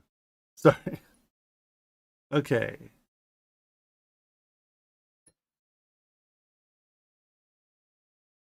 So who's next? Yeah, yeah, no. Oh, I'm sorry. I didn't mean to just blow you off. I thought you had checked out there. Yeah, that's great. Now you're fired. Next. Yeah, yeah. No, it looks great. It's a lot of fun. Of course. You too.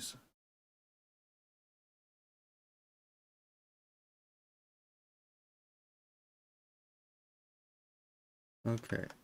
So,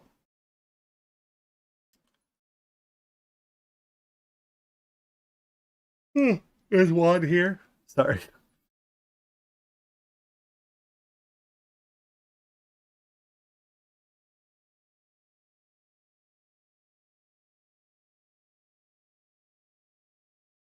Yeah, no. How does the clay fill brush work? I don't know that I can tell you that. Um, Here, open it up.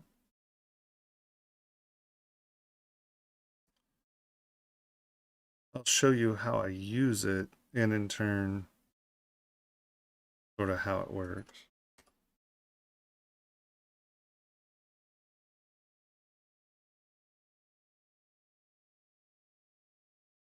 Mhm. Did we find out if they're here? Okay. So Clayfill is a weird brush, and I don't know enough about the settings to tell you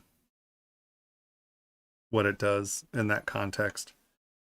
But let's take a couple things here. And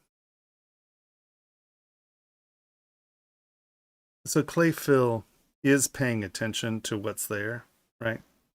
And you can see that it's sort of smoothing, right? You're getting a little smooth, and that's how. But you can see that as I sit there and stroke that, if that were clay, like a clay brush or something, I'd get a lot of that distortion there. And it really shows up in something like this, where when I'm doing my edges, like I'm going to come back in here with clay fill, and you can see it's not leaving a huge section. I'm also doing this big and pretty aggressively, but you can see that one tap there, and that smooths that back out where it's not a huge lump, and it works negatively as well. I'm going to come in here and hold it down, Alt, and you can see that it just takes that lip off. It's not actually being very aggressive. So one tap of smooth, and now I have this really nice lip that has those in it.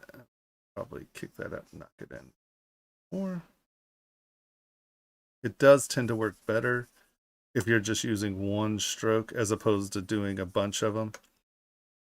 If that makes sense, right? I'm just going to take it and go along the edge as opposed to but it tends to fill cracks and not leave huge buildup on the outside edges when you're working with it. I guess.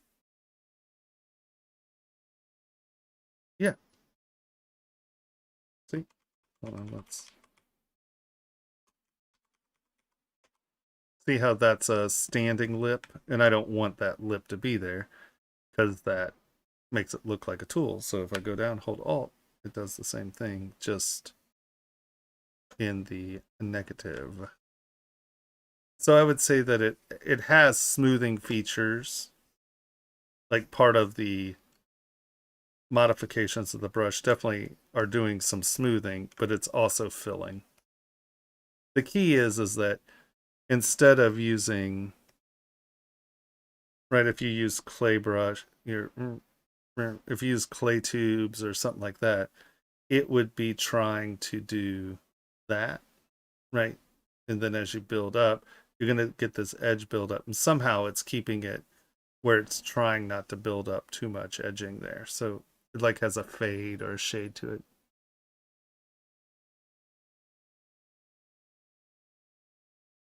Yeah.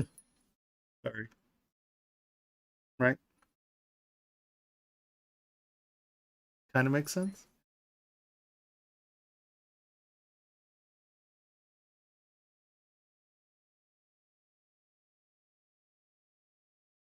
Playfield doesn't. Oh, interesting.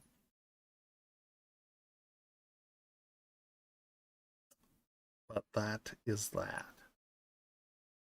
All right, now let's look at this thing. Now, my fear here is that you have a lot of repeating things. My guess it's the ones that are painted. Because if I just turn everything on, but he painted some of them. So I'm figuring the painted ones are the ones that are desired. Does that seem rational?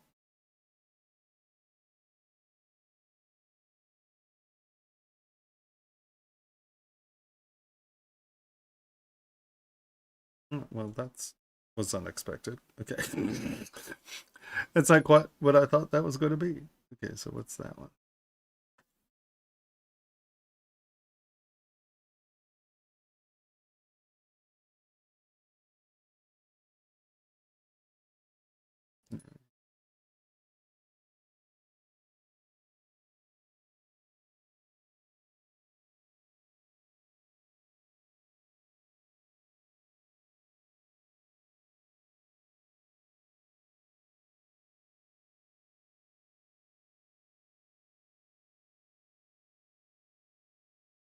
Nope, maybe it is all of them. Because that's like an no. Pat.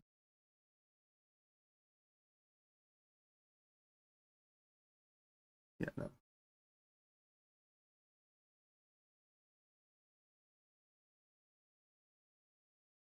Maybe it is.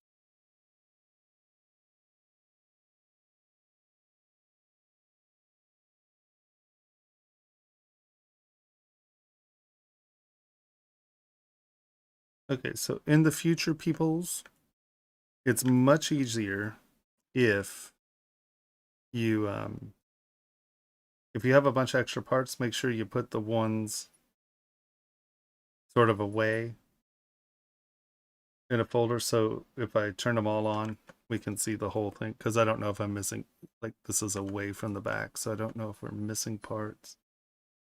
There are like tons of belts here. Those are obviously overlap. But it's helpful if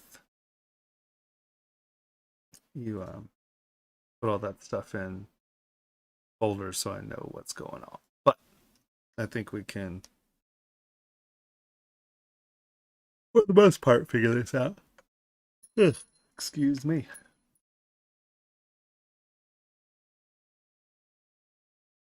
He's absolutely hysterical. That's awesome. Um, you, who are you?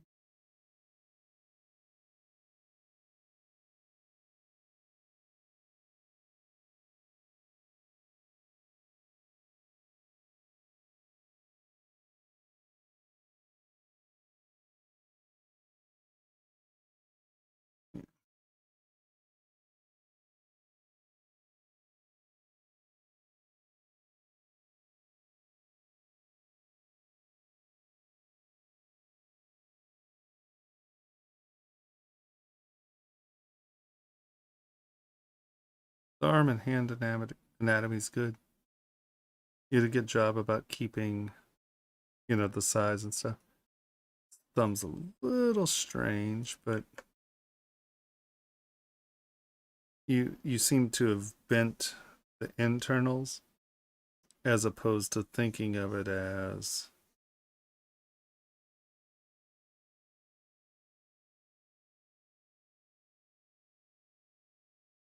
see that's just bent in a curve. And I feel you sort of did that with all the fingers.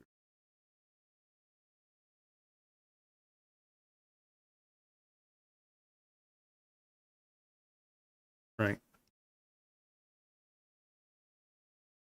So I would come back and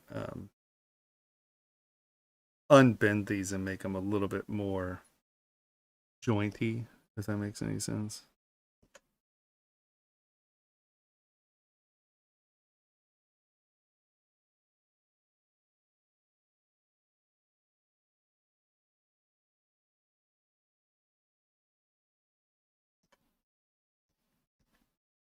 Right. But I do like what you did with it. It looks good. You actually did armpits well. Congratulations. That's a big one. How your head blends into the back with the bowed back looks nice. I like that it's sort of a rat tail. It's hysterical. Your fabric looks good. I think you. Excuse me. I think that you need to define this a little bit more because see how it's sinking into the body. You don't want that to happen. It needs to be.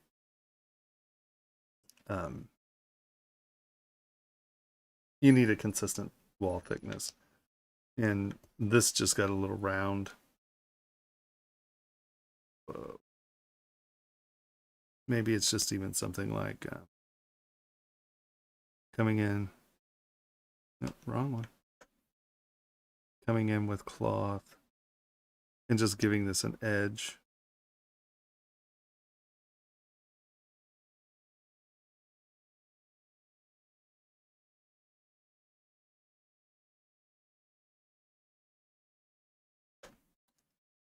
So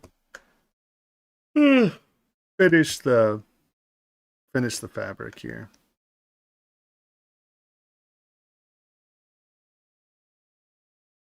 These, it's hard because that might be happening. These just seem very stiff and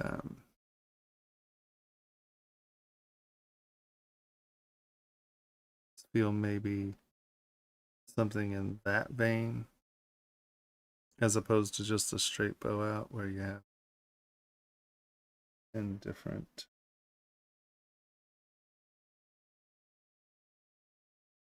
so it's basically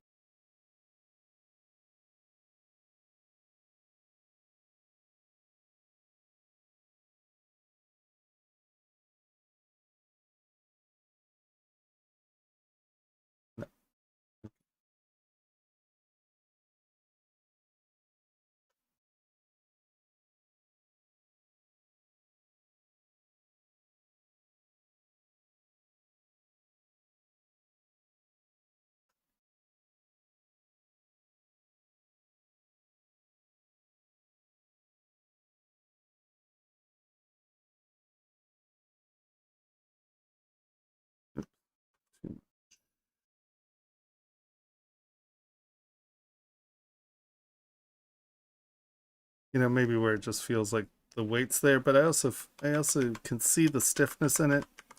I don't know, there's just something a little strange in there. And now it's completely strange because I turned everything. Ah, so painful.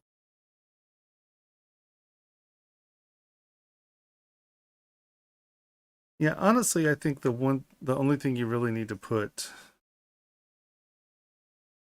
and if it's going to be this clean, I would have your straps and stuff match the style, or Obviously, you're probably gonna eat that one down. Um, I would get a little bit of fabric and see how this actually folds. It's close. You're getting there. There's just a few things that are a little off, and make sure these look like pieces of fabric.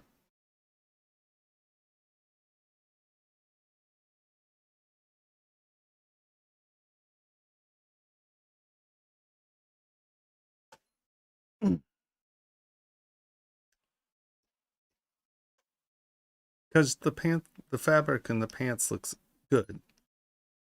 It's a little stylized, but I mean, it's nice. I think you tried to do too much. Simplify this, I think, is your issue, because it'll match this in the sense this is very simplified. You know, maybe turn this into 2 curves instead of 10, you know.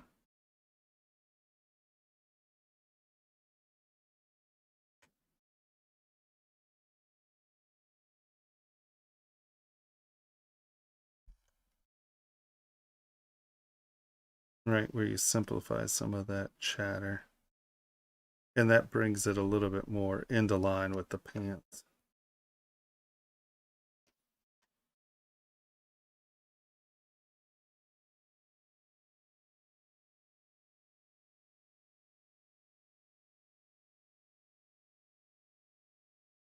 A lot of this is merged together. Interesting.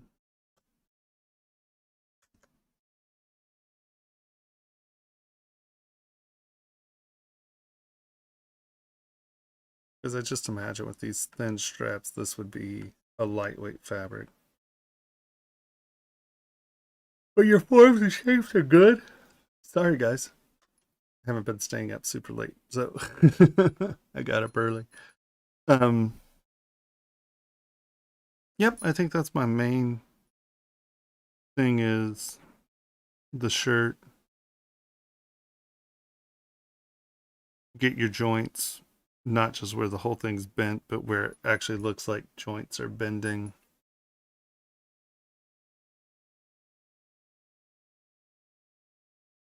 There's obviously work to do on this.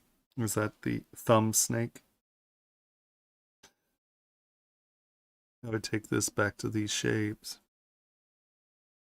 Nope, looks awesome. Like it.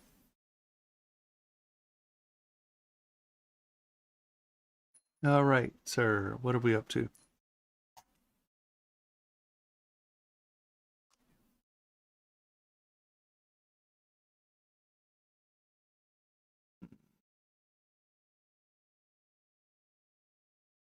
Is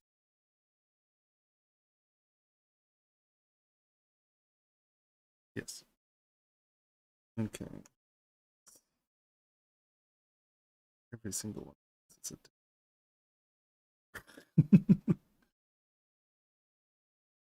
Okay. Mm.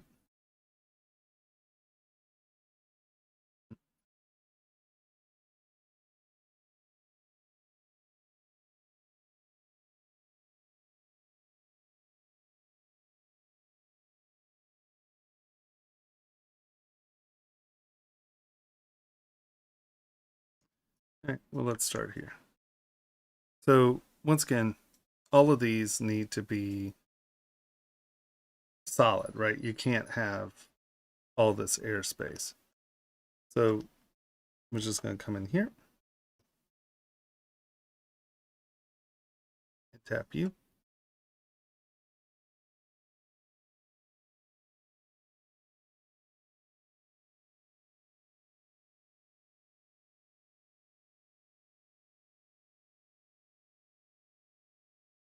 Or you'll pop.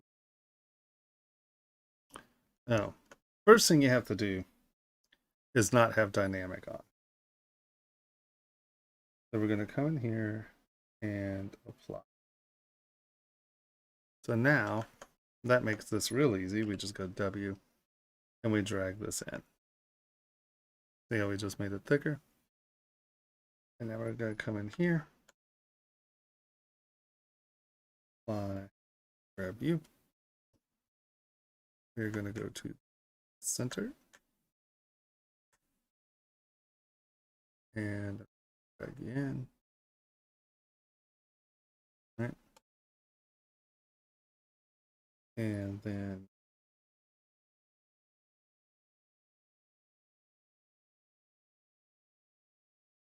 tap, apply. Over here.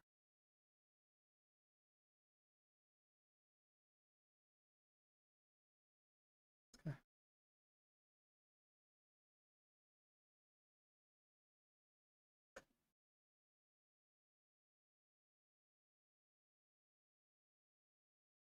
And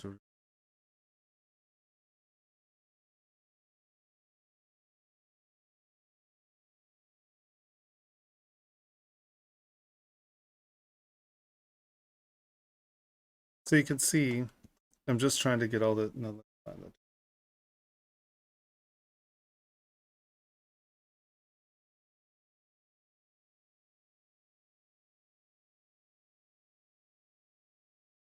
right, see how we've thickened this stuff up where it's penetrating in. We need to do this guy here. That does, oh, that's part of the paint.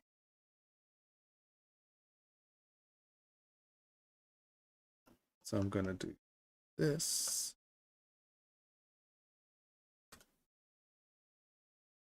Do this. Back face masking.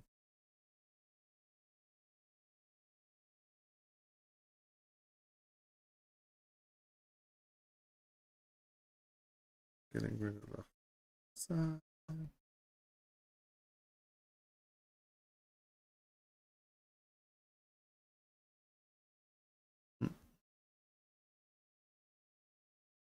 Flip that. W. Pull that. There.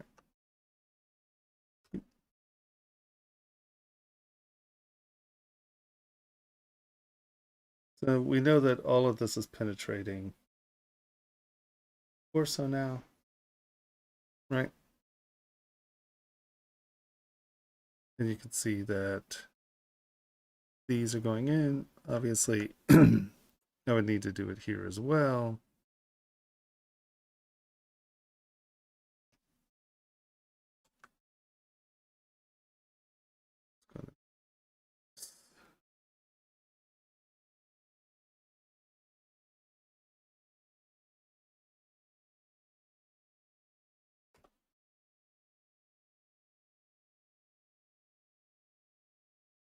Okay.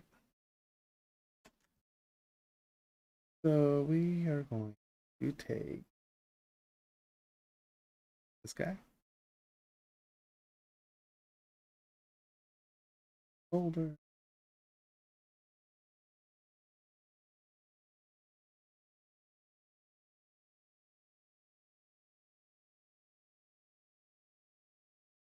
close that.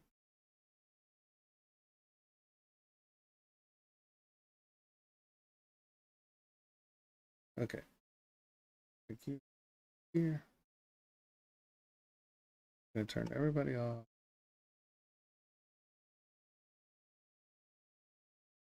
And you on. Is that everybody?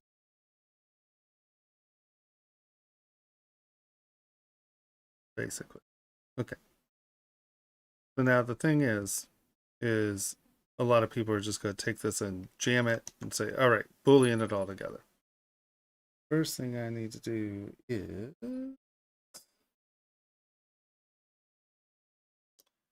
transparent.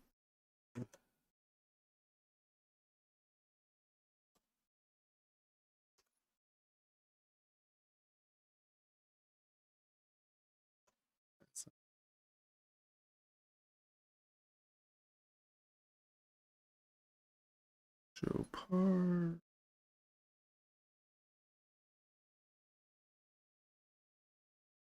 What happened? I just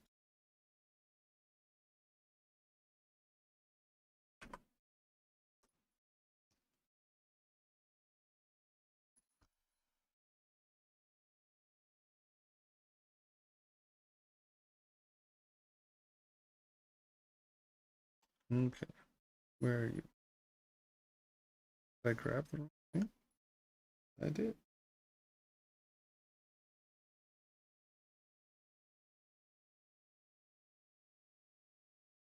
Completely weird, but whatever. Boom, boom, boom, boom, boom. What do we got?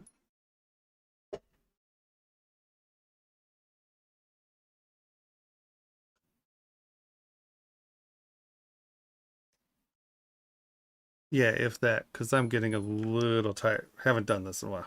Haven't been staying up, getting a little nappy. All right, so first thing I'm going to do is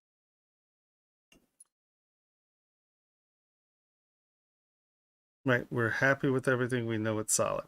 Now, I don't know what's here at the moment. There may be more part. Hold on, everyone. No. So here again, I would pull these all the way in to match the pants. So let's bring the, where are the pants? These.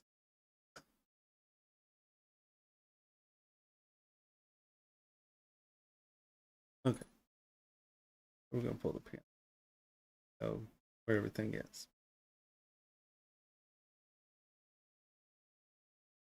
Pants. So the pants are our target. Okay. Because we don't want things to be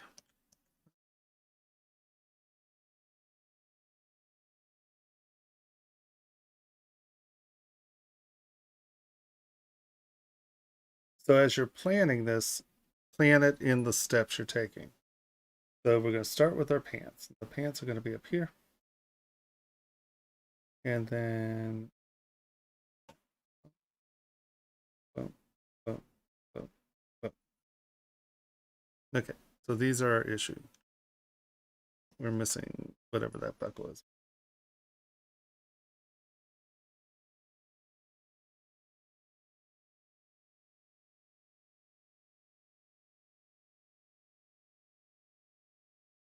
There.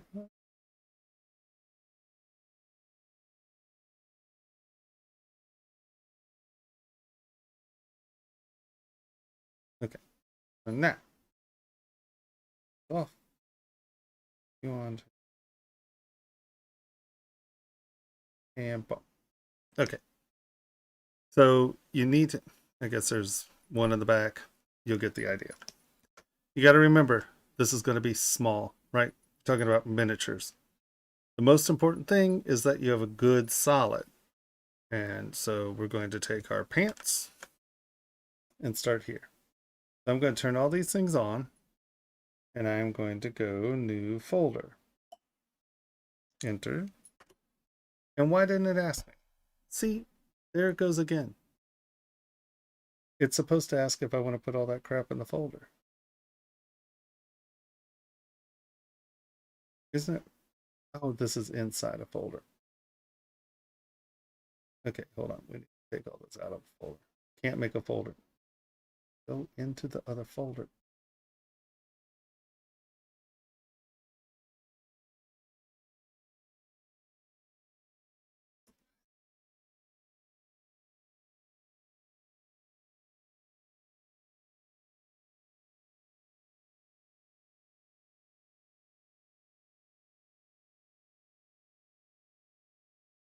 That's it.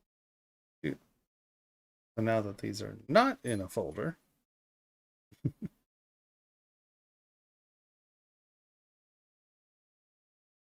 I just move? Where?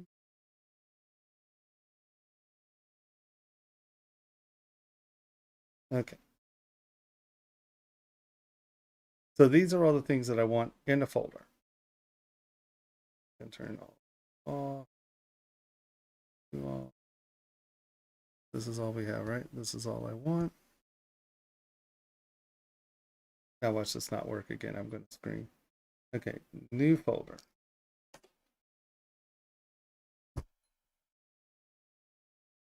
Henry, do you see what I'm doing wrong there?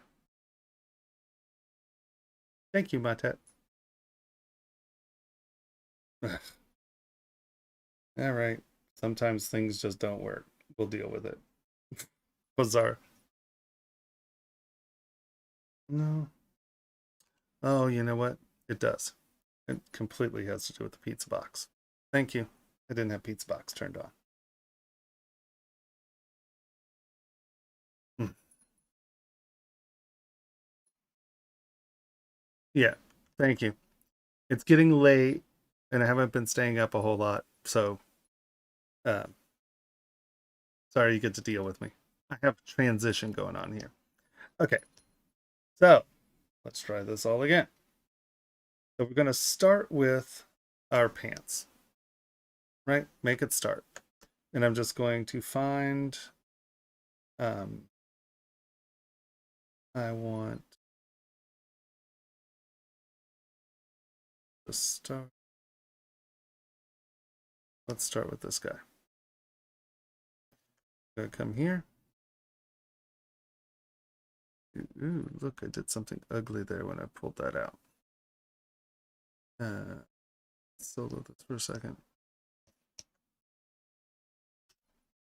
And let's smooth this little area out because when I just dragged it, I wasn't paying any attention and I just dragged it through the back. What is going on there? Weird. Okay. So actually, now that I know that I just mangled this, we're going to go back to here. And we're going.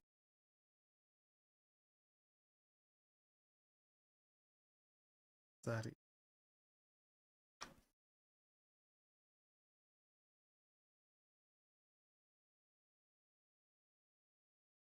symmetry's not turned on. Okay.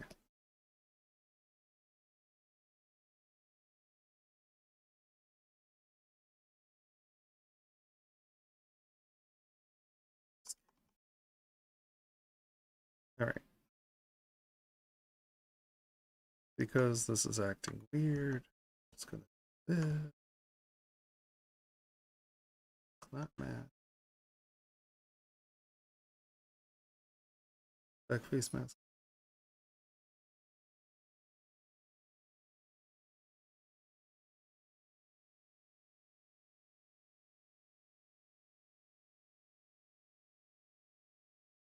I don't know. Yeah, no, that's what I'm saying. I have no idea what that is. And at this point, we're just going to live with it. I have no idea. I don't know why it's doing that. I think it's time to reboot for ZBrush. But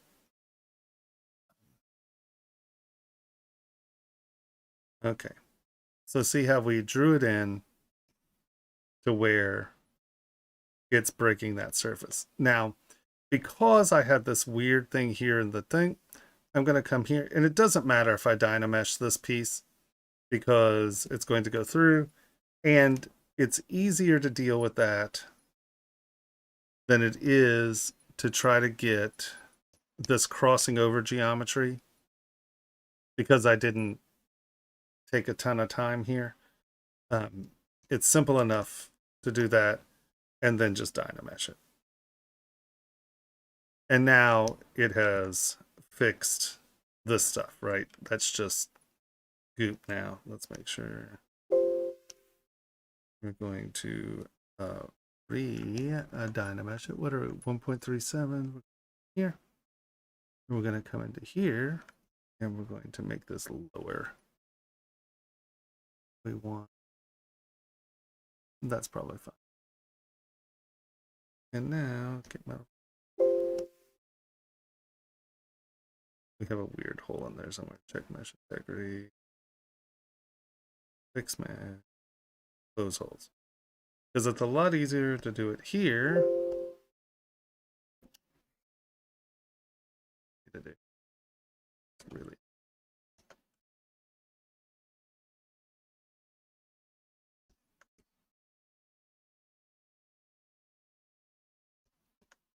And when you start see like little pinches like this, that little pinch will completely mess up your um, models. That's why Sculptris Pro works good when you're trying to merge these things together and keep your geometry clean. Especially where you had complicated, muddled, weirdo geometry. Redynamesh it.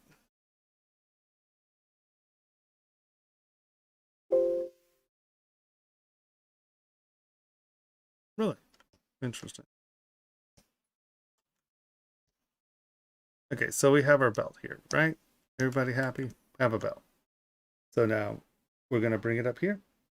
I'm going to take this and I'm just going to merge it down. Okay.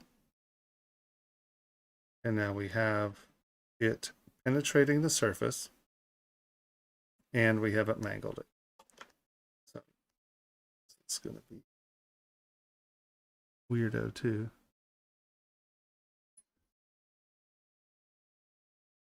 Normally you want to be more careful with your geometry so you don't have a ton of weird check mesh integrity. Oh, okay. So that's not bad. We have our guy here. And now all we do, we go W, we come into here, we go remesh by union. And the beauty of remesh by union, like Dynamesh homogenizes the mesh. Remesh by union joins them at their native geometry. So as we look here, see how these are two completely different geometry counts? And that is okay, because we want to keep the detail of this one and blah, blah, blah. So now we Control W. We're going to turn off our lines. We are going to accept that. And then we just merge down again. Let's get one of the belts in here. Let's get the belt first before we try the buckles. Turn that on.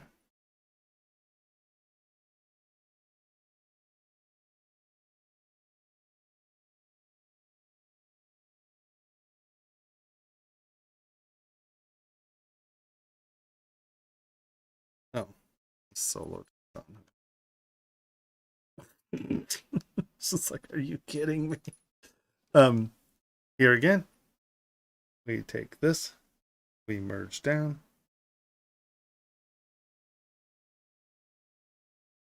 Come in, we remesh by union. Now this may seem, well, Tomas, why don't you just all bully them all together? One, in a case like this, I want to keep the differences in my geometries. I do not want Dynamesh to homogenize my geometry. Two, this allows me to make sure that's clean and watertight through each step. And that way, if we have a problem, we know where that problem is. Because if you just try to throw this all together, it... I know. I'm a mess. See how this is taking a little longer here at the end, which means it's trying to figure out something that's complicated. And if you have all of these things, we're looking at all these belts and all these buckles, right? You can see where, who knows which one's messed up, and it's just going to keep rejecting the Boolean. Or you're going to create a Boolean that has a billion internal little weird parts. Because it's trying to figure out something complicated, some complicated geometry right now. Like whenever it pauses like this, it means that it's trying to resolve an issue or a problem, or there's something confusing that it doesn't quite understand or know what to deal with. That's why it's taking the time. There it goes. See, Boolean operation is exceeded, but several warnings were reported during the process. Now, this is actually a very common occurrence, and it's not something you should necessarily stress out about, because often what that is noise. So I'm going to go auto group. Okay. And so you're like, oh, well, see, see this? This is something it didn't know how to deal with, right? See how it's a different group? So what we do is we come in here, we auto group, we turn Q off, we hold down Control and Shift and tap. And now, obviously there's a lot of weird geometry here. And I have no idea why the weird geometry is weird in the groin. Because whatever was happening here, fascinating. Doesn't matter though. So what we've done, right? Let's undo that real quick. Hold down Control Shift and tap. And now I'm going to, normally I just hit delete hidden, but I'm going to split hidden. And this is all the crap that was left inside that model because of how things were sitting, how the Boolean union was trying to get geometry to rectify with one another. So it created all this garbage geometry. Now this happens when you dynamesh. But when you remesh by union, it becomes a little more obvious. So in dynamesh, sometimes the stuff's microscopic. You have to go through the process of getting rid of this stuff inside, because this will make a integrity check fail. So we're just going to delete this right now. No, it's just delete. Sorry. Not delete hidden. Are we sure we're on the right one? Yes, delete. Okay. And now we're built up. Oh. Now you can see that this is a little odd, right? And that's because, like I said, how the geometry rectified. I'm not too stressed about it, but what I'm going to do right now is duplicate this. And then we're going to make this start. And we're going to take this back before we did all this stuff. I'm going to bring it back here. And so now what we have is this base geometry that doesn't have this crap in it. That will become relevant in a minute. So we're going to come here. We're going to double check where we are. Everybody's happy.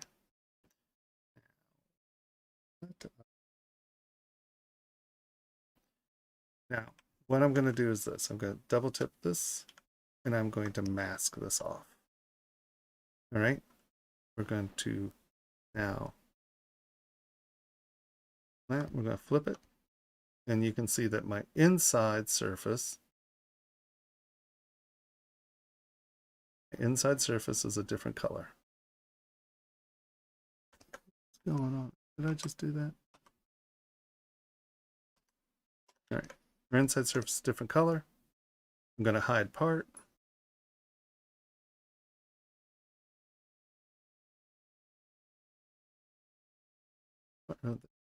Hide part. I am going to delete hidden. And I am now going to go close holes. So now this is a solid. This isn't hollow anymore. Okay. Okay. And so we are going to come down here. And I am... Oh, I did that backwards. I was supposed to do that to this one. That's okay. I'm going to come here. I am going to do this. I am going to make you my history. I'm going to come here. And I'm going to project history.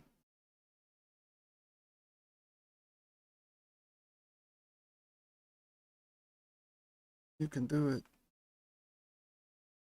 I'm trying to find an easy way of doing it. You can just undo stuff, but there we go.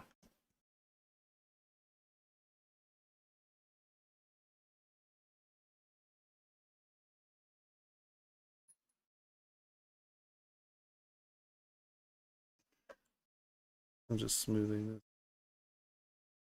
That is sculpture. Oh, it's okay. We'll still just keep there for it. Quickly do this just to.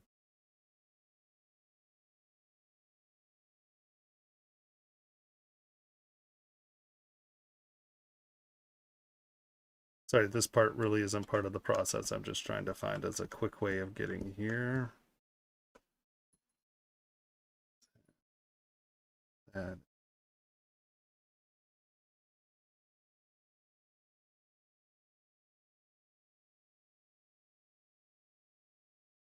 you going add some meat in here. So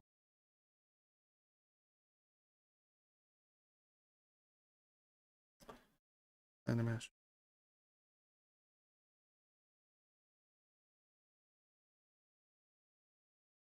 W project history.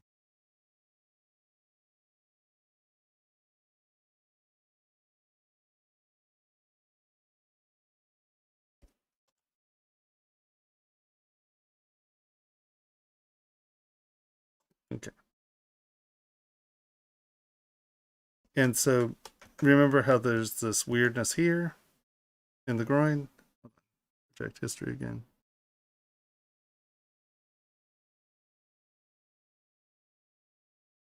Right? There was this weird stuff. I've made this a solid now, right? And all we have to do is we have this. Did I just do it to the wrong? I keep doing this backward. This is the one.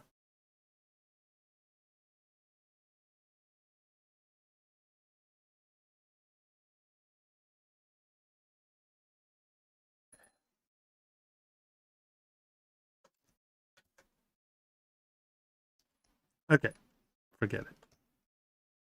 We don't need to go through all that crap. Because I did it. I did it to the wrong one. And I'm not going to go back because it's just confusing as to what I'm doing. Because that really has nothing to do with the projection. All right, we're going to turn on your history brush. I'm just going to come in here and make sure that these edges are sharp.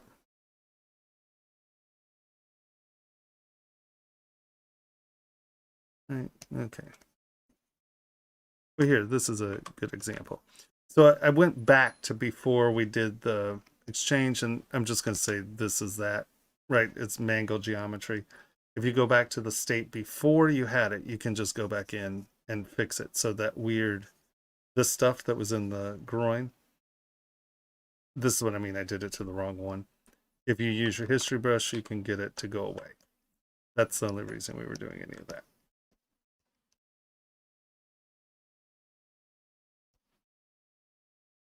And all this is because I did it to the brush.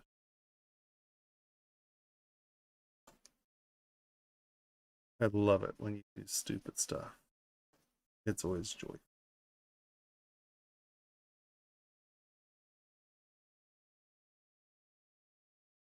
Okay.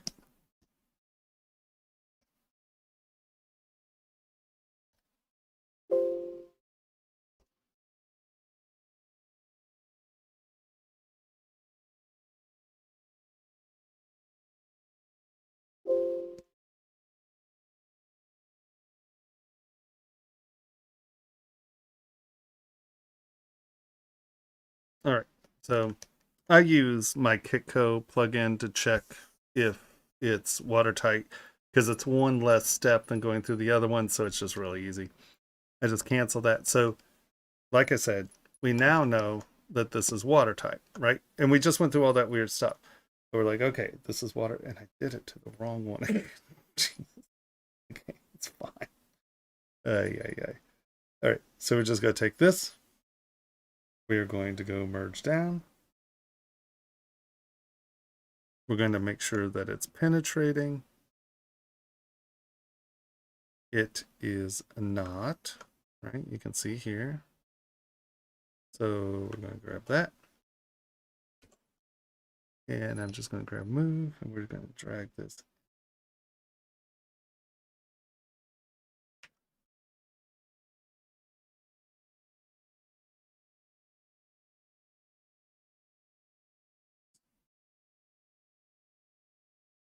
Oh, no.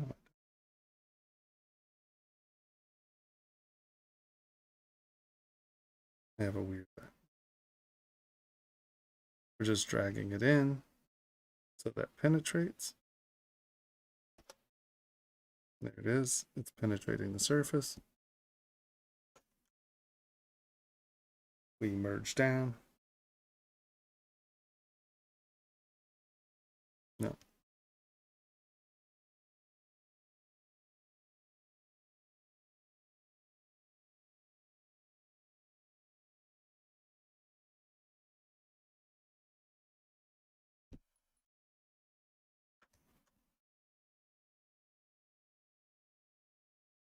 Right.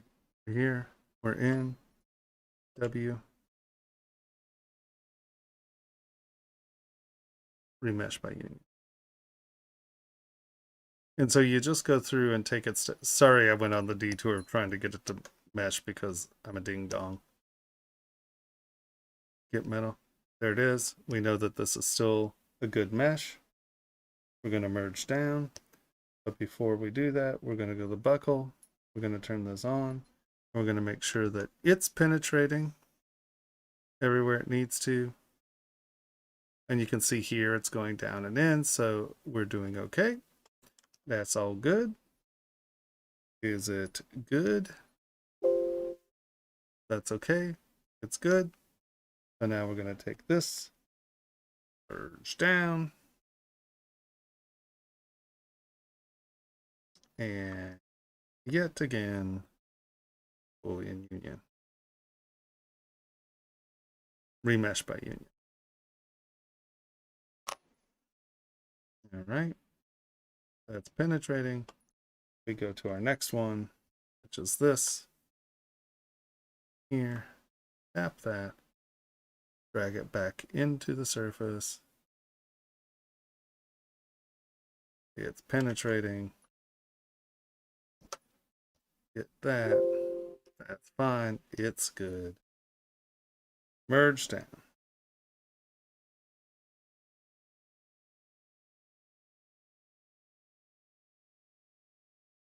Remesh by union.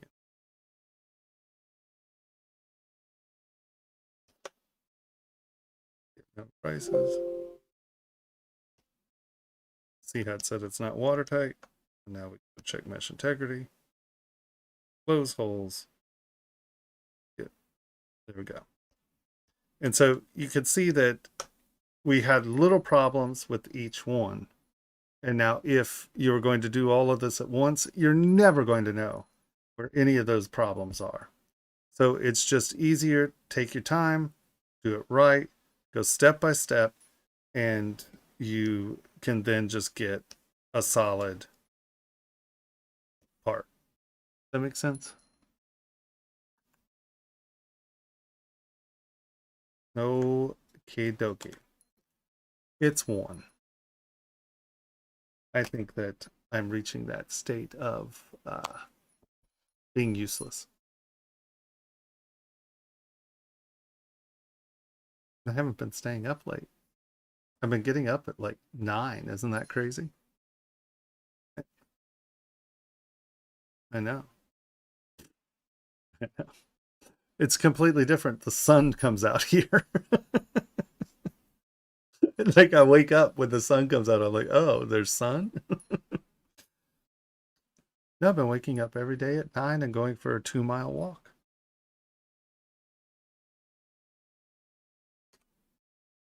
I'm trying to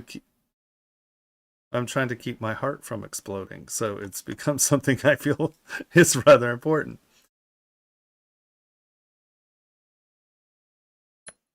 Yeah, no, of course.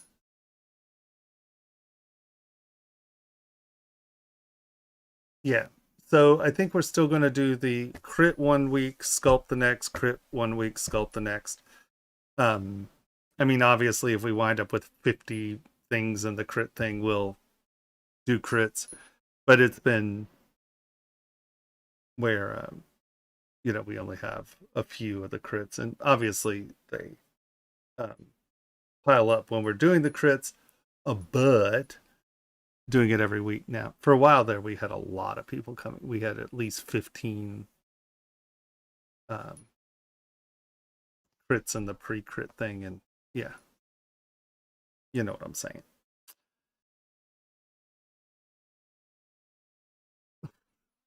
Please take a session on how to get. Oh, I thought you were saying, and I thought you said, please take a session and go get a job outside your country. I was like, technically, I have one of those. um, does Caliper Master work in ZBrush 2020? You know what? I do not know. It's something that I was actually, because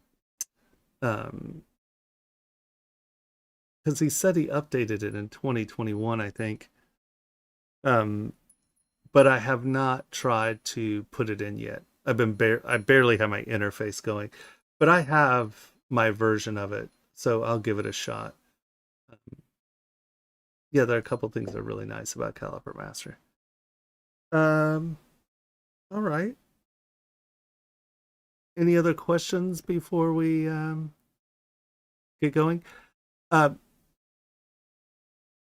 Yeah, we could talk about it. I mean, honestly, it's pain in the butt to get a job outside of your country. It all comes down to visas, I mean, now if you get hired by, any of the major companies or even minor major companies, they set up your green card stuff, and I mean, they'll sort it out. Because if they want you, they'll sort it out, and it's not a problem. Yeah, the real key is just being better than anyone in that country, or at least, incredibly competitive as such. So I don't think there's any place these days. I mean, I'm sure there are some. Whenever I say that, there's always somebody who, um, like, I don't know if I could get a job at Moscow or Beijing tomorrow because of the current political activities. But honestly, if they want you, it's not hard to get you. So it's just, be better than the people around you. Exactly. I mean, you got to go out there and look at ArtStation and look at the things that are out there. I mean, are you competing with them? That's the key. And then what other skills? Oh, I know about rigging or blah blah blah. There's that stuff that adds. But yeah,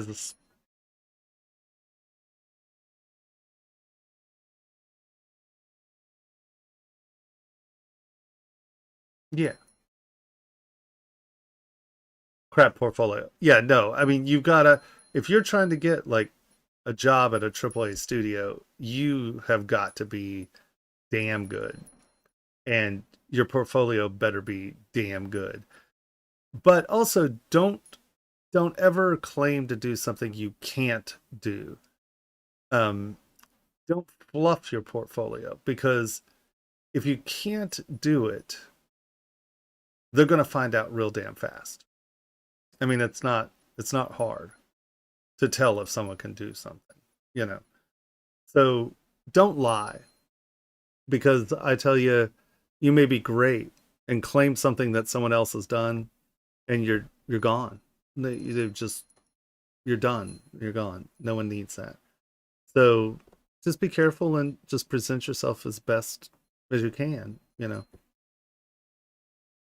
And like, if you're a great modeler and a crappy renderer, find someone who's good at rendering to help you render, put your best foot forward for sure.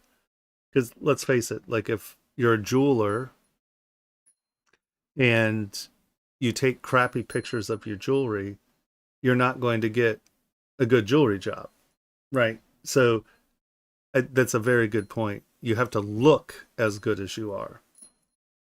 And if that means getting other people to help, do so. Because chances are you're not going to get hired to model and render. Those are two different jobs for the most part. Like I said, there's always someone who wants you to do everything. um, well, if you want a AAA job, you got to be AAA. That's for sure. All right. I think that covers everything. Yeah. So if you don't own it, go get ZBrush. There's also ZBrush Core and ZBrush Core Mini if you want to try it free. ZBrush Core Mini is there. If you want to learn how to use ZBrush and join a wonderful community, join our education platform, ZBJW, ZBrush Jewelry Workshops. Join